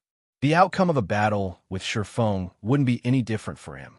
Complex emotions swam within Blood Oath. He felt both terrified and fortunate. The fact that Shifeng had become a peerless monster after reaching Tier 3 petrified him, and he celebrated the fact that he hadn't rushed into a fight with the swordsman. Warblood would have suffered so severely that it might have been forced to use its trump cards, which Blood Oath wanted to avoid more than anything. I've already done you a kindness in warning you. I've heard that Warblood has a grudge against Zero Wing. If that's the case, you should be careful in the future, Elder Wu said, chuckling before he left the hall with his team. Warblood had disregarded 13 thrones after gaining Demon Palace's support, but now that Zero Wing had a peerless monster like Shifeng, Warblood would have a tough road ahead. That despicable old fox. Blood Oath inwardly cursed as he watched Elder Wu's departing figure. Elder Wu hadn't told him this out of kindness, but as a warning to Warblood. Now that the adventurer team's backer had made such a powerful enemy, Warblood had lost its reason to act so arrogantly. Commander, I'm afraid that our future is going to be challenging now that Black Flame is so strong, Inkfeather said. They had clashed with Zero Wing on Dragonheart Island frequently. If Shifeng disregarded his reputation and moved against Warblood's experts personally, the adventurer team would suffer grave losses. Warblood would be utterly helpless before the swordsman. It seems I'll have to have a chat with Demon Palace and Starlink, Blood Oath said. He, too, understood that the situation had grown beyond Warblood's capabilities. A peerless monster had astonishing strength and influence. Warblood's only hope of survival was to rely on the two superpowers. Meanwhile, news of Shifeng's victory over evil Qilin's team spread like wildfire. The strength he had displayed had particularly shocked Dragonheart Island's various superpowers. Only the island's 3 peerless monsters had the strength to defeat a team of that caliber single-handedly. This incident had also begun to change the various superpowers' attitudes regarding Zero Wing. The various superpowers had only felt that Zero Wing's peak combatants could rival those from ordinary superpowers, but when it came to overall strength, the guild couldn't compare. However, after this event, the various superpowers began to view Zero Wing as an equal. At the very least, they intended to treat Shifeng, Zero Wing's guild leader, as respectfully as they did guild leaders of actual superpowers. And this was all because of Shifeng had been recognized as a peerless monster now that he had reached Tier 3. It wasn't easy to reach Tier 3 in God's domain. Even peak experts had less than a 50% chance to succeed. Although more players would complete their Tier 3 promotion quests as they reached higher levels and obtained better equipment, they would still be a minority among God's domain's player base. Moreover, there would be a huge difference in player strength depending on what difficulty they completed. All of the game's superpowers acknowledged this fact. Based on the fighting combat power Shifeng had displayed, it was clear that Shifeng had completed a very high difficulty setting with his Tier 3 promotion quest.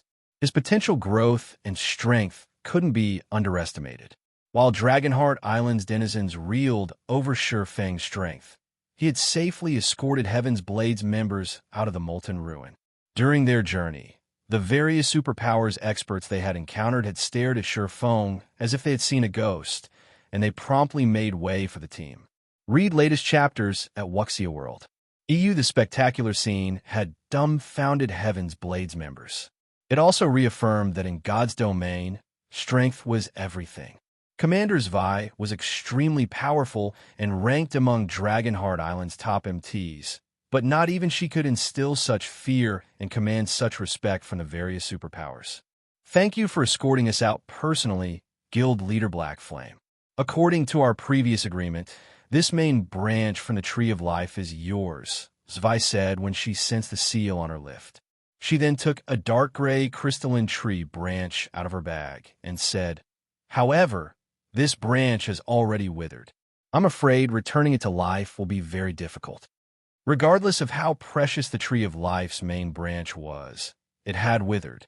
Unlike the side branches, she couldn't sense a trace of life energy from the main branch. Although Shifeng had earned it, whether or not he could nurture it into a Tree of Life was uncertain. "It's dead." When he received the crystalline branch, Shifeng inspected it with omniscient eyes. Chapter 24-28, Tree of Life's quality. Shifeng didn't know how Zvi had verified that the main branch had withered, but his omniscient eyes wasn't an ordinary appraisal skill. His omniscient eyes would reveal more detailed information. He might still have a chance of nurturing the branch. The moment Shifeng activated omniscient eyes, a 30-second loading bar appeared before him. Even a withered main branch from the Tree of Life is such an amazing item. Shifeng stared at the crystalline branch in astonishment. 4 epic items. Omniscient eyes only required 21 or 22 seconds, yet appraising this crystalline branch would require half a minute. Obviously, the Tree of Life main branch was even more valuable than an epic item. Furthermore, this was only a branch from the Tree of Life, not the actual tree. Moreover, Zvi insisted that the branch had already withered, which meant it shouldn't be nearly as valuable as a living branch. In God's domain, the Elven race considered the Tree of Life a holy relic. It wasn't a true divine artifact, but its abilities and value were close. Of course, not all Trees of Life were that valuable. Trees of Life were special items that contained life energy. They generally ranked between epic and legendary rank. The most powerful Tree of Life belonged to the Elven race and was rumored to be on the cusp of becoming a true divine artifact. Despite its lack of life energy, the withered branch in his hand was more powerful than an epic item, which proved that it had great potential. Please don't let it be garbage. Even if it doesn't have any life energy, please have less than a 95% withered rate. Shifeng silently prayed as he watched the loading bar fill. The Tree of Life was not a unique item. Many superpowers had obtained them in the past, but only a few had successfully nurtured a Tree of Life of their own. Naturally, a branch's withered rate. Based on the various powers research, a branch had no chance of surviving if it had a 95% or higher withered rate, regardless of whether it was a main or side branch. The lower the withered rate was, the greater the chances of survival the branch would have. Branches that were empty of life energy generally had an 80% or higher withered rate, which included the main branch in Shifeng's hands. Shifeng knew that the main branches the various powers had obtained during his previous life hadn't usually contained life energy. However, these branches were incredibly valuable, and as long as one could grow them, they'd be at least as valuable as several fragmented legendary items. Fragmented legendary items were some of the rarest and most valuable treasures in God's domain. Not even first-rate guilds had had more than 15 of them, on average, in the past. First-rate guilds had held full control over entire kingdoms and over 1 million guild members, but despite the resources in their grasp, they had only secured a small number of fragmented legendary items. Time passed slowly for Shifeng as he grew increasingly nervous while he watched the seconds pass. 10 seconds. 20 seconds. While Shifeng stared intently at the crystalline branch, Zvi spoke up. Guild Leader Blackflame, Heaven's Blade has only dodged a tragedy because of your timely arrival. If you're interested, we will trade you a side branch for 1 level 100 plus epic item, Zvi suggested as she watched the focus man before her. Zero Wing had certainly helped Heaven's Blade a great deal. Had Shifeng's group arrived just a few minutes later, Heaven's Blade would have lost everything. She simply wasn't satisfied with repaying Shifeng by offering a withered main branch from the Tree of Life. There's no need to feel bad about this, Commander Zvi. A deal is a deal. In fact, Zero Wing has greatly benefited from this transaction. Nurturing a Tree of Life from a side branch isn't easy, and Heaven's Blade has suffered considerable losses in the Molten Ruin. If you sell another branch, your expedition will have been a complete waste of time, Shifeng said, shaking his head as he refused Zvi's well-intentioned offer. How about this? If you have any rare materials you wish to sell, Zero Wing would like to buy them at market price. A Tree of Life side branch was worth several level 100 plus epic items. If he accepted Zvi's offer, Zero Wing would massively profit. However, the Tree of Life side branches weren't that important to Shifeng. Rather than profit from a one-time trade, he preferred to deepen the relationship between Heaven's Blade and Zero Wing. Heaven's Blade was the 5th-ranked adventurer team on Dragonheart Island, and although it couldn't compare to the various superpowers, its naval prowess shouldn't be underestimated.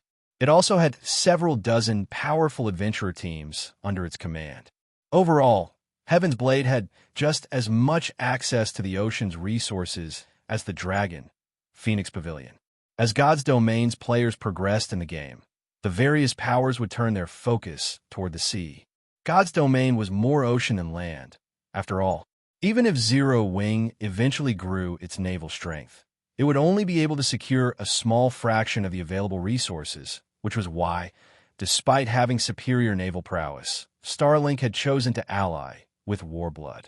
If Zero Wing could secure an alliance with Heaven's Blade and gain a stable source of materials, this partnership would be worth far more than a side branch from the Tree of Life. All right, if you insist. From now on, we will sell all of the rare materials that we would have otherwise sold on the market to Zero Wing, Zvi agreed, somewhat taken aback. She had never thought that Sherfone would refuse her offer. The Tree of Life side branches were also highly sought after, even by the various superpowers. She then turned to Cleansing Flame and said, Flame, from now on, you'll be the vice commander in charge of materials. You'll also be responsible for handling transactions with Zero Wing. Cleansing Flame was stunned. She hadn't expected Zvi to promote her to vice commander so suddenly. However, she quickly recovered from her daze and nodded. Understood. Heaven's Blade's other members couldn't help but envy their companion. Heaven's Blade might not be a superpower, but it was a top adventurer team with tens of thousands of members and several dozen large-scale adventurer teams under its commander. Even Dragonheart Island's first-rate powers had to treat Heaven's Blade's current 4 vice commanders with respect. Why wouldn't they be jealous that Cleansing Flame had just become the adventurer team's 5th vice commander? Of course, despite their envy, nobody objected to the promotion. Cleansing Flame was a bona fide Void Realm expert. She merely been unlucky during her Tier 3 promotion quest, failing it. Her combat standards, however, definitely qualified her for the position. The only reason she hadn't been promoted previously was because she hadn't contributed enough to the adventurer team. After this expedition to the Molten Ruin, however, that was no longer the case. Their main force had only avoided utter destruction thanks to Cleansing Flame's success in acquiring Shurfang's help. That major achievement was more than enough for her to earn the position of vice commander. Read latest chapters at Wuxia World. Even Yuluo was a little jealous of Cleansing Flame. She had gotten lucky running into a peerless monster like Sherfone, becoming a vice commander before Yuluo. Yuluo had been surprised when her team encountered Zvi and Shurfang's group halfway through their journey into the inner corridor. She had never expected Sherfone to reach her commander successfully, and based on what Zvi's team members told her, it seemed that Sherfone had suppressed Warblood and Starlink's 32 Tier 3 experts with his presence alone. Just you wait. Sooner or later, I'll become a vice commander through my own strength. Yuluo inwardly swore as she glanced at Sherfone. While Heaven's Blade's members envied Cleansing Flame, the loading bar before Sherfone completed. The Crystalline Branch's attribute panel then appeared before him. What? This is a Tree of Life branch that has survived since the Great Destruction.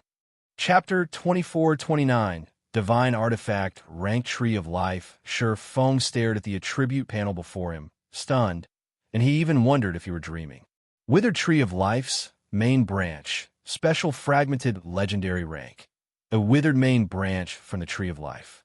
This branch contains a trace of the world energy that has survived since the Great Destruction, which is why it continues to exist, even now. Withered rate.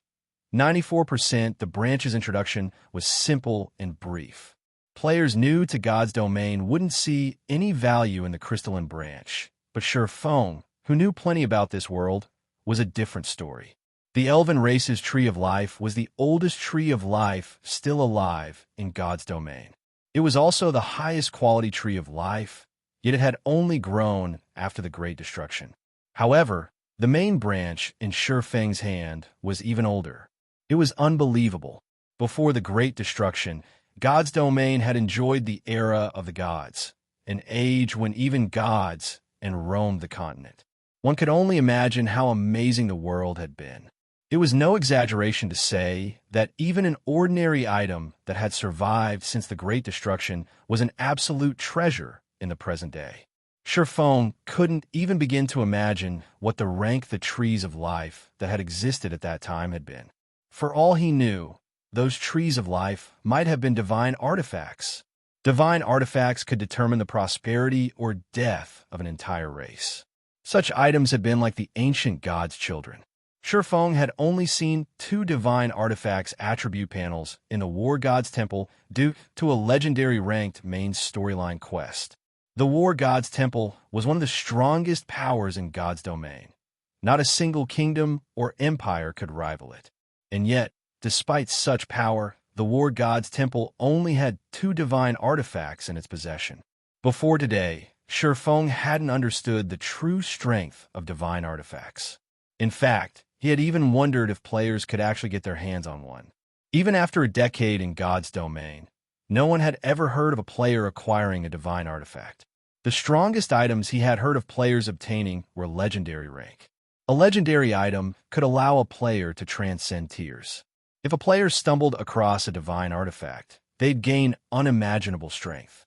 Although the Tree of Life was neither a weapon nor a piece of equipment, it could produce valuable items, such as the Water of Life, Fruits of Life, and Nuclei of Life. The higher the Tree of Life's rank was, the more of these items it could produce, and the shorter its production cycles would be. At the fragmented legendary rank, a Tree of Life had a 1-month production cycle, which would only yield 3 of each item. A Tree of Life at legendary rank could produce 3 to 5 items every fortnight. Its withered rate is so high, at 94%. It's just 1% away from becoming useless. I'll have less than a 10% chance of restoring it to life. Shifeng could not help but frown at the branch's withered rate. He knew that a branch would be useless if it had a 95% or higher withered rate. But only one power had successfully nurtured a Tree of Life from a 94% withered branch. Moreover, that had only been a side branch. Of course, there was no difference between restoring a main branch or side branch. Both would need a steady supply of materials that contained high-purity mana and life energy to restore the branch's life force, allowing it to grow naturally. Not even the various superpowers were guaranteed to return life to a fragmented legendary ranked branch with a 94% withered rate. Restoring life to the branch would require legendary ranked materials with exceptional mana and life energy. Such legendary materials were painfully rare. One would have to rely on luck to obtain them. After giving the matter some thought, Shifeng found the situation reasonable. Compared to a divine artifact ranked Tree of Life, legendary materials were insignificant. It seems I'll have to prepare for my trip to the Western continent properly, Shifeng inwardly decided. As far as he knew, there were only 2 legendary materials that filled the criteria to restore the branch in his hand. The first was the World Core, an item that would only appear when a world was destroyed. Only 3 World Cores had ever appeared during Shifeng's previous life, and at least a dozen superpowers had fought desperately over each one. The World Core was the best material for producing legendary items. Players had even considered them divine artifact-level items back then. The second material Shifeng knew of was the Star of Light. The Star of Light was a super rare material that could only be found inside massive stars that fell on the Western continent. Players had only found 6 stars of light in the past. Although they weren't as rare as World Cores, they were even more valuable than fragmented legendary items. One could use a Star of Light as the core of a city's magic array. Not only would this substantially increase a city's defenses and mana density, but the city's magic array would also absorb starlight at night, automatically replenishing its mana reserves and reducing the city's magic crystal cost. Stars of Light were the ideal energy core for guild cities. After inspecting the crystalline branch, Shifeng parted ways with Heaven's Blades members and left the Molten Ruin with Kola and his comrades. He didn't want to waste even a second more. The Molten Ruin might have a lot of treasures and flying mount eggs, but they were nothing compared to the Tree of Life. Furthermore, Zero Wing already had the Crimson Dragon flying ship design. As long as the guild had enough materials, it could mass-produce flying ships for its members, which would be a much more reliable method of obtaining flying mounts. Most importantly, if he could restore life to the main branch he now owned, he would have a source of Fruits of Life. Not only would he be able to increase the growth potential of the guild's personal guards, but he could also increase their flying mount's potential. In God's domain, a flying mount's rank made the difference in how much it could help players. Surefeng would also have a source for nuclei of life, a super rare material that he could use to forge epic weapons and equipment. Just as Surefeng was about to return to White River City with his party, however, he received a call request. The caller was none other than Phoenix Rain, whom Surefeng hadn't been able to contact while the Molten Ruin was still sealed. Phoenix Pavilion Master, has something happened in the ruin? Surefeng asked. He had initially planned to meet up with Fire Dance and Phoenix Rain's team to prevent War Blood and Starlink's members from ambushing them. But since his victory over evil Qilin's team had come to light, he was confident that his enemies wouldn't cause more trouble. Hence, he had decided there was no point in convening HMD1, continue exploring the Molten Ruin. He had other concerns right now, and Fire Dance and Phoenix Rain's team should be strong enough to handle anything the Molten Ruin could throw at them. Nothing's wrong in the Molten Ruin. In fact, War Blood and Starlink's members have chosen to leave us alone, Phoenix Rain said, smiling. We've also gotten quite lucky. So far, we've found 2 horned eagle eggs. You've already found so many? Surefeng was surprised to hear it. Although the Molten Ruin was a treasure trove, obtaining so many flying mounts in it shouldn't be possible. He figured the ruin would have, at most, 20 horned eagle eggs. Otherwise, flying mounts would have been widely available in his previous life, not the luxury items they had been. With so few eggs available, Fire Dance and Phoenix Rain's group will be fortunate to find a single one. And yet, after only spending a few hours in the Molten Ruin, they had already found 2 eggs. Even if luck played a role, their harvest was astounding. Moreover, Phoenix Rain and her team had only explored the outer corridor. They'd likely find even more abundant treasures in the inner corridor. Read latest chapters at Wuxia World. We got lucky and stumbled across a hidden room, Phoenix Rain said, nodding. Jokingly, she continued, however, I didn't call you just to brag. I've just received a message from headquarters stating that Mythology's representatives have visited the Dragon Phoenix Pavilion's main residence. The Great Pavilion Master has recalled both Pavilion Masters. I don't think Mythology is visiting with good intentions, so I'd like to invite Lord Peerless Monster to make the trip back with me. With you by my side, I'll have more leeway. Mythology? Surefeng frowned at the mention of the name. He hadn't expected Feng Shirhan to act so soon and lock on to Phoenix Rain. All right, I'll head your way immediately. He wasn't sure if Mythology was trying to wound Zero Wing by pressuring the Dragon Phoenix Pavilion, but he didn't mind using this opportunity to show off Zero Wing's strength. After disconnecting the call, Surefeng contacted Melancholic Smile. Melancholic, how is the production for the Crimson Dragon flying ships coming along? Chapter 2430, Mythology Dawn Ridge, Twilight City. The Dawn Ridge was located right next to the level 100 neutral map closest to the Apocalypse Empire, and it had long since become a hub for mainstream players. Many superpowers had established guild towns and cities in the area, but of all the towns and cities in the map, the most popular was Twilight City. Twilight City had a player population of 3 million and was in no way inferior to NPC cities. The Dawn Ridge was located between a mountainous region and the sea, and Twilight City had been established on a hill near the shore. Not only did players have easy access to the sea from the city, but they could also reach a level 100 neutral map quite quickly.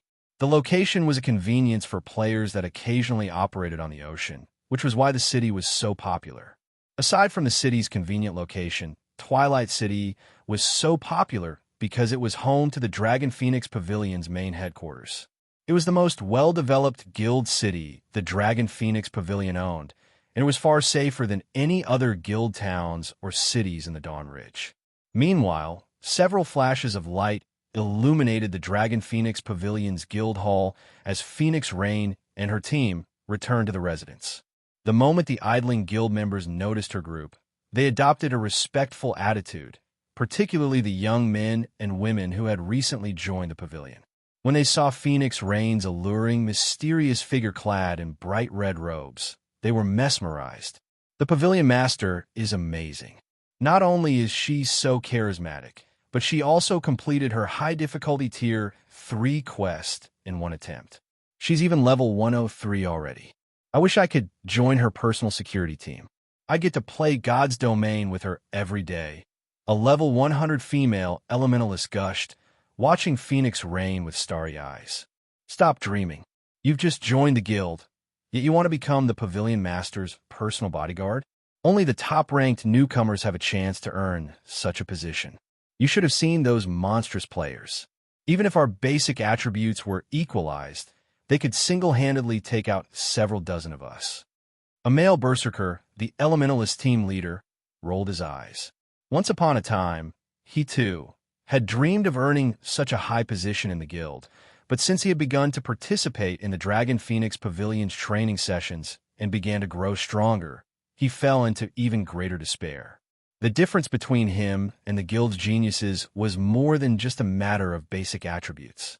In ordinary guilds, a refinement realm expert would be considered a part of the guild's backbone, but in the Dragon Phoenix Pavilion, it was the minimum requirement to become a core member.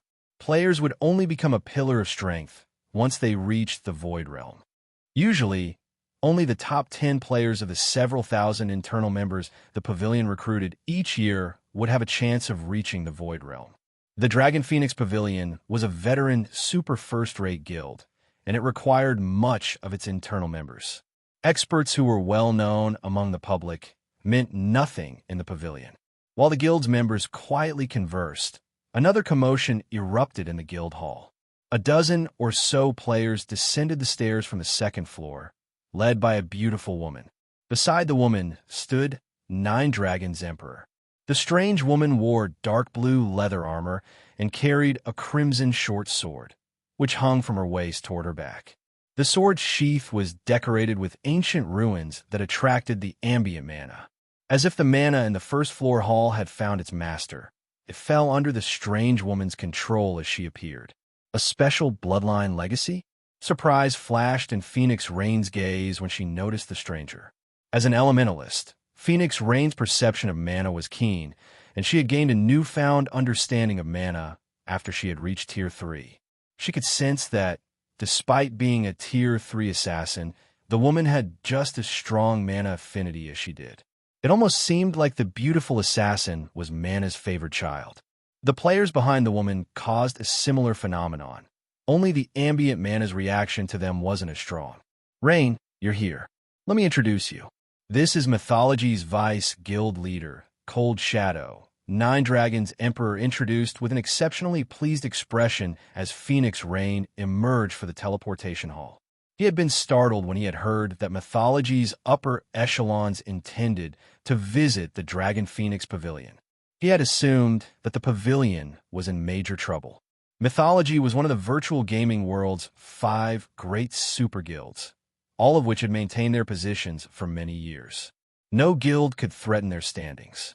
There were even rumors that the 5 great super guilds were no longer on the same level as other super guilds.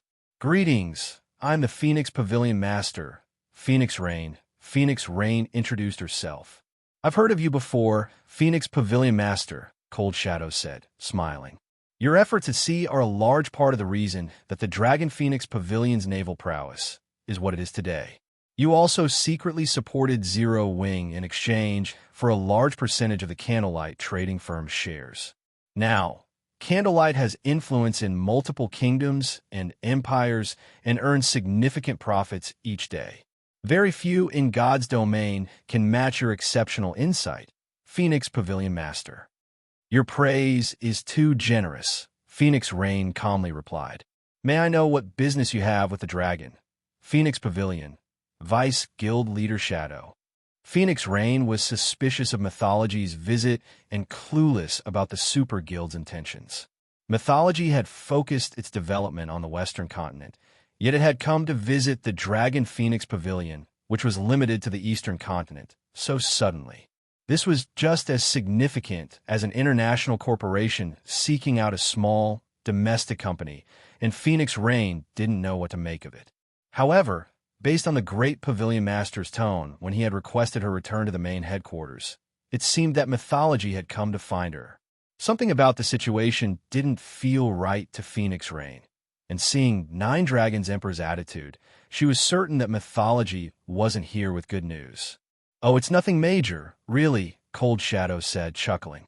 "Mythology simply wishes to extend its reach to the eastern continent and wants to investigate the situation first. Zero Wing's Candlelight trading firm is one of the potential partners we'd like to consider, but everyone knows that Zero Wing almost never sells its shares. Hence, we wish to purchase your shares of the trading firm. We're willing to offer you double the market price, in addition to selling some of the Western continent's unique materials and merchandise to the Dragon Phoenix Pavilion. We believe the transaction will benefit all involved. Read latest chapters at Wuxia World." "EU. I have already spoken with the Great Pavilion Master about this, but he insists that Candlelight's shares belong to you personally and that I'll have to speak with you about the situation. Of course, as long as you're willing to sell your shares of Candlelight, he'll be more than willing to ally with Mythology. Thus, I've come to negotiate with you, Phoenix Pavilion Master. Rain, this is the first time the Dragon Phoenix Pavilion will get to cooperate with Mythology. Many of the guild's Grand Elders are looking forward to this. You mustn't let this opportunity go and disappoint the guild elders and Great Pavilion Master," Nine Dragons Emperor earnestly advised. Blue Phoenix gave Nine Dragons Emperor a cold glare from behind Phoenix Rain. She wanted nothing more than to strangle the bastard. Whether or not Phoenix Rain sold her Candlelight shares was her problem, but Zero Wing must have a reason for being so stingy. If Phoenix Rain sold her shares, the decision would affect her relationship with Zero Wing. Meanwhile, Nine Dragons Emperor was trying to force Phoenix Rain's hand by using the excuse of guild interest. Regardless of what Phoenix Rain decided, it was clear that the Phoenix Pavilion wouldn't benefit. Chapter 2431, Commotion at the Dragon Phoenix Pavilion. Nine Dragons Emperor didn't bother to keep his voice down, and the Dragon Phoenix Pavilion members in the first floor hall heard him. His statement immediately caused a commotion in the hall. "What? That Mythology wants to work with our guild?" Mythology is one of the 5 great super guilds. If we can form a partnership, our guild will gain more strength and influence than ever before. Even super guilds will have to respect us. That's not all. Many powers from the other worlds have begun to arrive in the Apocalypse Empire and are competing with us for resources. If news of our partnership with Mythology spreads, even those powers will fear us and won't dare to attack us in the field so casually. Mythology was merely a famous super guild to most ordinary players, but the Pavilion's members, particularly its internal members, knew that Mythology wasn't that simple.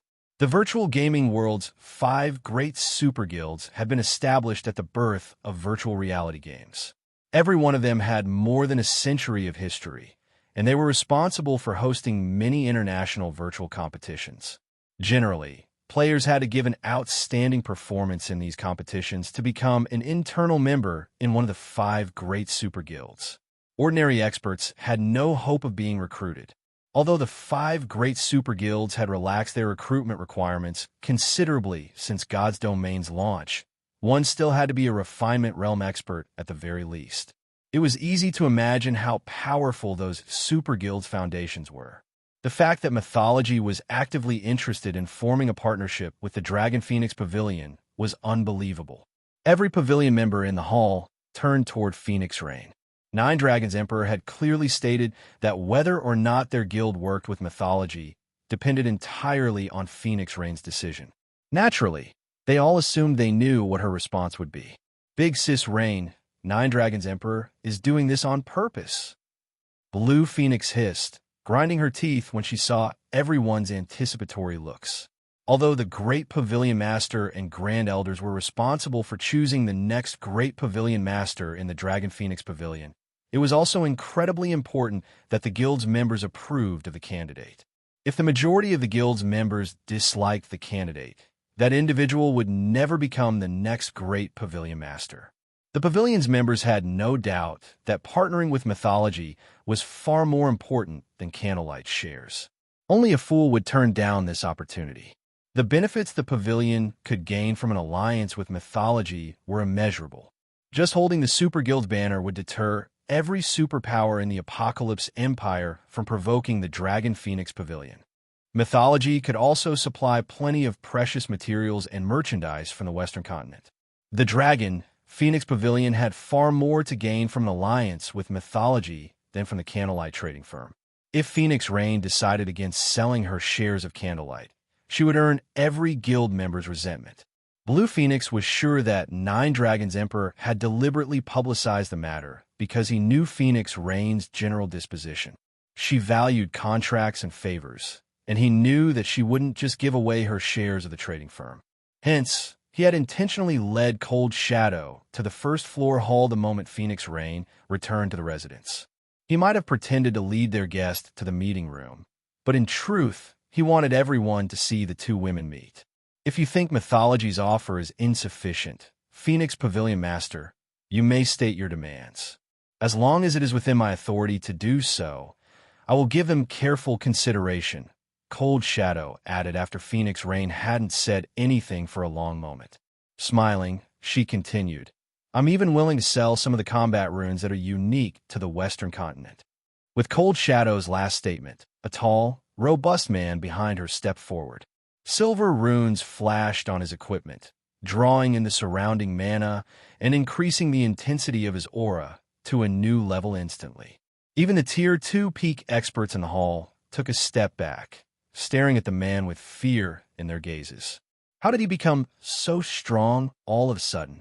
Even Blue Phoenix, now a Tier 3 player, was shocked by the transformation. Although she had sensed that the man was very dangerous, she had felt confident that she could hold her ground against him. But now, she felt powerless before him.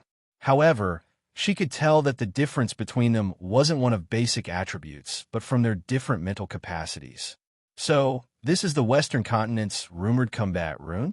The situation even surprised Nine Dragons Emperor. Although the Dragon Phoenix Pavilion had no power on the Western continent, it had investigated it. The Pavilion had even dispatched quite a few internal members to the Western continent, and although their efforts hadn't yielded many results, they had more than nothing. According to the Pavilion's reports, combat runes were a special type of took that was similar to enchantments found on the Eastern continent. However, the combat runes offered stronger control over mana. The combat runes couldn't offer bonus basic attributes, but they could increase players' affinity with mana. They could even improve a player's mental capacity. In Nine Dragons Emperor's initial opinion, the combat runes weren't all that impressive. Basic attributes and combat standards were far more important than mana control and mental capacity. However, he had realized how mistaken he was after reaching Tier 3. Both mana control and mental capacity were incredibly important for players' combat power, because they influenced a player's ability to manipulate their mana body. The more control of one's Tier 3 mana body one had, the greater their overall combat power would be. Now that he had seen the combat runes in action himself, he realized how horrific they were.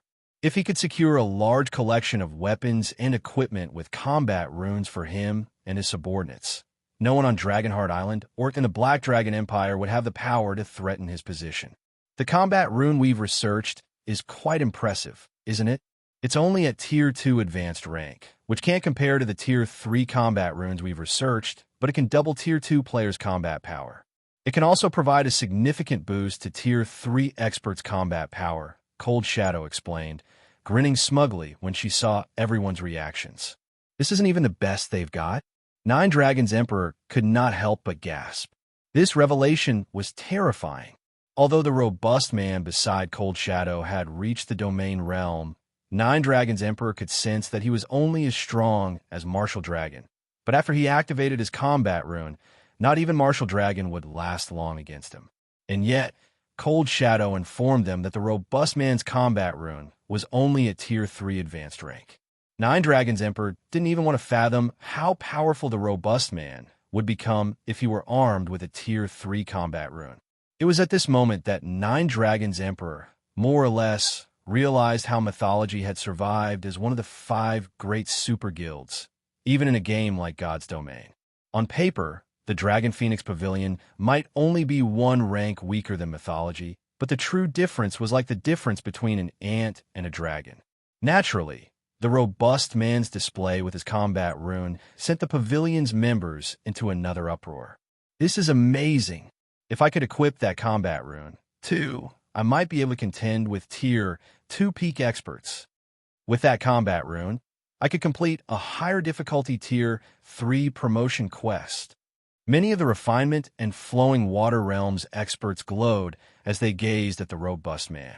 They all waited eagerly for Phoenix Rain to agree to Cold Shadow's offer. Read latest chapters at Wuxia World. EU, however, as her comrades' desire for Mythology's combat runes grew, Phoenix Rain's expression darkened.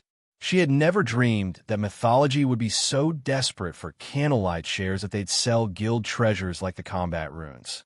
If she rejected Mythology's offer now, she'd become the guild's #1 enemy. Just as she was about to speak, however, another commotion broke out outside of the guild hall. As the seconds passed, the players outside made even more noise. Curious, many of the members in the guild hall ran out of the building. "What's wrong with all of you? What's going on outside?" Blue Phoenix demanded an answer from one of her nearby guildmates. "There are flying ships. 3 flying ships have arrived above our residence." A Tier 2 ranger close to the entrance shouted back. Chapter 2432, Frightening Foundations, Flying Ships. Could it be Zero Wing? When Nine Dragons Emperor and the Pavilion's other members heard someone mention flying ships, they immediately thought of Zero Wing. When Zero Wing's Crimson Dragon flying ship had first appeared in God's domain, it had caused a huge commotion among the various powers. At that time, the name Zero Wing had engraved itself in the superpowers' minds. In an era when flying mounts were still exceedingly rare, a flying ship could be immensely beneficial. Moreover, a flying ship would rule the skies with the combat power it possessed. If players didn't have sufficiently powerful anti-aircraft weapons, encountering an enemy flying ship could be devastating. However, Nine Dragons Emperor and his comrades shook the thought away. This time, there were 3 flying ships at their door. Obtaining a single flying ship was already incredible, but a guild like Zero Wing could never secure 3 of them. When Phoenix Rain and Blue Phoenix heard the announcement, they were confused. They had expected Zero Wing to make the trip to Twilight City, but they couldn't have come with 3 flying ships, could they? Is it not Zero Wing? Phoenix Rain frowned at the thought. A force of 3 flying ships was no trivial matter. Based on the information the Dragon Phoenix Pavilion had acquired thus far, 1 ship would be more than enough to give the ruler of a guild city a headache. If 3 flying ships attacked a guild city together, they'd likely destroy the city's infrastructure by the time they finished, even if they didn't capture the city. Even the Dragon Phoenix Pavilion's Twilight City would have a difficult time against 3 flying ships. This was why the various superpowers were so desperately trying to obtain their own flying mounts. Without an aerial unit, a guild would be at an overwhelming disadvantage against a flying ship. Although guild towns and cities had defense turrets and arrow towers, these defensive structures would struggle to land a hit on the highly mobile flying ship. The battle would merely be a one-sided beating. 3 flying ships? Cold Shadow was also curious about the situation. The Eastern continent already has a power that has developed to such a standard. The Western continent had flying ships as well, but they were exceptionally challenging to obtain.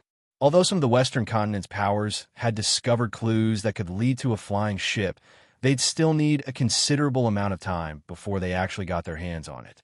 This was another reason for her decision to annex Zero Wing. Phoenix Rain, Nine Dragons Emperor, and Cold Shadow left the guild hall with their subordinates in tow. They all wanted to know who owned these 3 flying ships. 3 steel giants hovered above the residence's plaza, the roar of their magic engines blasting throughout the area. Even players outside of the Dragon Phoenix Pavilion's residence could feel the gale the ships stirred up. The Pavilion's experts, who had fought in many large-scale battles, were shocked. Although the flying ships didn't seem aggressive and simply hovered in the air, the experts' instincts screamed at them to flee. Staring at those flying ships, they felt as if they stood before 3 colossal beasts. This was why the Dragon Phoenix Pavilion's Legion, which was stationed in Twilight City, had allowed the flying ships to enter the city and rest above their guild's residence. They hadn't even bothered to warn the flying ships or try to chase them off. They had only been able to stare as the steel giants passed, wary and afraid. When Phoenix Rain and her group emerged from the guild hall, the flying ship in the lead began to descend. The pavilion's members in the plaza promptly made room for the ship to land, afraid of provoking whoever piloted the steel giant.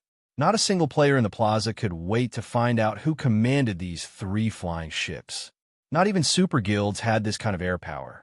While everyone wondered which superpower controlled the flying ships, the side hatch on the ship that had landed opened.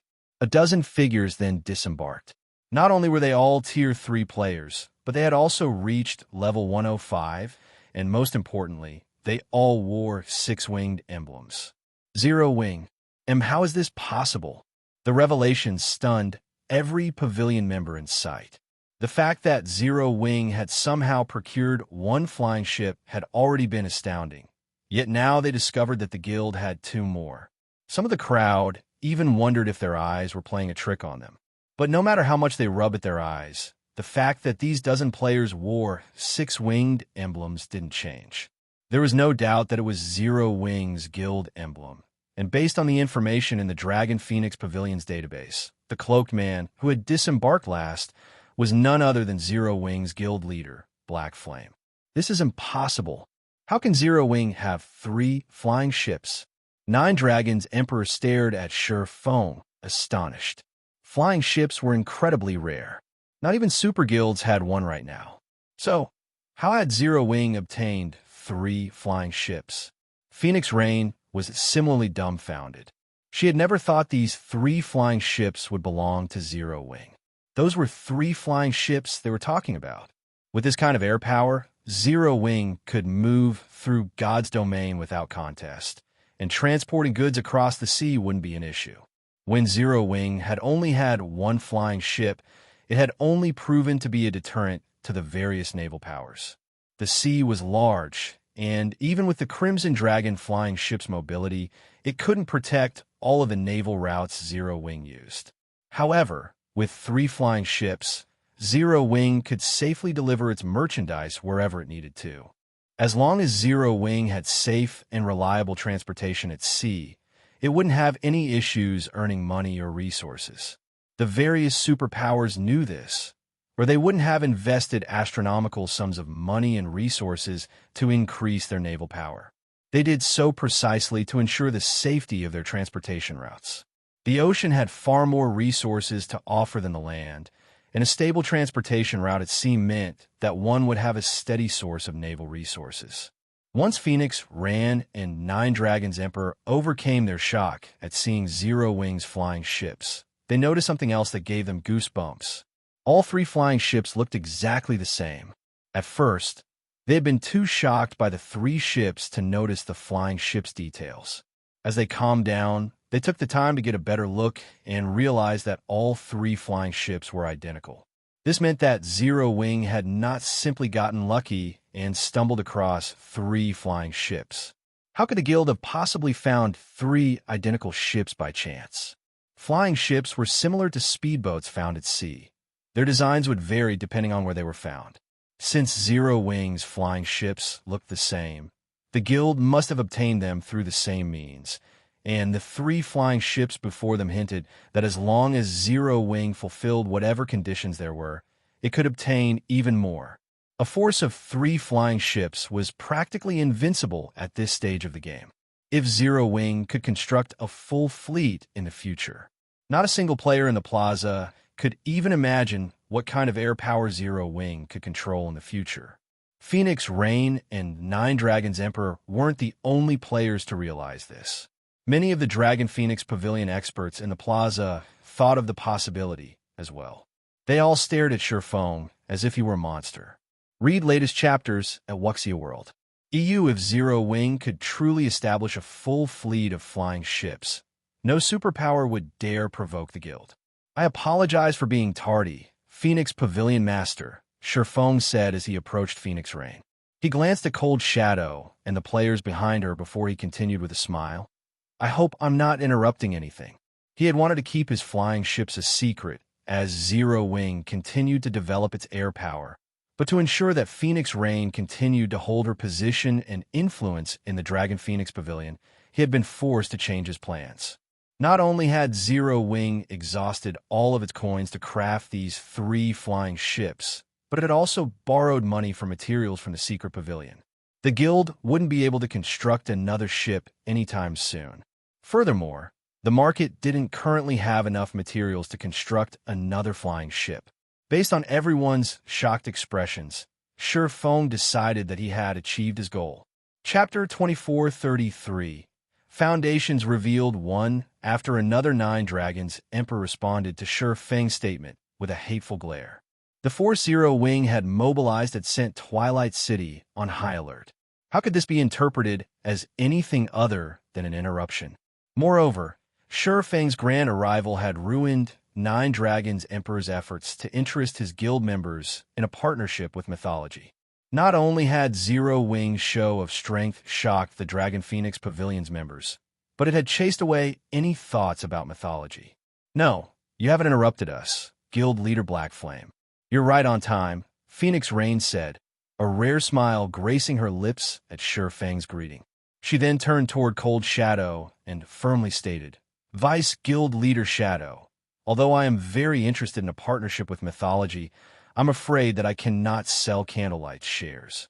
When Phoenix Rain rejected Mythology's offer, silence filled the plaza. Every member of the Dragon Phoenix Pavilion turned to stare at Phoenix Rain, complex emotions flashing in their eyes. Surprisingly, however, no one stepped up to object.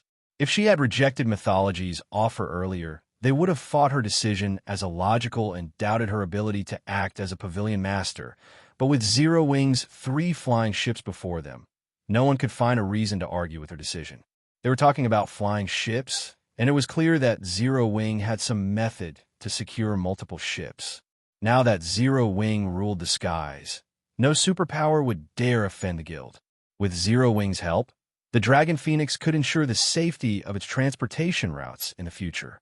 In fact, the pavilion could even rely on Zero Wing's reputation to secure even more sea zones, which they could develop, and in turn, fuel the guild's growth. However, if Phoenix Rain sold her shares of the Candlelight trading firm to Mythology, the Dragon Phoenix Pavilion would likely lose Zero Wing's assistance. The difference between an ally with shares and one without was massive, after all. Furthermore, everyone knew how stingy Zero Wing was with its shares. If Phoenix Rain sold Candlelight's shares without Zero Wing's consent, no one would be surprised if Zero Wing became an enemy.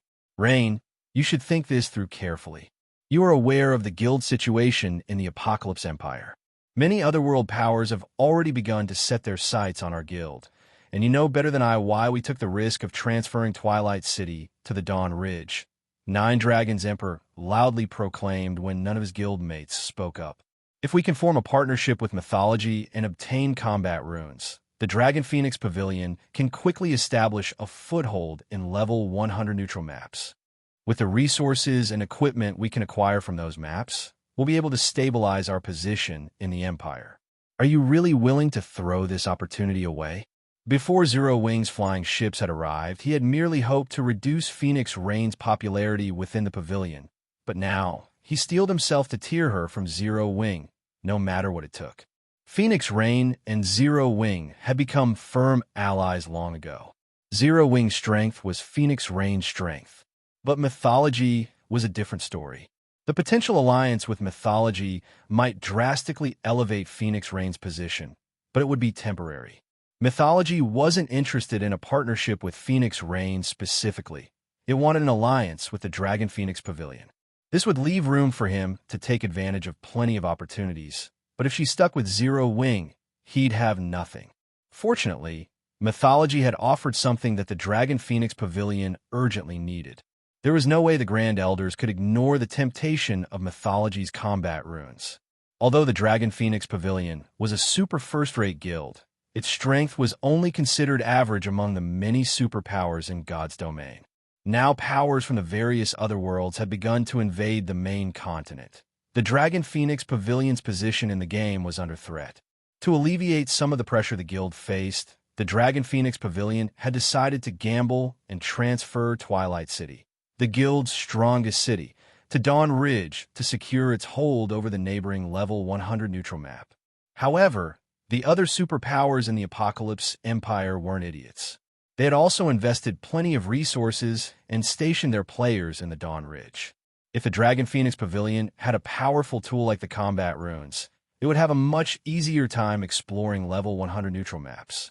This was the Grand Elder's ultimate goal. Hearing Nine Dragons Emperor's comment, several nearby Grand Elders frowned and turned toward Phoenix Rain, their expressions hinting that she needed to make her decision carefully. The combat runes would be significantly helpful when the guild's members explored level 100 neutral maps. The benefits these combat runes offered were just as impactful as Zero Wing's flying ships could be. In fact, the combat runes might be even more beneficial to the guild. Zero Wing owned those flying ships. After all, the Dragon Phoenix Pavilion did not. Moreover, rejecting Cold Shadow's offer would be on par with slapping Mythology in the face. Mythology was one of the virtual gaming world's 5 great super guilds, and it had already shown the Pavilion a lot of respect by approaching the smaller guild for an alliance. If the Pavilion rejected Mythology, the super guild would offer nothing. It might even move against the Dragon Phoenix Pavilion. Although Mythology was focused on its development on the Western continent, it was still one of the 5 great super guilds. Causing trouble for the Pavilion would be child's play. Phoenix Rain's expression turned grim. She had never expected Nine Dragons Emperor to pander to the guild's Grand Elders after failing to rouse their guildmates. The Grand Elders didn't normally meddle in the competition for the position of Grand Pavilion Master, but they were from the same generation as Ku Rong. Their influence in the guild couldn't be underestimated. Even Ku Rong had to weigh their words carefully. What a smart move. It's no wonder how he maintained his hold on the Black Dragon Empire in the past. Many planar passages were connected to the Black Dragon Empire, which led to intense competition in the Empire. Normally, only super guilds were confident in stopping so many otherworld powers from invading. But during Shurfang's previous life, Nine Dragons Emperor's branch guild in the Black Dragon Empire had successfully defended the Dragon Phoenix Pavilion's territories, only losing insignificant sections. Don't be in such a hurry to reject my offer, Phoenix Pavilion Master. Mythology is sincerely interested in an alliance. If we can negotiate a partnership, I can even speak with my guild leader about selling some of our Tier 3 combat runes to the Dragon Phoenix Pavilion. Tier 3 combat runes will grant the Pavilion an absolute advantage when exploring level 100 neutral maps, Cold Shadow said sweetly, smiling. As she spoke, she glanced at Shurfang. Cold Shadow was familiar with the predicament the Dragon Phoenix Pavilion found itself in. As long as she could purchase Candlelight's shares, she didn't mind letting Nine Dragons Emperor borrow her power to suppress Phoenix Rain. Naturally, Zero Wing couldn't hope to compete with the terms Mythology could offer. When Cold Shadow finished speaking, the nearby Grand Elders watched with bated breath. Although they didn't know much about the Western continent, they knew a thing or two about Tier 3 combat runes. Only 3 super guilds were capable of producing the tools, and they didn't sell them to outsiders. If the Dragon Phoenix Pavilion's Tier 3 experts could equip Tier 3 combat runes, then the guild would be unstoppable in the Hill of Ruins, the level 100 neutral map neighboring the Dawn Ridge. Moreover, these combat runes would ensure that the Pavilion had an easier time developing its navy. Just as the several Grand Elders were about to step forward to persuade Phoenix Rain, Shurfang retrieved an ancient magic array scroll from his bag and handed it to her. The moment Shurfang revealed the scroll, it drew everyone's gaze. The magic array scroll's mana was extraordinarily dense, nothing like the scrolls players typically saw. Read latest chapters at Wuxia World. This is the sample of what we spoke about earlier. If you find it acceptable, we can negotiate prices, Shurfang calmly stated as he gestured to the magic array scroll now in Phoenix Rain's hand. Cold Shadow only grinned at Shurfang's play. She found it simply laughable that he wanted to use a magic array scroll to compete with her guild's Tier 3 combat runes.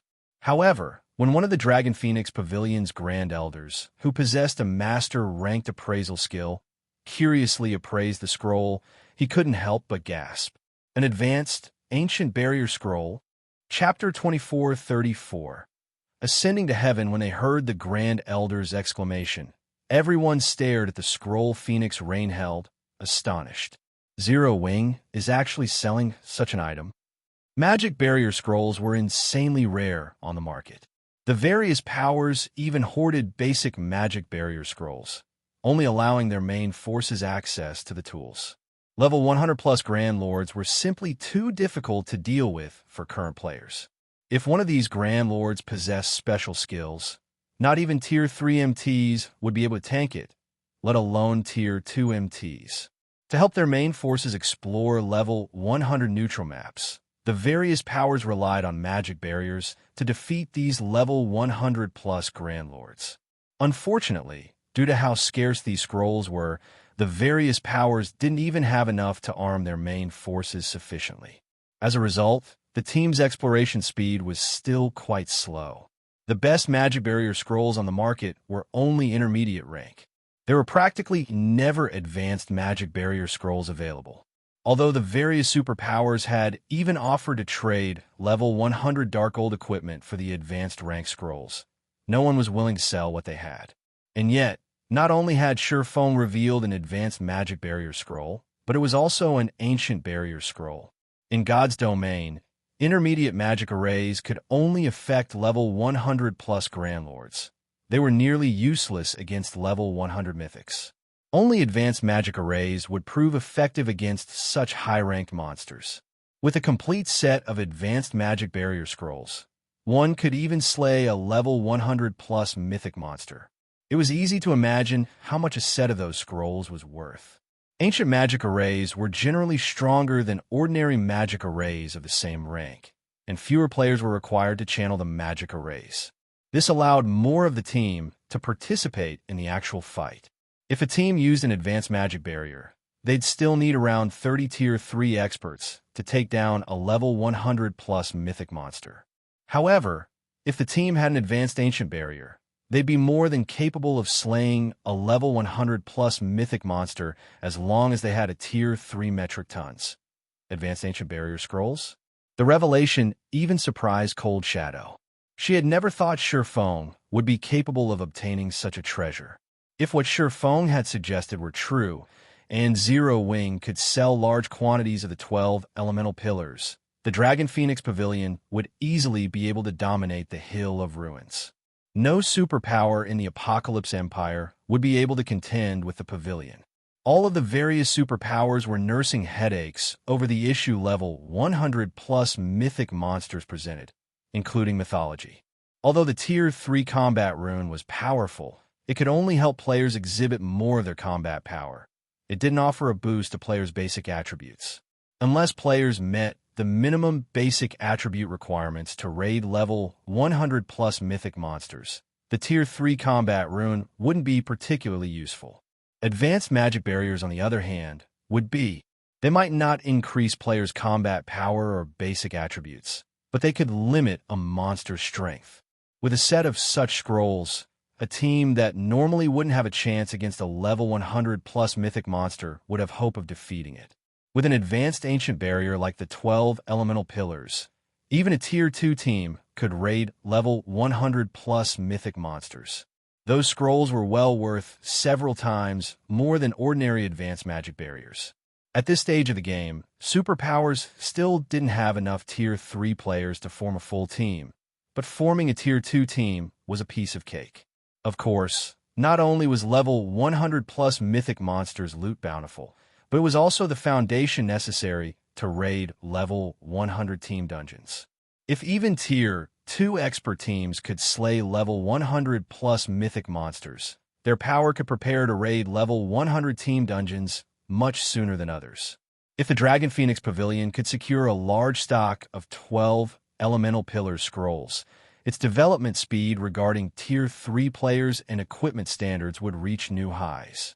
The Pavilion would easily be able to surpass the Apocalypse Empire's various superpowers. Meanwhile, Phoenix Rain stared at the scroll in her hands, dazed. Nine Dragons Emperor broke the silence with a laugh, saying, "Guild Leader Blackflame, this is an advanced ancient barrier scroll we're talking about, yet you're suggesting that you can sell them in bulk? Do you take us for fools? Nine Dragons Emperor instinctively denied Shi Feng's claim. The swordsman must have gone to great lengths to secure a single 12 elemental pillar scroll and was lying about Zero Wing's interest in selling Phoenix Rain a bulk order just to make her look good in front of the Pavilion's Grand Elders. The strongest magic barriers the various superpowers could craft were intermediate rank. Furthermore, not only were the required materials incredibly valuable, but no more than 5 superpowers were actually capable of crafting intermediate magic barrier scrolls. How, exactly, was Zero Wing supposedly capable of mass-producing advanced ancient barrier scroll? Is that so? Shi Feng chuckled, pulling 10 sets of 12 elemental pillars, the scrolls he had found in the magic temple, from his bag. Shi Feng tossed one scroll after another on the ground, quickly forming a small mound. As he did, everyone sensed the mana density around them increase considerably. Nine Dragons Emperor had been prepared to mock Shi Feng further, but seeing the magic array scrolls, he turned deathly pale and couldn't bring himself to utter a single word. Everyone in the plaza fell silent, and the pavilion's members gazed at Shi Feng with admiration. Nine Dragons Emperor was a true hero in the Dragon Phoenix Pavilion. Not only was he individually powerful, but he was also an excellent commander. He had even led the Pavilion's branch guild in the Black Dragon Empire to prosper, despite the various otherworld powers' invasion. But the moment he had accused Shi Feng of lying, the swordsman had revealed 10 sets of the 12 elemental pillars. Moreover, Zero Wing's guild leader tossed them on the ground as if they were worthless pebbles. This was a slap in the face to Nine Dragons Emperor and had been done before the Pavilion's members. To top it off, Nine Dragons Emperor couldn't find anything kind of rebuttal. He wouldn't dare. The only thing coming out of his mouth should be compliments for Shi Feng. If he said anything else, he might even lose his position as a Pavilion Master, not to mention his chance to become the great Pavilion Master. Not even Superpowers Guild leaders could subject Nine Dragons Emperor to such humiliation. So that's the case. Cold Shadow grit her teeth. When Nine Dragons Emperor said nothing more, she knew that the situation was no longer in her favor. She then turned to look at Phoenix Rain and said, "Phoenix Pavilion Master, your insight truly is impressive. Since it seems that a partnership between our guilds is no longer possible, I won't interrupt your discussions with Guild Leader Black Flame. I have other matters to attend to, so I'll take my leave." Cold Shadow decisively led her subordinates away from the Dragon Phoenix Pavilion's residence. She didn't show the slightest hint of anger or disappointment, as if her negotiations with the Pavilion had meant nothing to her. Meanwhile, none of the Dragon Phoenix Pavilion's members were surprised by the outcome. It was clear that Zero Wing had more to offer than Mythology, which was based on the Western continent. Even a fool would recognize the stronger potential ally. Cold Shadow wouldn't linger to suffer further embarrassment. Rain, Guild Leader Black Flame, has taken time out of his busy schedule to visit our main headquarters. As a Pavilion Master, how can you leave him standing out here for so long? You are being impolite. A white-haired Grand Elder berated Phoenix Rain after Cold Shadow had left the guild residence. The old man had been loud, but everyone could tell that he wasn't angry in the least. Rather, his tone contained joy and excitement. He had obviously chosen to support Phoenix Rain's side. The Grand Elder's comments shook Phoenix Rain from her daze, and she addressed Shi Feng. "My mistake. Guild Leader Black Flame, please come in." Phoenix Rain had never dreamed that Shi Feng would be so powerful as to reveal one trump card after another. Not only had he sent Mythology's Cold Shadow packing, but he had also managed to drag the entire Dragon Phoenix Pavilion to her side. The situation had developed so quickly that she was at a loss. Once Phoenix Rain led Shi Feng and his entourage into the guild hall, the Grand Elders in the plaza shot Nine Dragons Emperor piteous looks. After expressing their helplessness, they, too, returned to the guild hall, dismissing the other Pavilion Master. "We're in trouble now, Pavilion Master. Thanks to Black Flame, the Grand Elders now support Phoenix Rain," Marshal Dragon said, frowning as he watched the Grand Elders walk away without a word. After today, 9 Dragons Emperor's chances of becoming the next great Pavilion Master were non-existent. Trouble. 9 Dragons Emperor shot back with a sinister sneer. Wrong. This is our chance. Phoenix Rain might have ascended to heaven thanks to Zero Wing's potential and foundations, but possessing wealth without the strength to protect it is a crime. Zero Wing shouldn't have revealed its flying ships and advanced ancient barrier scrolls so early. What do you think the various superpowers will do if they find this out? Approach Zero Wing in hopes of cooperation? Martial Dragon guessed after considering the question. Read latest chapters at Wuxia World. EU, and if that fails? 9 Dragons Emperor asked, smiling at Sure Feng's departing figure. They'll do everything in their power to destroy Zero Wing. Martial Dragon exclaimed as realization dawned on him. He also realized why Cold Shadow had left so quickly. Zero Wing might be fine with its flying ships, but the advanced ancient barrier scrolls could change the status quo in God's domain. If the various superpowers couldn't get their hands on the 12 elemental pillar scrolls, they wouldn't be content to let a pseudo-superpower like Zero Wing hold on to them. Today's events would certainly reach the various superpowers, and once it did, they would take action. Even if Zero Wing allied with a few superpowers, they couldn't protect the guild. The 12 elemental pillars scrolls touched on the foundations and futures of every superpower. Unless the various superpowers were willing to bow to Zero Wing in the future, they would try to destroy the smaller guild now, ensuring that the status quo remained the same.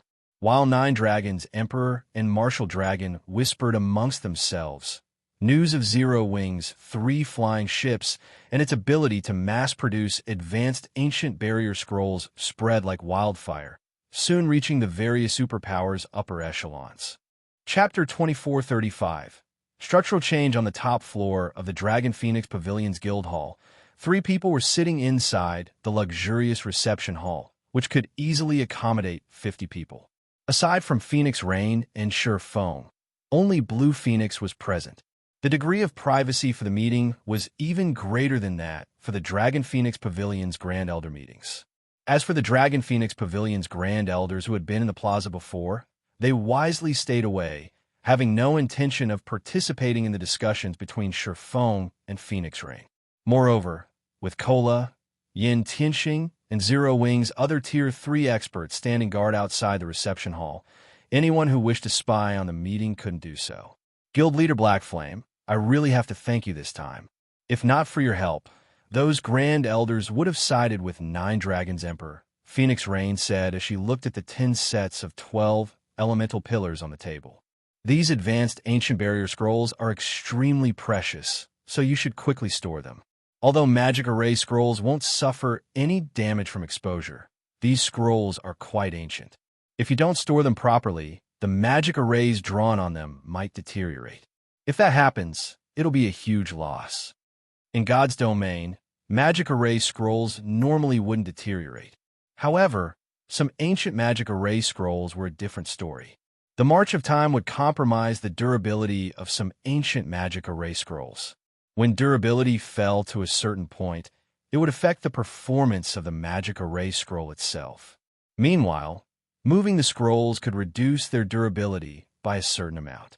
Previously, Sure Feng had nonchalantly tossed these ancient barrier scrolls on the ground to humiliate 9 Dragons Emperor.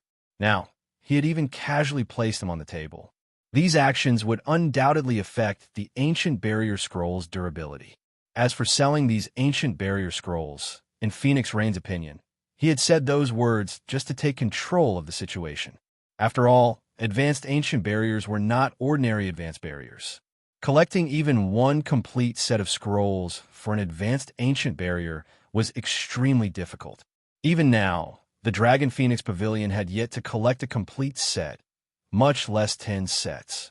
Meanwhile, at this stage of the game, 10 sets of 12 elemental pillars would be extremely helpful to any superpower.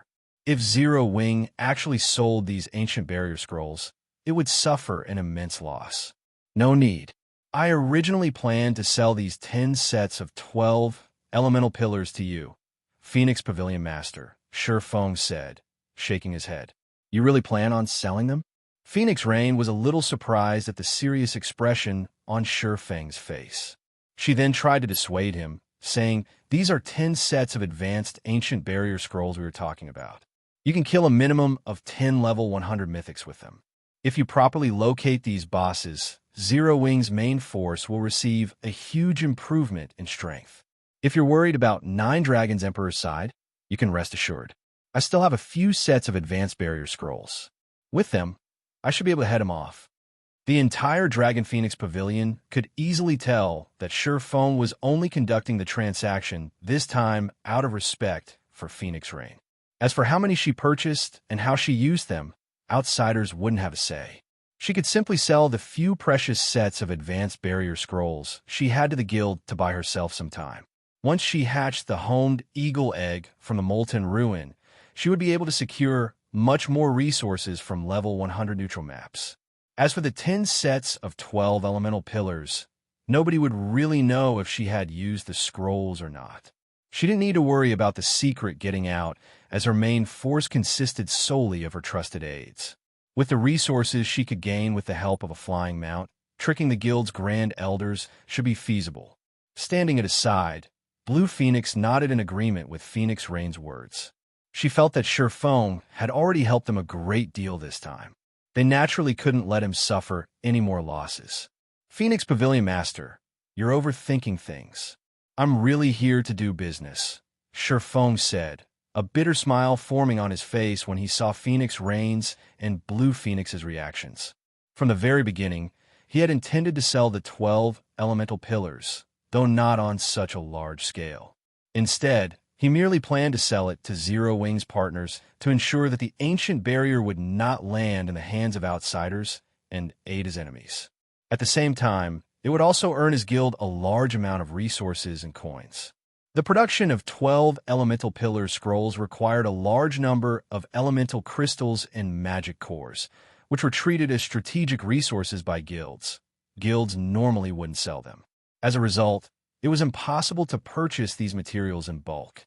Hence, if Zero Wing wished to mass-produce the 12 elemental pillars, it would have to exchange for these materials with the various powers.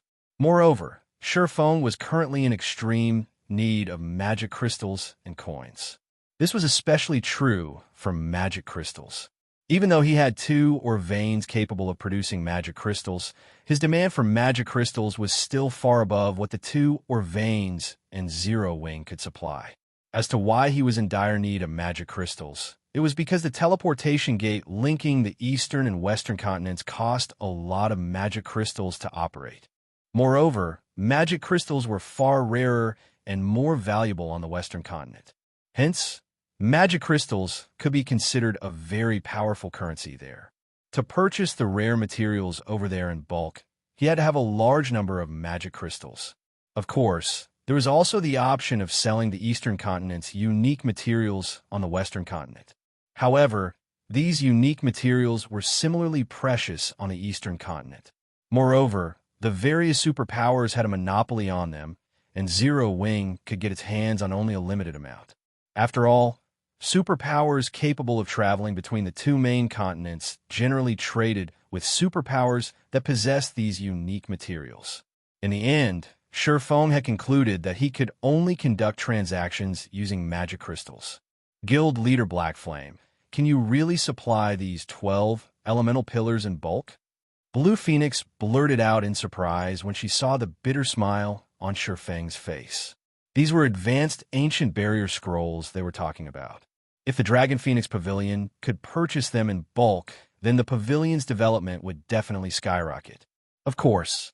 However, you should know how precious the 12 elemental pillars are. I cannot sell them too cheaply. In fact, they can't even be weighed using coins, Feng said, chuckling when he saw Blue Phoenix's excited expression. A complete set of 12 elemental pillars will cost 5,000 magic crystals, 500 gold, 500 elemental crystals, and 500 magic cores. That much. Blue Phoenix gasped when she heard Feng's words, her excitement dimming considerably. Based on the price he quoted, the Dragon Phoenix Pavilion wouldn't be capable of purchasing that many sets. not when the total value of each set of scrolls exceeded 4,000 gold. Moreover, magic crystals, elemental crystals, and magic cores were all strategic resources. Obtaining these items in large numbers wasn't easy. After taking into consideration the guild's own use, the Dragon Phoenix Pavilion would be able to take out only a small number of these items for exchange. This would also be the case for other superpowers. Sure enough, the price really isn't low. Phoenix Rain also revealed a bitter smile as she gazed at the 10 sets of 12 elemental pillars on the table. I'll buy 30 sets first, then. Although she had long since prepared herself for a high price, when she heard Shurfang's quote, she still could not help a little heartache. However, the 12 elemental pillars were an advanced ancient barrier. Compared to the barrier's value, the price wasn't particularly high. After all, intermediate barrier scrolls normally sold for roughly 800 gold per set. Most importantly, these things rarely appeared on the market, as no power would be willing to sell them. Moreover, so long as she properly chose which mythic bosses to raid and her luck wasn't too bad, she would still be able to profit a lot. Not to mention, she would also get a lead on the other superpowers. This could be considered the greatest benefit of the 12 elemental pillars. That won't be a problem. I'll have someone deliver the remaining 20 sets by tomorrow, Shurfang said. He was not at all surprised to see a pained expression appear on Phoenix Rain's face. On the contrary, he very much understood her feelings. This was also the reason why he wanted to seek a partnership with several superpowers.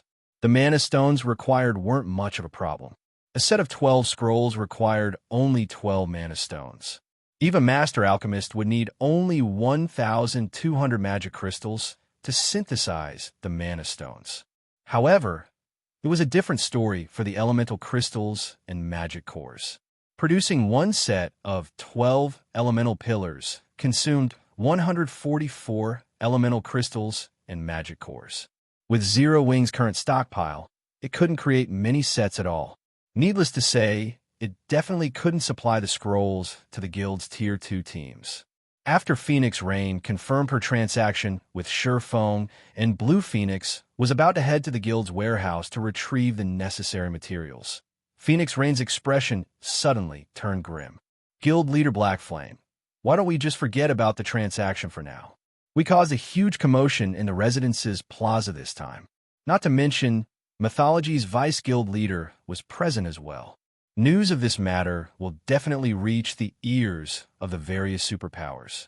To make matters worse, you really are capable of mass-producing the 12 elemental pillars. If the various superpowers find out about this, they won't let Zero Wing off the hook.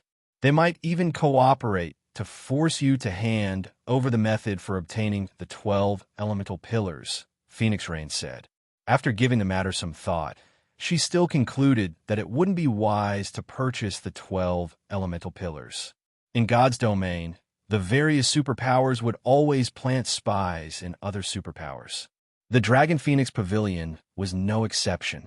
Hence, news of today's matter had most likely reached the ears of the various superpowers already. It might be fine if Shurfang had simply been using the 12 elemental pillars to trick 9 Dragons Emperor. At worst, her reputation in the guild would plummet, and many of the guild's grand elders would switch to 9 Dragons Emperor's side. However, since this matter was true, things had become troublesome. There would be no problem if the 12 elemental pillars transaction involved only a small amount of materials. With her status as a pavilion master, she could secretly conduct the transaction without anybody finding out about it. However, the amount of materials the 12 elemental pillars required was simply too much. If she took out that many materials from the guild warehouse, people would definitely notice. If she used the 12 elemental pillars, the likelihood of discovery would be even greater. Read latest chapters at Wuxia World. The various superpowers might be able to ignore the fact that Zero Wing had a reliable method for obtaining flying ships, as flying ships could, at most, allow Zero Wing to stabilize its rule over the territories it currently possessed. These flying ships wouldn't budge the various superpowers' foundations at all. However, the 12 elemental pillars were a different story. If Zero Wing supplied the advanced ancient barrier scrolls in bulk, the structure of the current god's domain would change drastically. The various superpowers definitely wouldn't cotton to Zero Wing, restraining them, or a pseudo-superpower deciding their future. Even if 5 great super guilds wouldn't sit still and watch this happen. In that case, there would only be 2 possible outcomes to this situation. The first would be the various superpowers joining hands to annihilate Zero Wing and maintain the status quo. The second outcome would be Zero Wing being forced to hand over its method for obtaining the 12 elemental pillars and submit itself to the various superpowers. Both of these outcomes will be fatal to Zero Wing's development. Hence, Phoenix Rain decided that it was best to treat today's incident as Shi Feng tricking 9 Dragons Emperor. That way, Zero Wing would be able to avoid destruction.